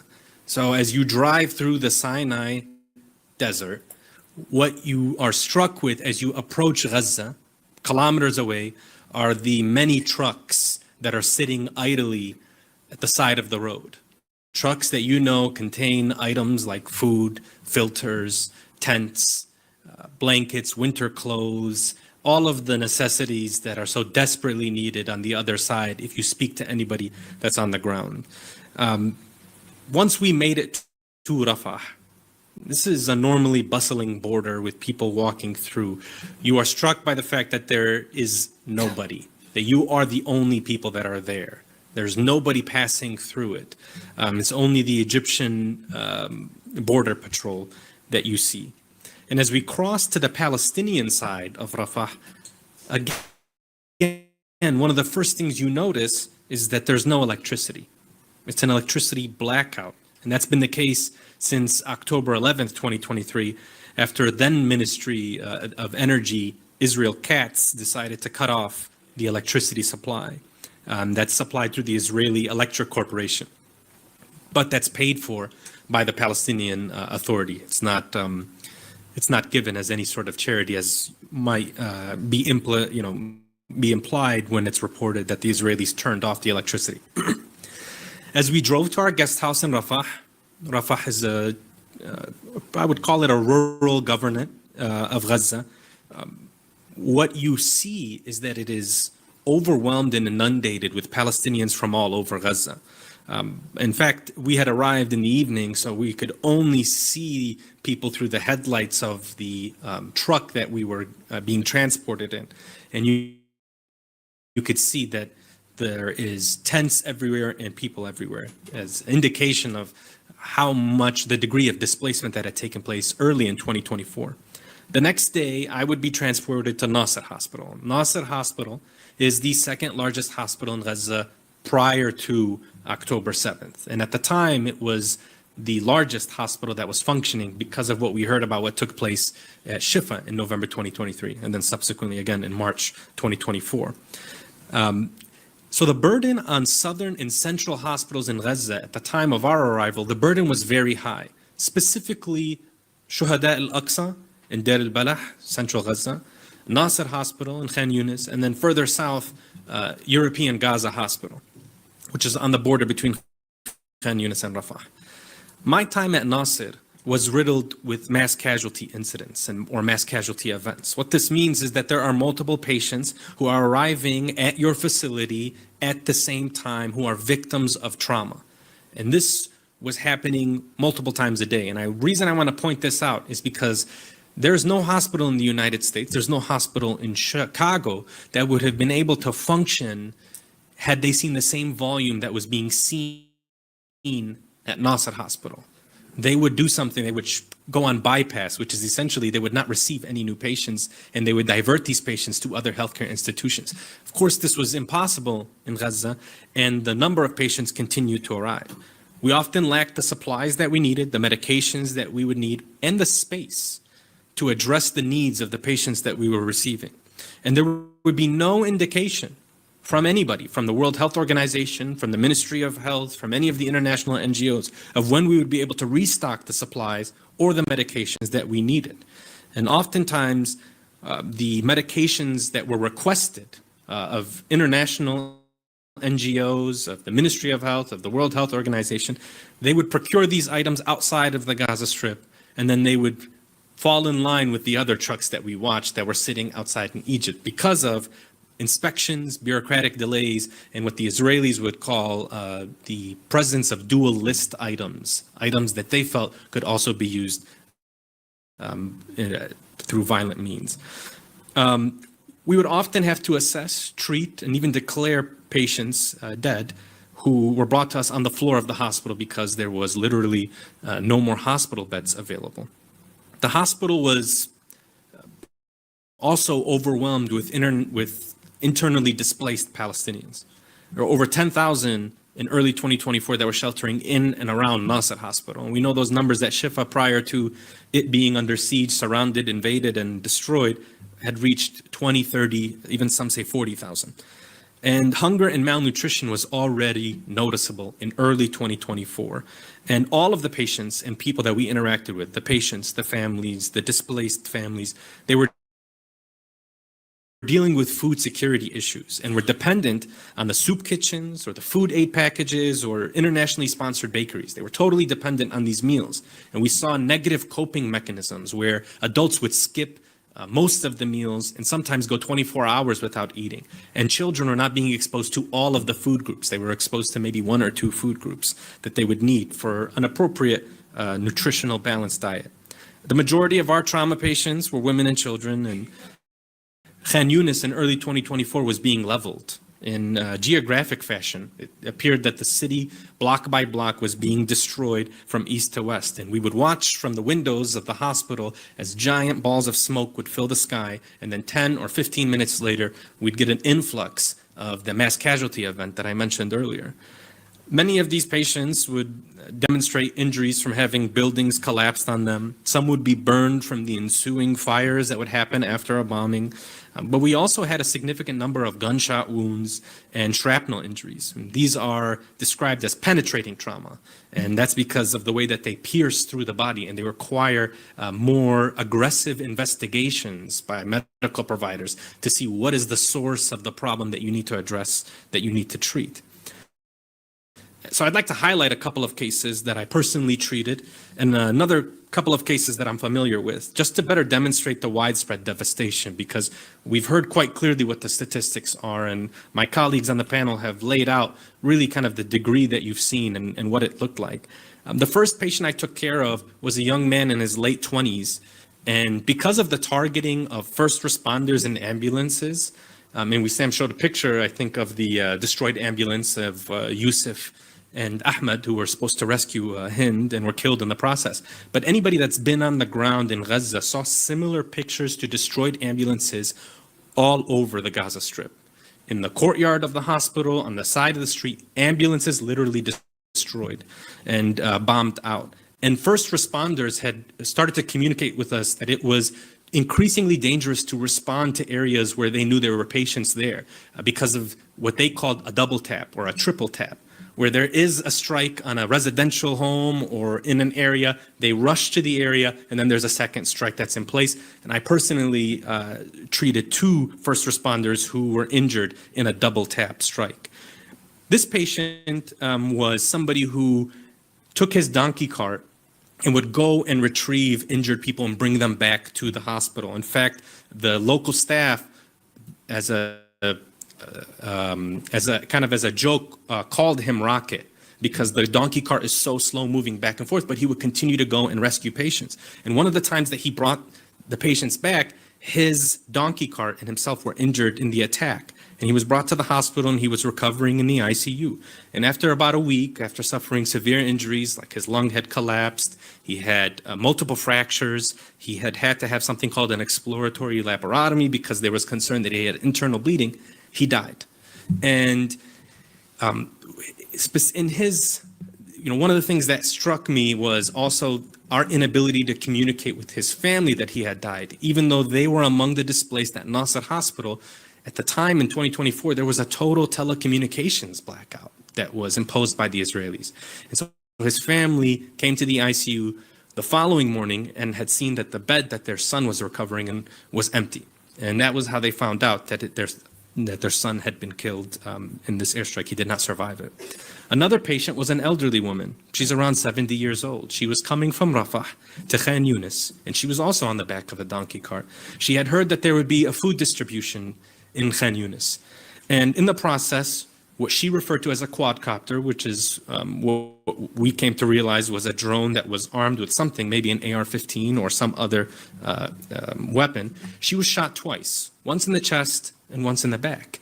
Her lung had collapsed and we had to place a chest tube to reinflate her lung. But the bullet was lodged in her spine, and this 70-year-old woman was now paralyzed from the waist down.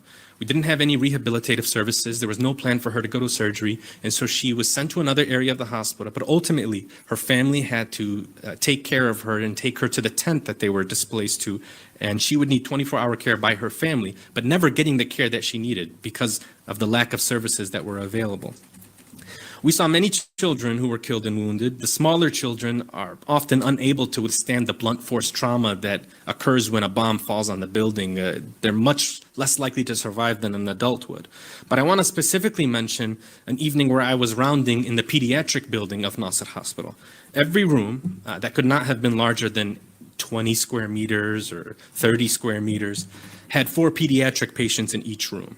And all of the rooms were filled. And they usually would have one companion with a mother. So these are very overcrowded conditions. There's one particular room that only had 3 patients, and the corner had been damaged. The nurse that was rounding with me at the time told me that this was the room of Dunya Abu Muhsin. The reason I mentioned Dunya Abu Muhsin is because she's a 12-year-old who had lived in Khan Yunis with her family, and her home had been bombed. Her entire family had been killed, her mother, her father, and her 3 siblings.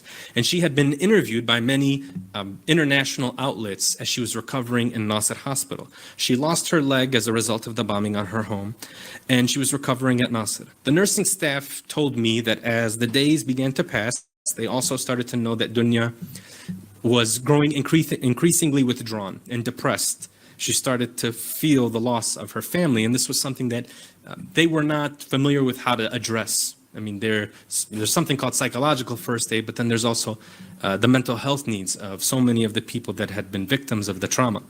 But on December 17th, 2023, less than a month before I had arrived, an Israeli tank fired a shell at Nasser Hospital, broke through the room, and hit Dunya, killing her.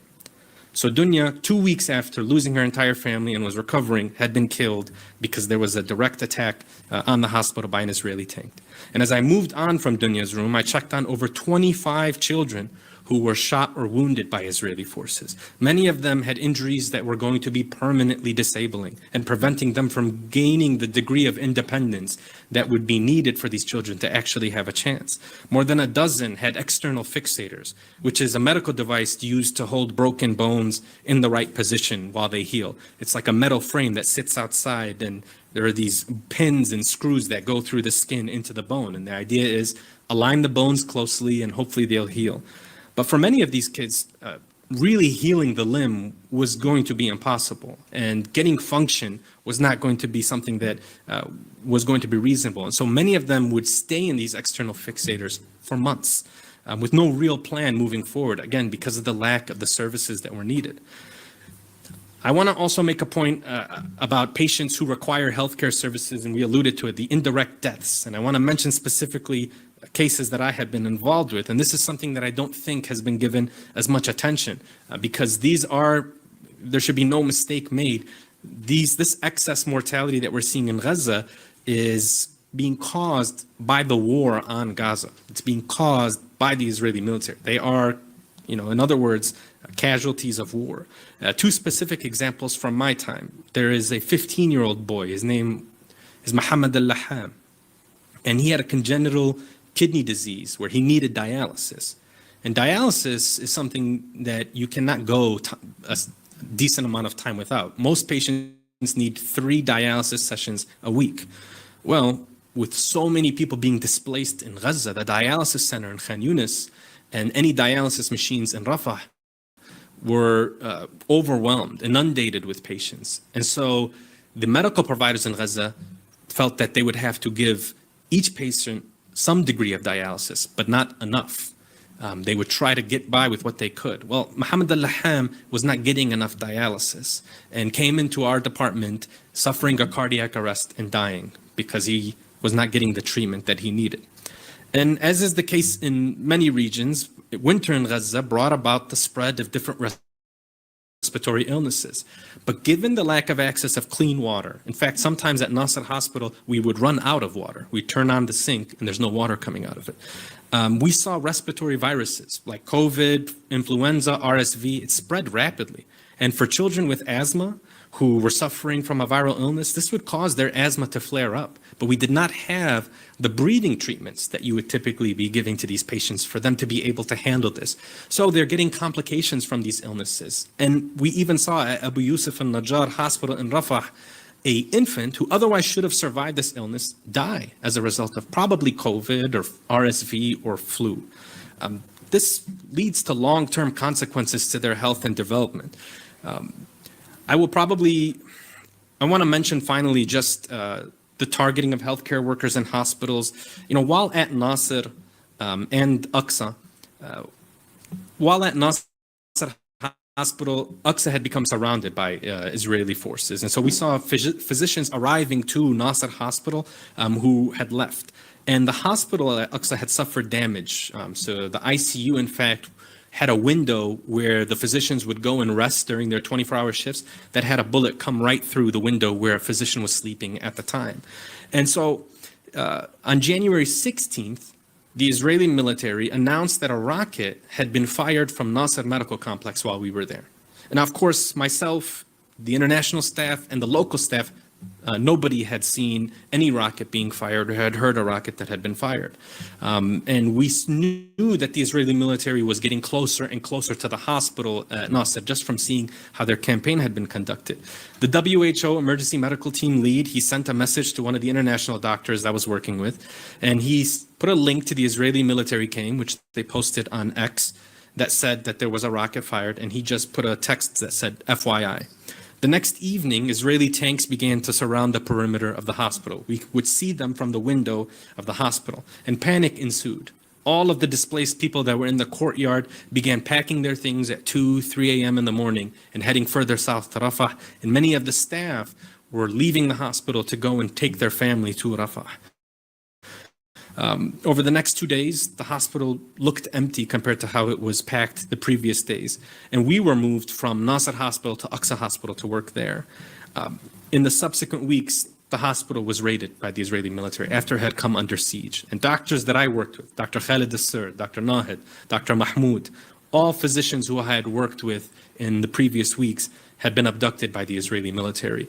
And from the colleagues that had been abducted, Dr. Nahid specifically was the leader of the surgical department at Nasser Hospital.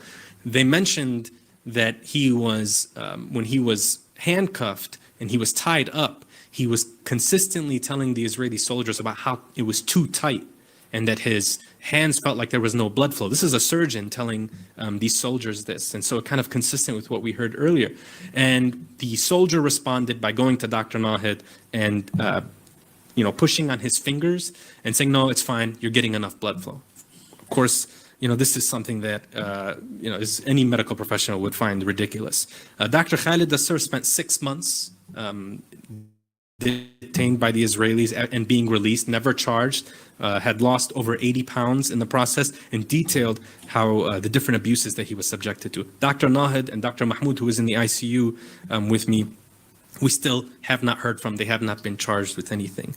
I would be remiss without also mentioning Dr. Hussam Abu Safiya, who I've communicated with and who I'm still in contact with his family. And the reason his case is particularly noteworthy is he had already previously been detained and questioned by the Israelis in one of their many raids on Kamal Adwan Hospital in the north of Gaza. Every time, of course, they found nothing on Dr. Hussam, but he became a more vocal advocate for his patients in Gaza. He wrote 2 op-eds in the New York Times, one on October 29th, 2023, and then again on December 4th, 2024. He did many interviews with international media detailing the struggles that he was enduring, him and his staff, in their ability to be able to treat their patients. And then in October 2024, the Israeli military surrounded Kamal Adwan yet again.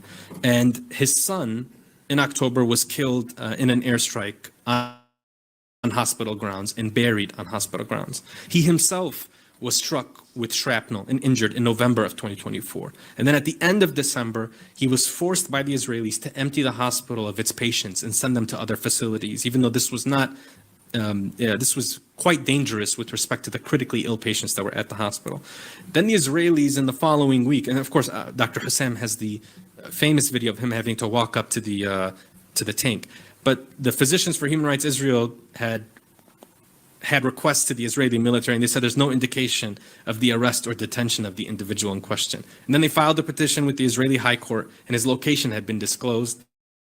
And the Israelis finally confirmed that they were holding Dr. Hussam. It's been over several months now since Dr. Hussam's been detained, no charges, and his family's not been able to communicate with him. He's one of 150 healthcare workers still being held.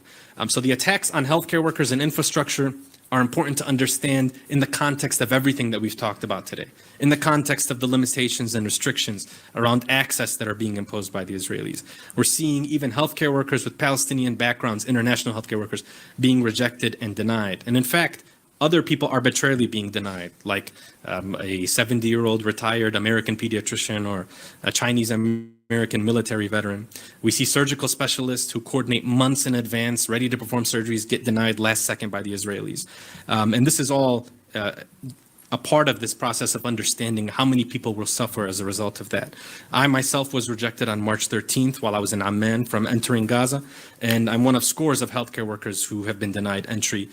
Process is arbitrary and random, but there's a clear effort to discriminate against Palestinian backgrounds, but also to make it as difficult as possible for healthcare workers to mount an emergency response.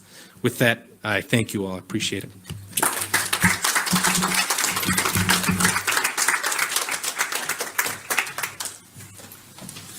Thank you. Thank you so much, Dr. Fahad. Next is Dr. Mimi Sayed, who is an American emergency medicine physician and assistant clinical professor at the University of Washington and Washington State University.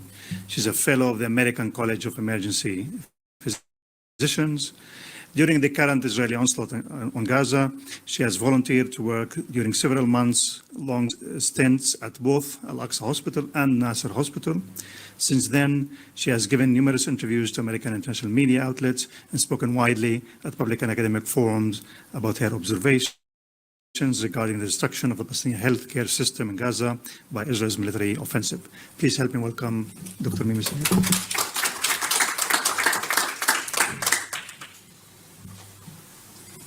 Hello, I'm Dr. Mimi Sayed, and as my colleague here, we could finish each other's sentences. What we witnessed was so similar, and we didn't know each other before I went to Gaza, and we went to different hospitals. We went at different times of the year. So I will just read my testimony, and you can see for yourself. I'm Dr. Mimi Sayed. I'm a board-certified emergency medicine physician. And I've been to Gaza twice. I went last year in August for a month at Al Nasser Hospital, and then I went again in December to Al-Aqsa Hospital again for 4 weeks. I stand before you today not just as a physician, but as a mother and a human being who bears the truths that have been etched into my soul during my time in Gaza.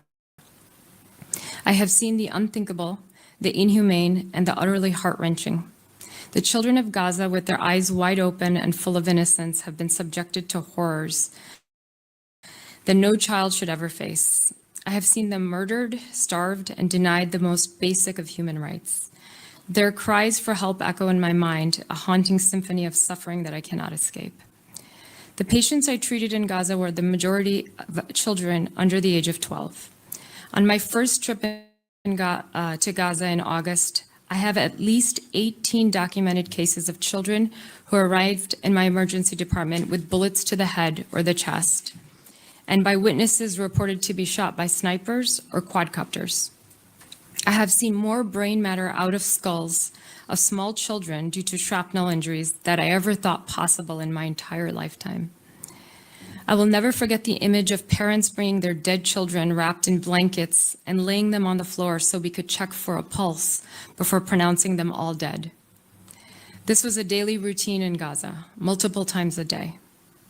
The long line to the morgue where family members would wait for their loved ones so they could bury them with some shred of dignity will always be an unforgotten memory for me. Even when we did save some children from the jaws of death, their survival is at the mercy of the Israeli military's next airstrike or food deprivation. On my second trip in December, during a mass casualty incident, I recall an 8-year-old little girl named Allah. She arrived in an ambulance to Nasser Hospital with her father next to her. She was hit by a piece of shrapnel that opened her skull to expose half of her brain. Even though she was still moving slightly, given her devastating injury, the plan was to let her die because the rate of survival was very low for her. However, when I looked into the eyes of her father, I could not allow her to die without at least trying to stabilize her for further treatment. I imagined my own 8-year-old daughter laying there. I immediately secured her airway with a laryngoscope I had to smuggle in because I wasn't allowed to bring it in by the Israeli military. By some miracle, I was able to get her to surgery, and 3 weeks later, she was talking, reading, and walking, and even saying, "Shukran, doctora, ana mkhair," 3 weeks later. Although I was able to help this little girl, she continues to have the threat of death looming over her at all times. She needs medical evacuation because there's only a skin flap covering her brain. She's at risk for infection, malnourishment, and death that was created by the Israeli government. I have photographs that speak louder than words, images of children playing in sewage, their laughter echoing in the streets flooded with waste.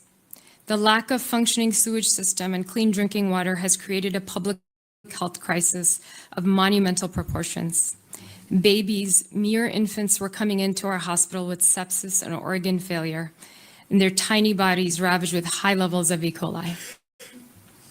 Chronic diarrhea is a constant for all children in Gaza, a completely preventable and unnecessary condition. The Israeli government's restriction of supplies for water purification is a death sentence for all of the children there.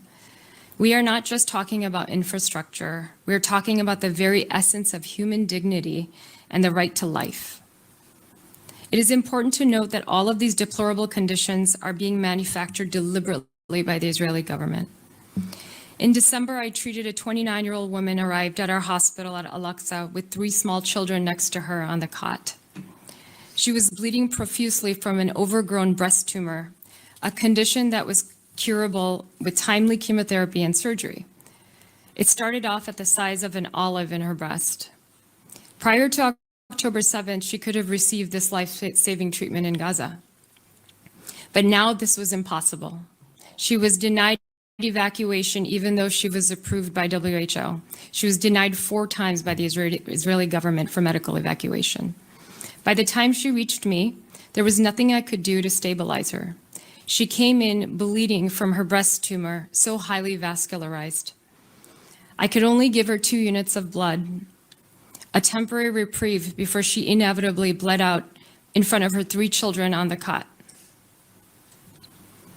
My colleagues later notified me that she had passed. This tragedy is not an isolated incident. The healthcare system in Gaza has been systematically dismantled with shortages of medical supplies, equipment, and personnel. The lack of basic medical supplies has made our job as healthcare providers nearly impossible. We were forced to work without gloves, hand soap, running water, or even electricity many times. I met healthcare workers who had been imprisoned and tortured. Their crime, simply working in the hospital on October 7th. They were beaten, humiliated, and subjected to unspeakable acts of cruelty. Healthcare workers who are supposed to be protected under international law have also been repeatedly targeted.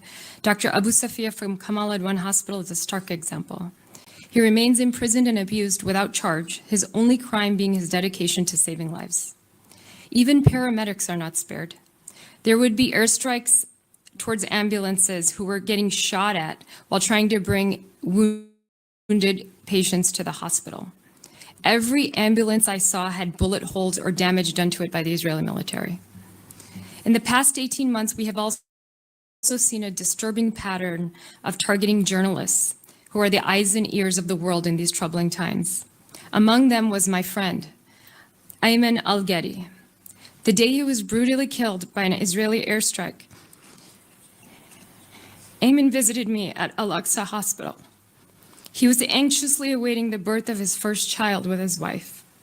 His excitement was palpable, and his hope for the future was a beacon of light in the darkness of Gaza. His car that was marked Press was struck by an Israeli missile that night. He was killed along with 4 other journalists right in front of the hospital where his son was born the next day. During my time in Gaza in December, I witnessed the targeting of civil defense workers. One night, a dozen civil defense workers who were trying to repair the sewage system arrived at our hospital. Half of them were already dead, and others were severely injured. Another night, when long-awaited humanitarian aid finally entered through the checkpoint, the civil defense workers guarding it from the looters was struck by bombs from the Israeli military. These were family men with young children. They all arrived dead except for one man in his early 20s. I was able to save him for one night so his family could say goodbye to him. The next day, he passed away. His crime was trying to protect the aid from coming in so it could be distributed appropriately. In all my time when I lived there, working in the hospitals in Gaza, I never once saw Hamas fighters or weapons in the hospital. The only people we treated were civilians. The rhetoric the Israeli government uses to justify bombings is unwarranted, untrue, and a downright crime. With my testimony today, I would like to call to action. We must stop arming the Israeli government. We must place sanctions on them in order to stop this mass murder of innocent children. Starvation should never be used as a weapon. There must be a permanent and sustained ceasefire and unlimited aid allowed to enter. We must not forcibly displace the people of Gaza, but empower them to heal and repair their own state. It is difficult for me to criticize other countries when my own government is overwhelmingly enabling these crimes. Past US presidents have had courage to stop arms to Israel when it was unjustly bombing other countries. And I call on my own president, President Trump, to do the same. Thank you.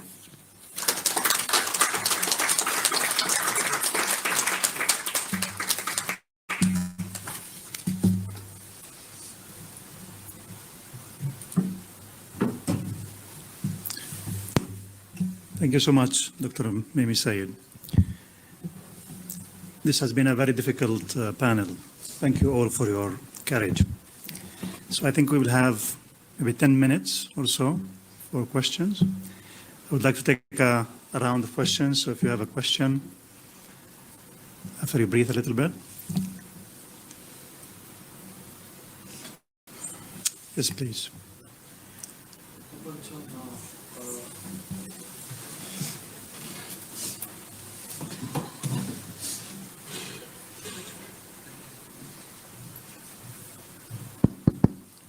Test. Can anyone hear me? Up until now, I've come late, but I have heard of one of the best ways to help was the Hind Rajab Foundation, where they're actively finding the soldiers and making them accountable through posts that they've themselves sent to the media. I wanted to ask, especially now with these 2 witness accounts stating that any support aid trying to come in is being held up at the border, any other way to help? Because this seems like a situation where we can't do anything other than speak, and it doesn't seem to. We can't do anything other than speak about this, inform others, but in the end it seems like, as you mentioned, please Trump do something. It seems like corruption is at an all-time high. What could we as people do other than just speak? One more question.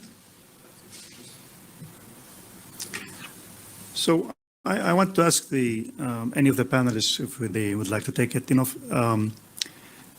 Decades ago, there used to be, at least in radical and left circles, a concept of praxis, in which there is an amalgam of expertise and the usage of expertise for human flourishing, for liberation, rather than perhaps the dominant perspective of the neoliberal professionalized subject that we have today in academia, perhaps also in medicine. Obviously, all of you here on this panel are ones who use this expertise for human freedom, for minimizing human suffering.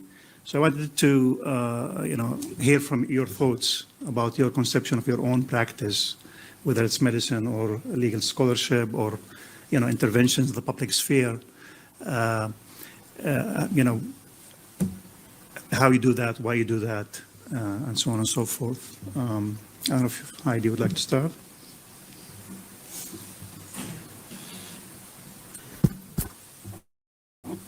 The organizers remembered everything, but no? It Yes? is. Oh, you literally have to. Okay. It's not a COVID-safe microphone. The organizers forgot boxes of tissues up here, I think, because we're all sort of, anyway, I'm not, a bit verklempt, but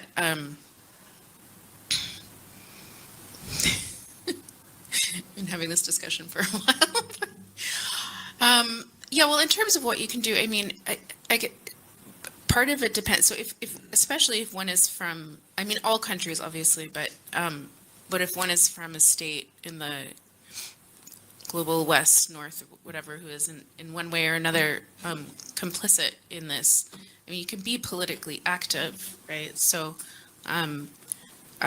get to know your representatives and really bother them a lot.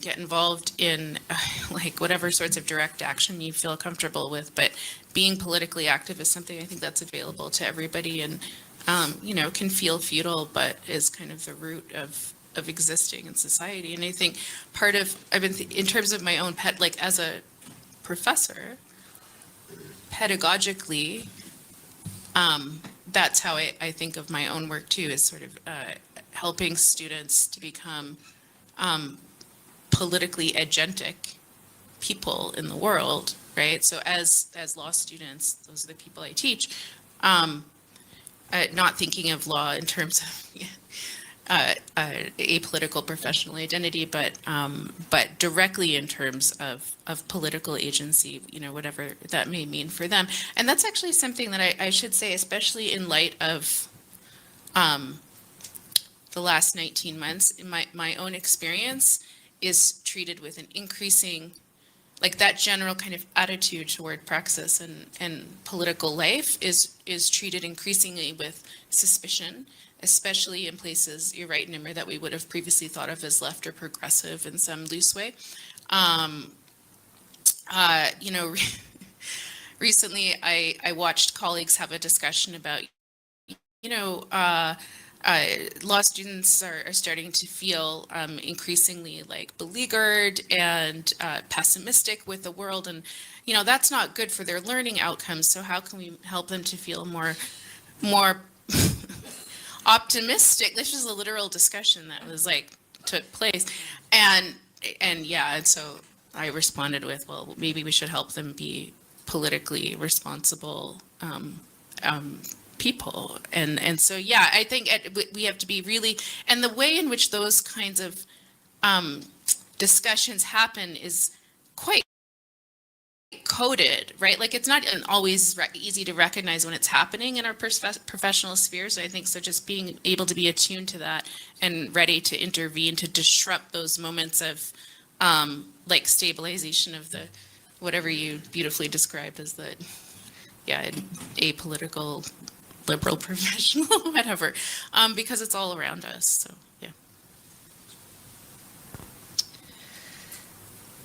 So first of all, I wanted to be a doctor when I was growing up, and thank God for all patients everywhere. That did not happen. But I just want to say I wanted to be a doctor because I wanted to be like the two of you. So thank you so much.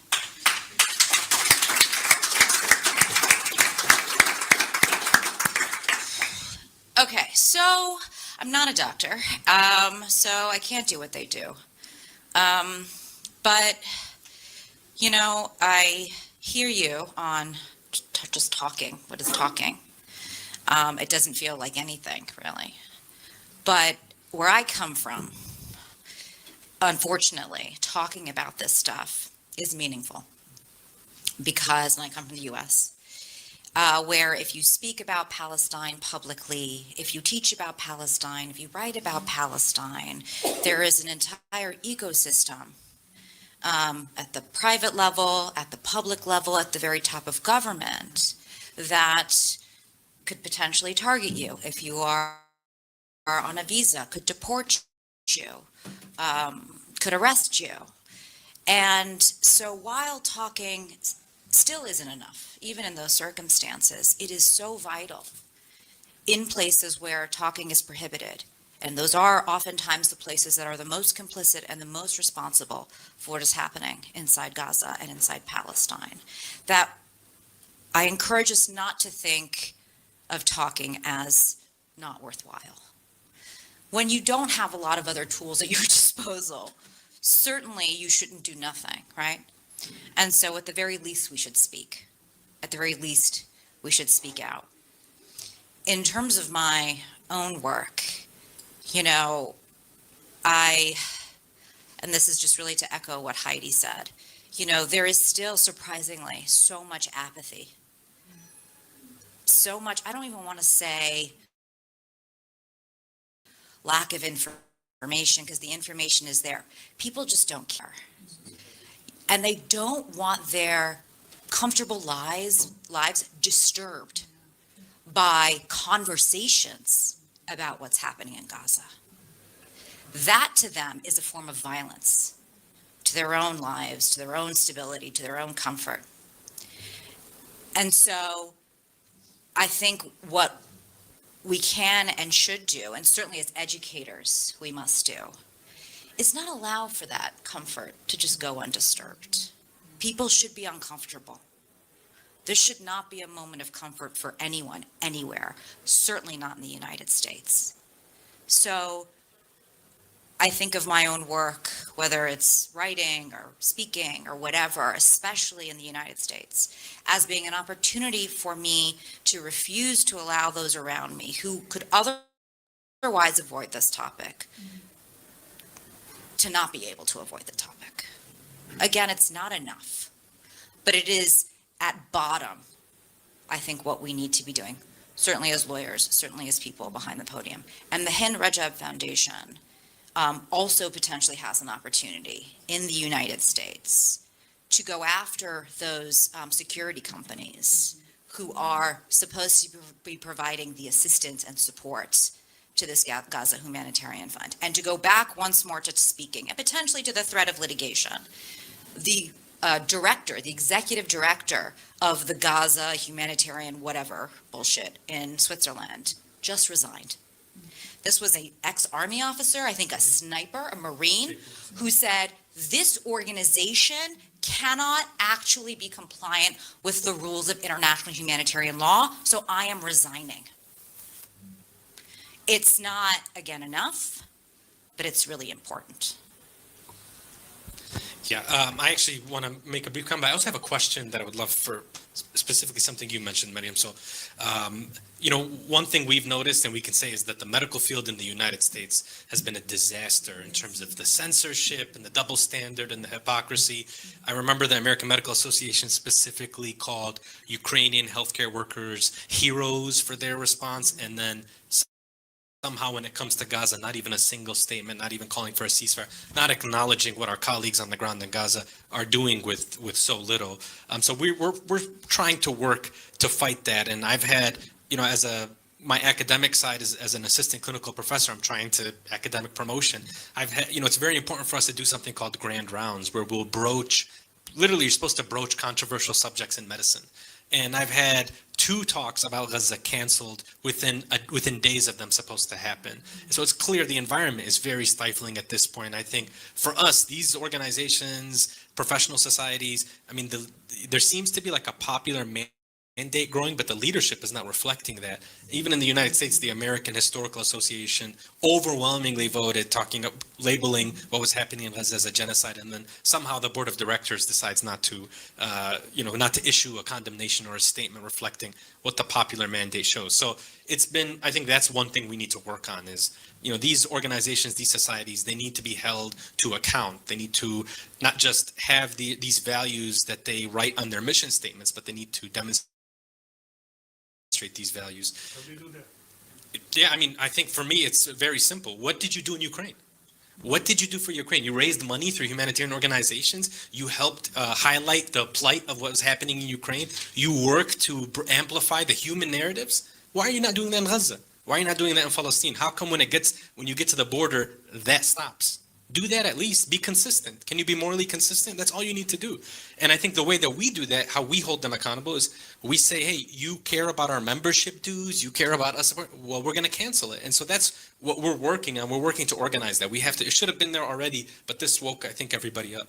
My question is, when we came back, we had to put on the role of working in this advocacy space, and not just our testimony, but we had to have asks for lawmakers, people, National Security Council, State Department. One thing that came up in your lecture specifically was something that was told to me directly by Jake Sullivan, National Security Advisor. He literally said, the Israelis are telling us that this commander that they killed in Jabalia, that over 100 civilians were killed in the process, that his risk profile for Israeli citizens is much higher than that, thus justifying it. And the constant thing that we hear from the State Department when we're trying to amplify issues is bring us individual cases, bring us individual cases. And I think you brought up how, if you take it from a bird's eye view, the Israelis can justify anything. And so I guess, how do we respond to that as we're moving forward, trying to bring this up? If once they're done talking, we can maybe come back. Yeah, I don't have that much more to add, but I think, your question is relative to where you're asking from, what country you're asking from, right? In the United States, and we all know the elephant in the room, if the United States wants, tomorrow this ends, right? And so the pressure needs to be on our country, unfortunately. And some of the things that, Miriam is talking about, having the conversation, that is the biggest part of what I realized when I came back, is giving people the tool to have conversations, because a lot of this is ignorance, unfortunately, and people don't have confidence to have this conversation. They think it's too complicated. They don't know enough about the issue or the conflict, so they don't feel comfortable having the conversation. And so just simply educating people and giving them the tools, the narrative, the vocabulary. The vocabulary sometimes is the most important thing you can provide somebody, is how to talk about it. And that's, and I'm speaking from a kind of American perspective, but that's who needs to be convinced, unfortunately. You guys don't need to be convinced. No, I just want to say, it says 70% now, so it's not ignorance. If 70% no longer sees Israel as legitimate, it's just more than just ignorance.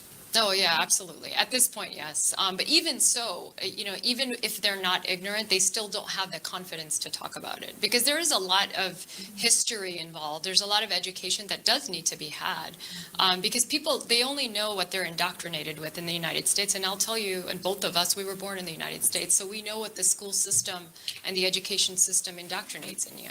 And that's what the product that you see in the United States, the citizens, that's what they talk about. So we need to give them a new language to talk about it, is kind of my point. And I think the talk is important, because but it's only the starting point. In the end, we need to shift the political will to action. Those words have to be the foundation through which action is called for. And the work that we do engaging these legal mechanisms, they don't operate on their own. We have to force them to move these wheels of justice. That's all we can do from our particular part in this bigger ecosystem. But through this engagement, we expose other things. And I think seeing our roles as part of a bigger ecosystem is very important, because in the end, all of it needs to be pushing towards action. What we have seen, basically things stop at a call for, but that still is waiting for someone else to heed that call. And I think after these last 19 months, it's also time for us to think about escalating what it is that we are calling for. If we are calling for sanctions and they're not being imposed, if we are calling for an arms embargo and it's not being imposed, we've seen civil society try to organize a flotilla that was targeted as well. Now we've seen important rhetoric coming from countries like Spain and France about the importance of delivering aid.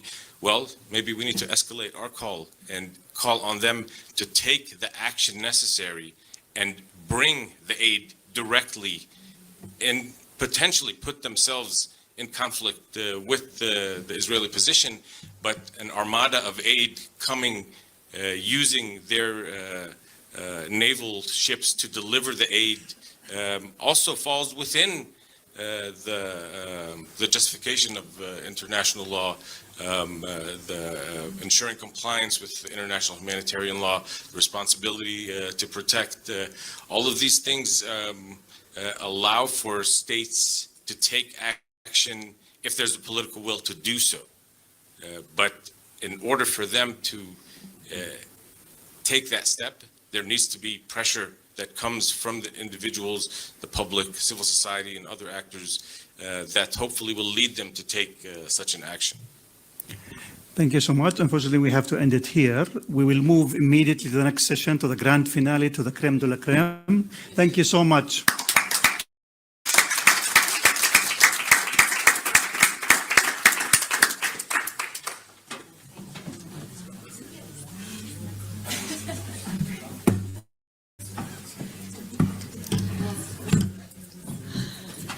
Thank you so much for this wonderful and very depressing panel.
We are under Israeli military restrictions in terms of some of the things that we can film, but it's important to be in there.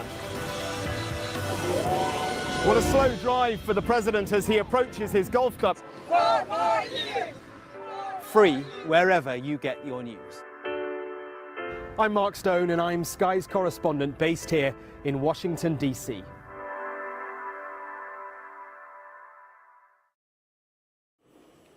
You're watching Sky News. In a moment, the press preview, a first look at what's on the front pages as they arrive. But first, our top stories this evening. And the escaped sex offender, Brahim Kadosh Sharif, has been arrested on a North London street, all in front of a Sky News crew. A 24-year-old woman who claimed to be Madeleine McCann has been found guilty of harassing the missing girl's parents, Kate and Jerry. ITV's confirmed it's in talks over the sale of its media and entertainment division to Sky, a deal that could be worth £1.6 billion.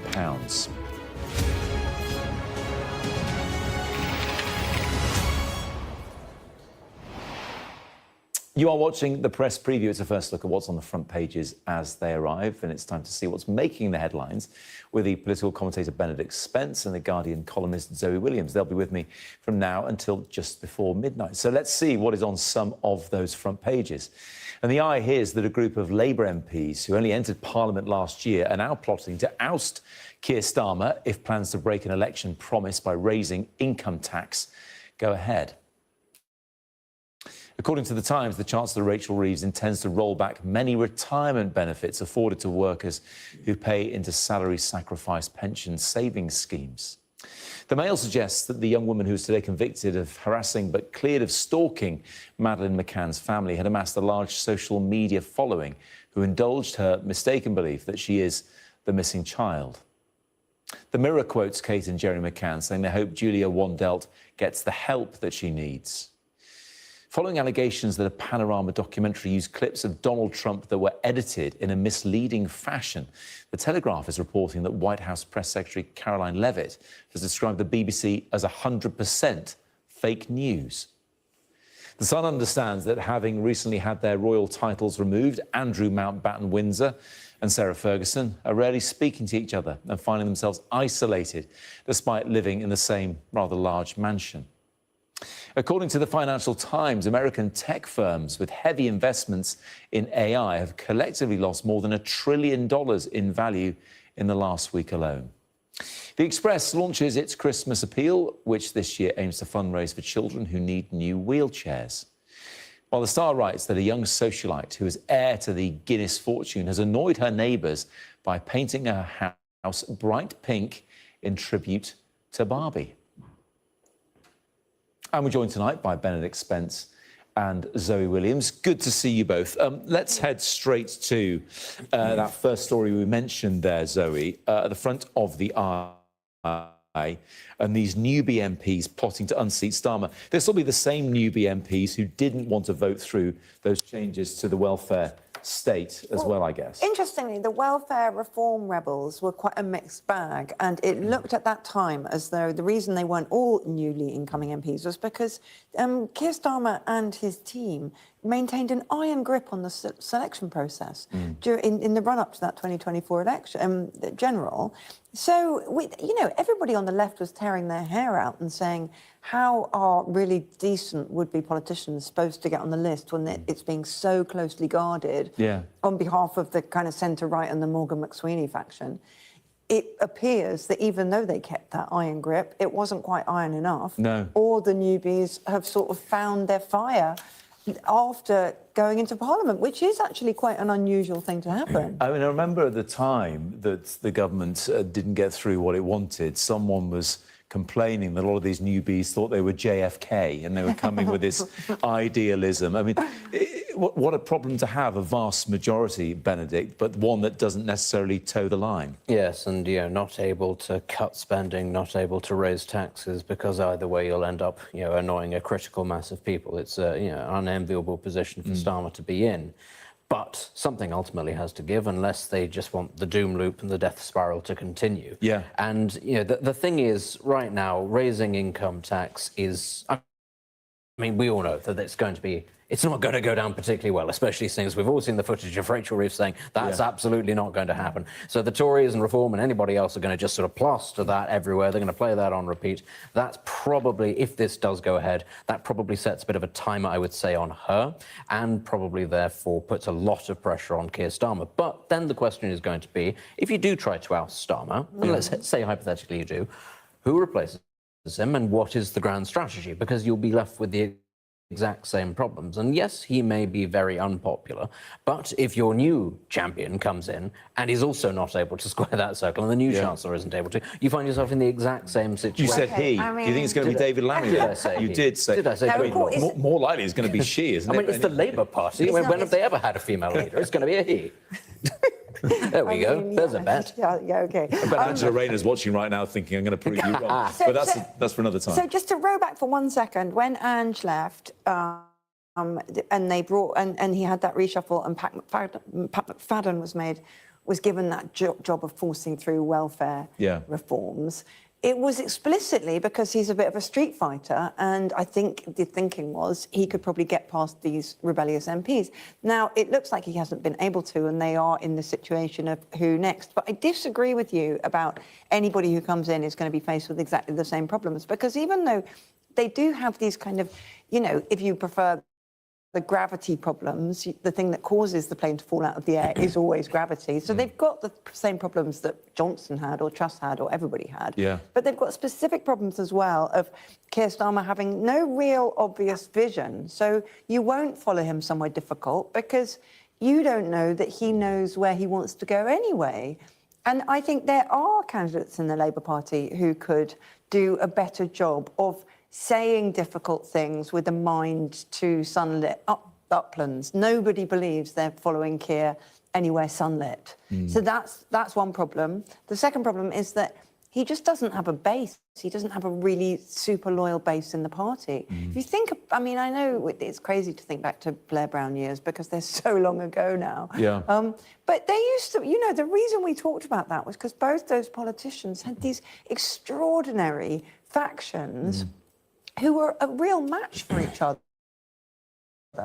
and intellectually and in numbers terms, whereas Keir's got none of that. Well, Tim Allen's back in number 10, and I'm sure he remembers the Blair Brown years pretty well, running their comms. Let's look at the front page of the Times, because, look, this is a different variation on the theme of what's coming in the budget. They think that Rachel Reeves Benedict is going to announce a retirement savings raid. How is this likely to go down? I mean, how's it likely to go down? About as well as an increase in income tax is likely to go down. And I think that this, for me, at the very least, is the problem. I mean, Zoe may say that there is simply he lacks vision and that somebody else might have the vision. But where is the vision? What is the vision? We need to start hearing a bit more of that. And if there is going to be another leadership contest at some point, we're going to need to hear some of that from whoever it is that's going to step up to the plate, because I don't see who it is who's going to be able to come up with a brilliant tax increase regime that is going to tick all the boxes, fill all the black holes, and that isn't going to irritate an awful lot of people, especially if it comes after this set of tax rises, unless, of course, you also match in some spending cuts as well. Where are they going to come from? Because, of course, then you have the backlash of the back. But that's my point here, is that I'm sure that there are more charismatic, more ideologically interesting candidates. I just don't see who that person is who can sell that vision. But the thing is that what you're missing is the real battle is going to be between somebody promising a truly radical tax super wealth rather than distribute tax between kind of doctors and accountants. You know, I think we're getting a bit ahead of ourselves on who might be the next Labour leader, because it's unlikely to happen until May next year when there's the local elections. Let's park that for the time being. Bring it back to the here and now. Let's do the Nostradamus thing. Let's assume that he's a dead man walking. Let's try and get our bets in now, whilst the odds are still good on different people. They've been rolling the pitch, but you never know. They might turn it around with the budget. We'll have to wait and see. Bringing it back to what's been happening this week, and of course we've seen with my colleague Tom Parmenter and his cameraman, by the way, capturing on camera this man who was mistakenly released, finally apprehended in North London. And the Times has that there. They have the imagery as well from Sky News's exclusive pictures there.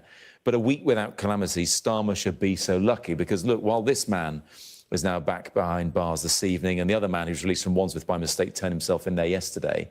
There are other live cases going on, Zoe, at the moment. The problem with this story is that if it weren't for this first asylum seeker who's meant to be deported, Hadish Kabatu, then nobody will be talking about it because it happens 250 times a year. You know, but it didn't used to, by the way. I mean, it's gone up a significant amount in the past year alone. In the past year alone, and it's probably gone up, I would say, over the past 4 years as prisons have had a staffing crisis. And there's been a huge amount of churn. There's a problem with training levels of staff in the prison service. There's a problem, of course, of actual capacity of prisons. There are too many people in the prisons. People are being let out early because there are too many people, and that's causing knock-on effects on the release system.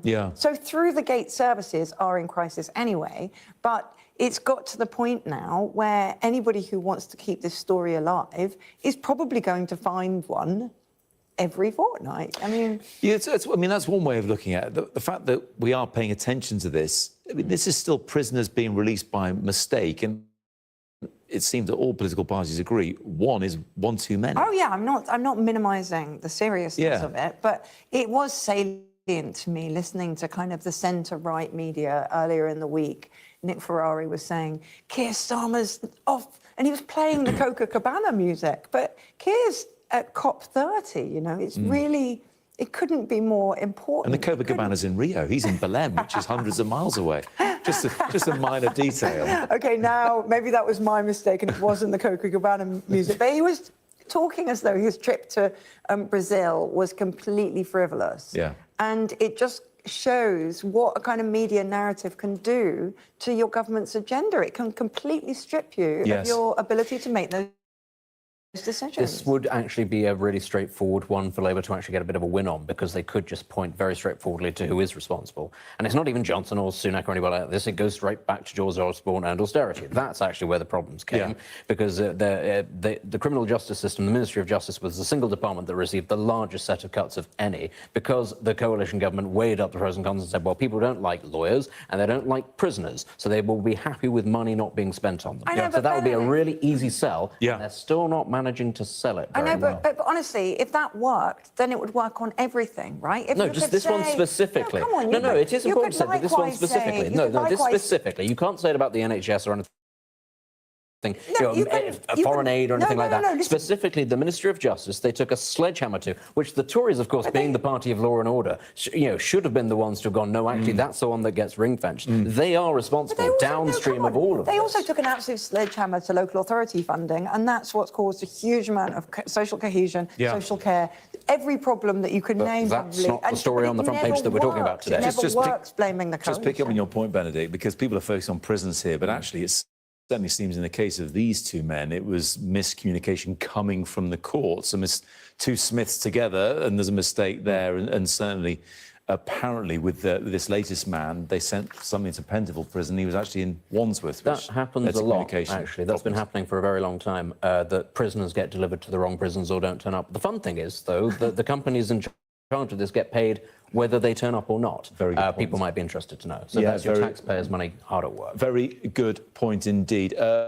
We are going to head to a break in a minute. We haven't even discussed your fantastic new moustache, by the way, Bennett. We'll get onto that later in the hour. It's Movember, of course. But coming up, why is Donald Trump not happy with the BBC? Does he think they're traitors or faithfuls? We'll discuss next.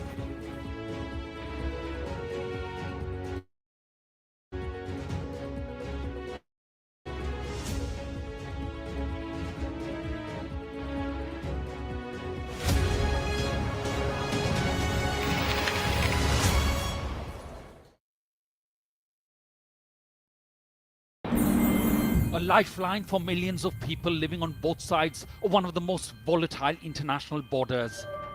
It's dams like these that have become inflection points between the two nuclear-armed neighbors, which could potentially lead to water wars in the future. A terror attack has shattered the peace and tranquility of Kashmir. At least 26 people have been killed and as many injured when militants fired upon them. I'm Neville Lazarus, and I'm Sky's reporter based in Delhi. The old and young, all weary after being trapped for days as the worst floods have hit Kerala in a century. 3 days we are on a rooftop They have no food, nothing. The roads have been inundated. The only way out is to get people by boat. There have been reported deaths and many injuries, several critical. Many families will grapple with the unimaginable loss of one of the worst disasters in India's aviation history. The spiraling violence between two nuclear-armed neighbors that harbor decades of hostility just seems to be getting worse by the day. Garbage dumps like this not only threaten the lives of millions of people, but also pose a deadly consequence on the environment and climate. It is a source of death, decay, disease, and pollution for hundreds of thousands of people living in its shadows. There is so much disease because of this garbage. Sometimes it's so difficult to just breathe. Companies like these are helping India in its trajectory to be a serious player in space exploration. Over the next 45 days, an estimate 400 million Hindu pilgrims are expected to converge here in Prayagraj on the banks of the holy river Ganga and Yamuna. It's a real kaleidoscope of people from all walks of life. People that pond together, they have a little hive brain going on. They've not had a good week. I've had a good week. There's a teaser there, a teaser. Oof. Okay, nothing to see here. Drama over. Full stop. Anyway, we'll get to that. She will be mortified. So she's the first female chancellor. I popped upstairs, made myself a cheese sandwich, but now I'm with you. Annalise has come dressed in the magenta of an electoral dysfunction. Available wherever you get your podcasts. There's always more to the news than a headline. We want to discover, to delve a little deeper, to find out what's really going on. Explanation, analysis, the people at the heart of every story. I'm Neil Patterson, and this is the Sky News Daily Podcast. So, by the end, we'll hopefully all understand what's going on in the world just that little better. Available wherever you get your podcasts.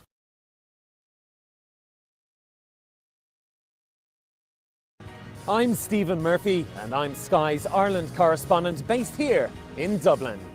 The waters of Ireland and Britain should be home to great white sharks. If there are great white sharks in this area, there's no reason they wouldn't come here to feed. It's basically a buffet on a beach. This could be not only a record-breaking storm, but potentially the most dangerous storm ever to hit Ireland.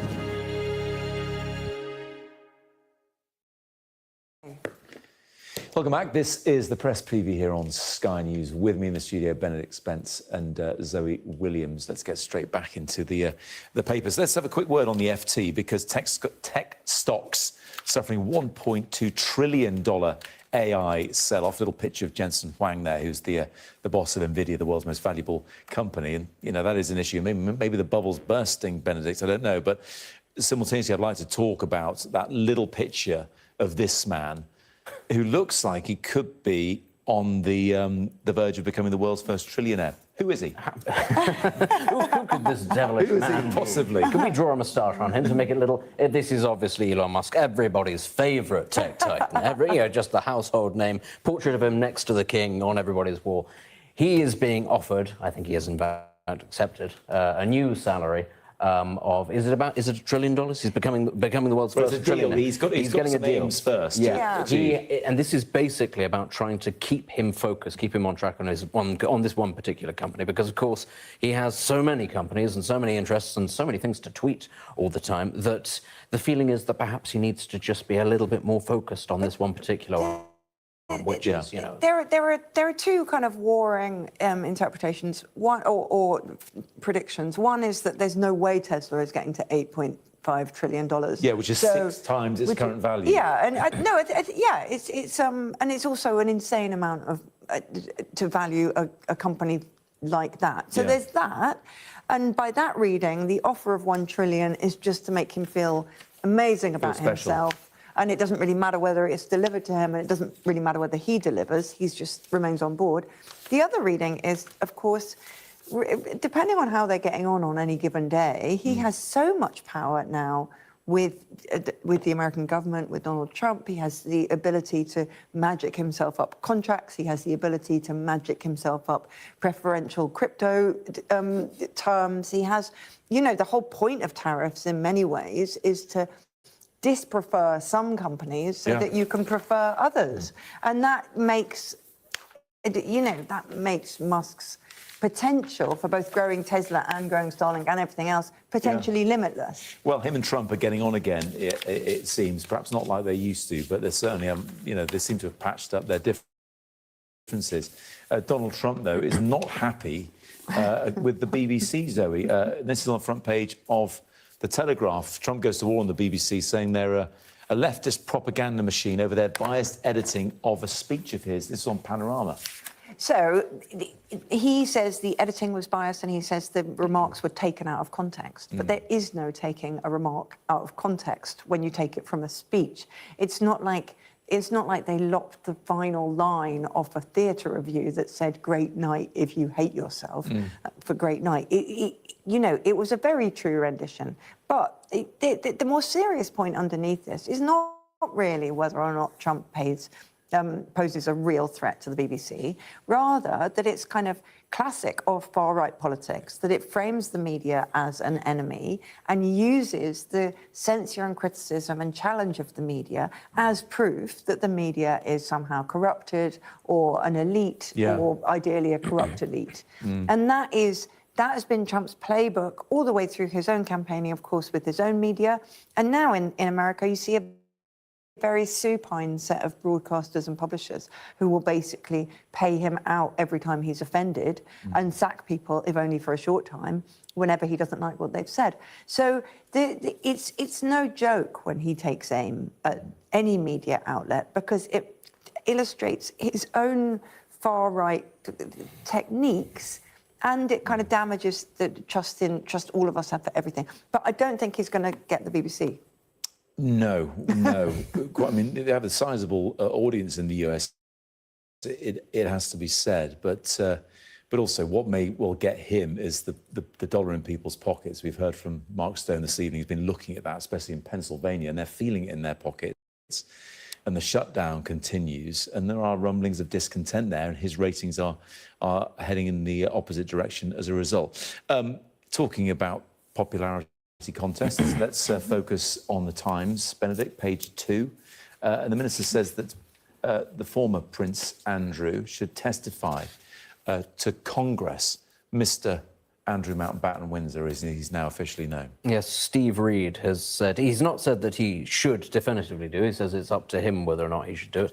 But he did say that anybody who could help with investigations should make themselves available. And, one does... echoing what the Prime Minister said in Brazil when he was asked about Exactly. And it's one of those things where, it's very curious, isn't it, how, having really dragged this whole thing about Prince Andrew, formerly Prince Andrew, of course, for so many years, we've now got a situation where, obviously, he's been cut loose fairly ferociously and fairly abruptly by the royal family as a sort of a face-saving exercise, but also potentially being dangled in front of US politicians as a bit of a sacrificial offering to smooth the way over there. And, I just think it's rather curious how we've sort of left this and allowed it to go on for so long, and it has been so damaging. And now it's a real kind of, let's push him over the side as quickly as we can. And he's still sharing a house with his ex-wife, Sarah Ferguson. And just very quickly, Zoe, in 30 seconds, tell us what the Sun is talking about when it refers to the doghouse. What is it? I really wish you hadn't asked me to do it quickly, because this is my favourite story of the day. Basically, apparently, allegedly, Andrew just spends all day ranting to no one,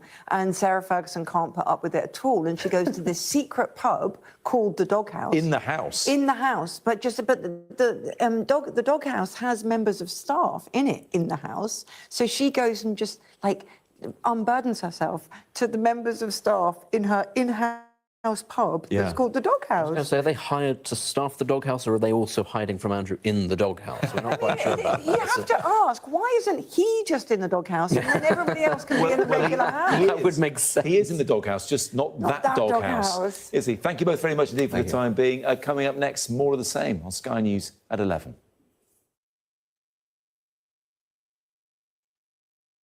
What might happen if Russia attacked the UK?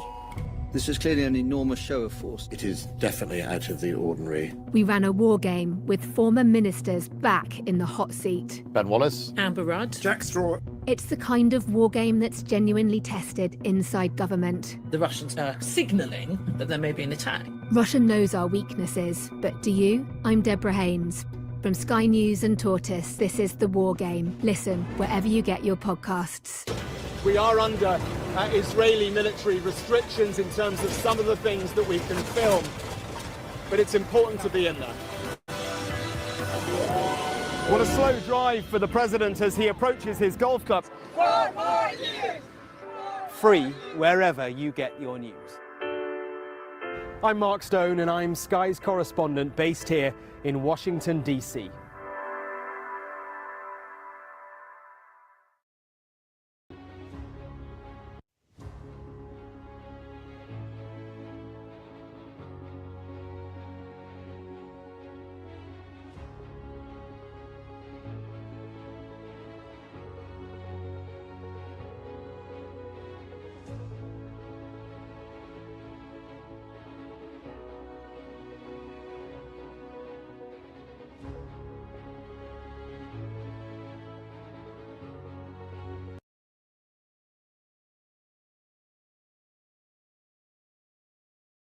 Documentation showing that a PC that was running capture was part of the inventory when he purchased his sub-post office.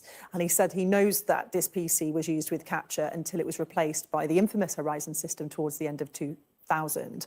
On the scheme, though, he's also saying that there appears to be a situation where you can put forward, the Department of Business and Trade want victims to put forward a fully itemised claim first, and then they'll decide whether they're eligible. That's what Sir Alan's understanding of it is. He says that's ridiculous. He calls it a little bit mad because you could spend a year, as he did, over a year putting together a very complicated claim to then potentially be deemed ineligible. So he wants to see sort of a two-stage process. First, whether or not you're deemed eligible to even go for the scheme, and then put in this probably very complicated claim for many of them. And I mean, for many looking on at this, I think that the government went through this whole process of trying to make sure that the Horizon software redress scheme was right. I think Sir Alan's only just got his money recently, hasn't he? And now that this latest one has come in, no lessons seem to have been learned. I mean, describing it as half-baked, slightly mad in ways, it's not the kind of language they'd want him to be using about this sort of scheme. It's not. And I think my assessment of it would be, looking at the detail, is that this is a scheme that may work for some of the victims, maybe low-value claims, quite straightforward, if they're straightforward, because it happened a long time ago, but not for all. And there's a real bugbear over the language that's been used in describing the scheme from the government. They say that there's a bracket for this redress scheme of up to £300,000, which if you've lost your home and your job and it's impacted you over 3 decades, is that enough? But they then say in exceptional cases, it'll go beyond that. And I think there's a worry that perhaps they don't realise maybe the exception is more commonplace than they think. Now, the government have said to us that effectively that victims, in a statement, they'll finally receive redress after decades of fighting for justice. And they've also said that they've been in contact with Sir Alan's legal representative, and they stand by ready to provide further information to help. Yeah, and it's such a long time ago, the 90s, wasn't it? So it's Have those records would be yeah. very unlikely. Right, well, thank you for that. Thank you. Do stay with us. Coming up shortly, we're going to be speaking to a 10-year-old girl. I'm really looking forward to this. She sounds extraordinary. She's on a mission to help communities across the world get access to clean water. Stay with us.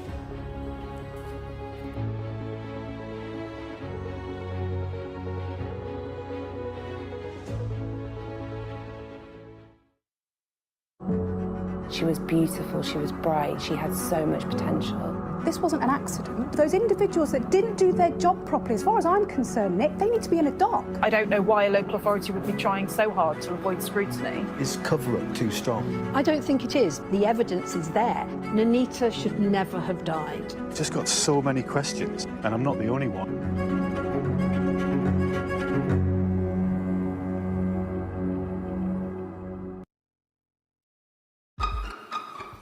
We've got your Sunday mornings covered.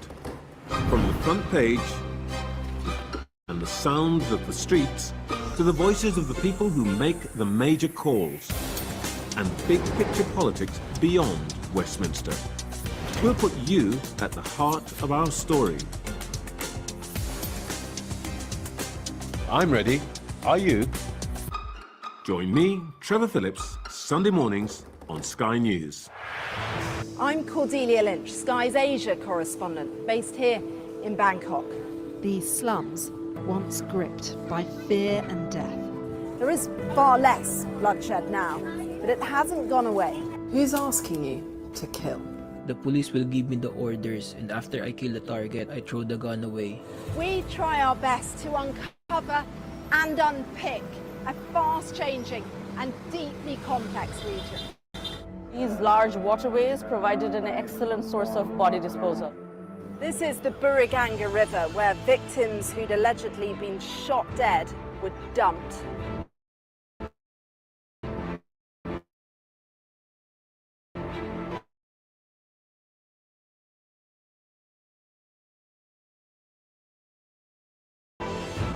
Sheikh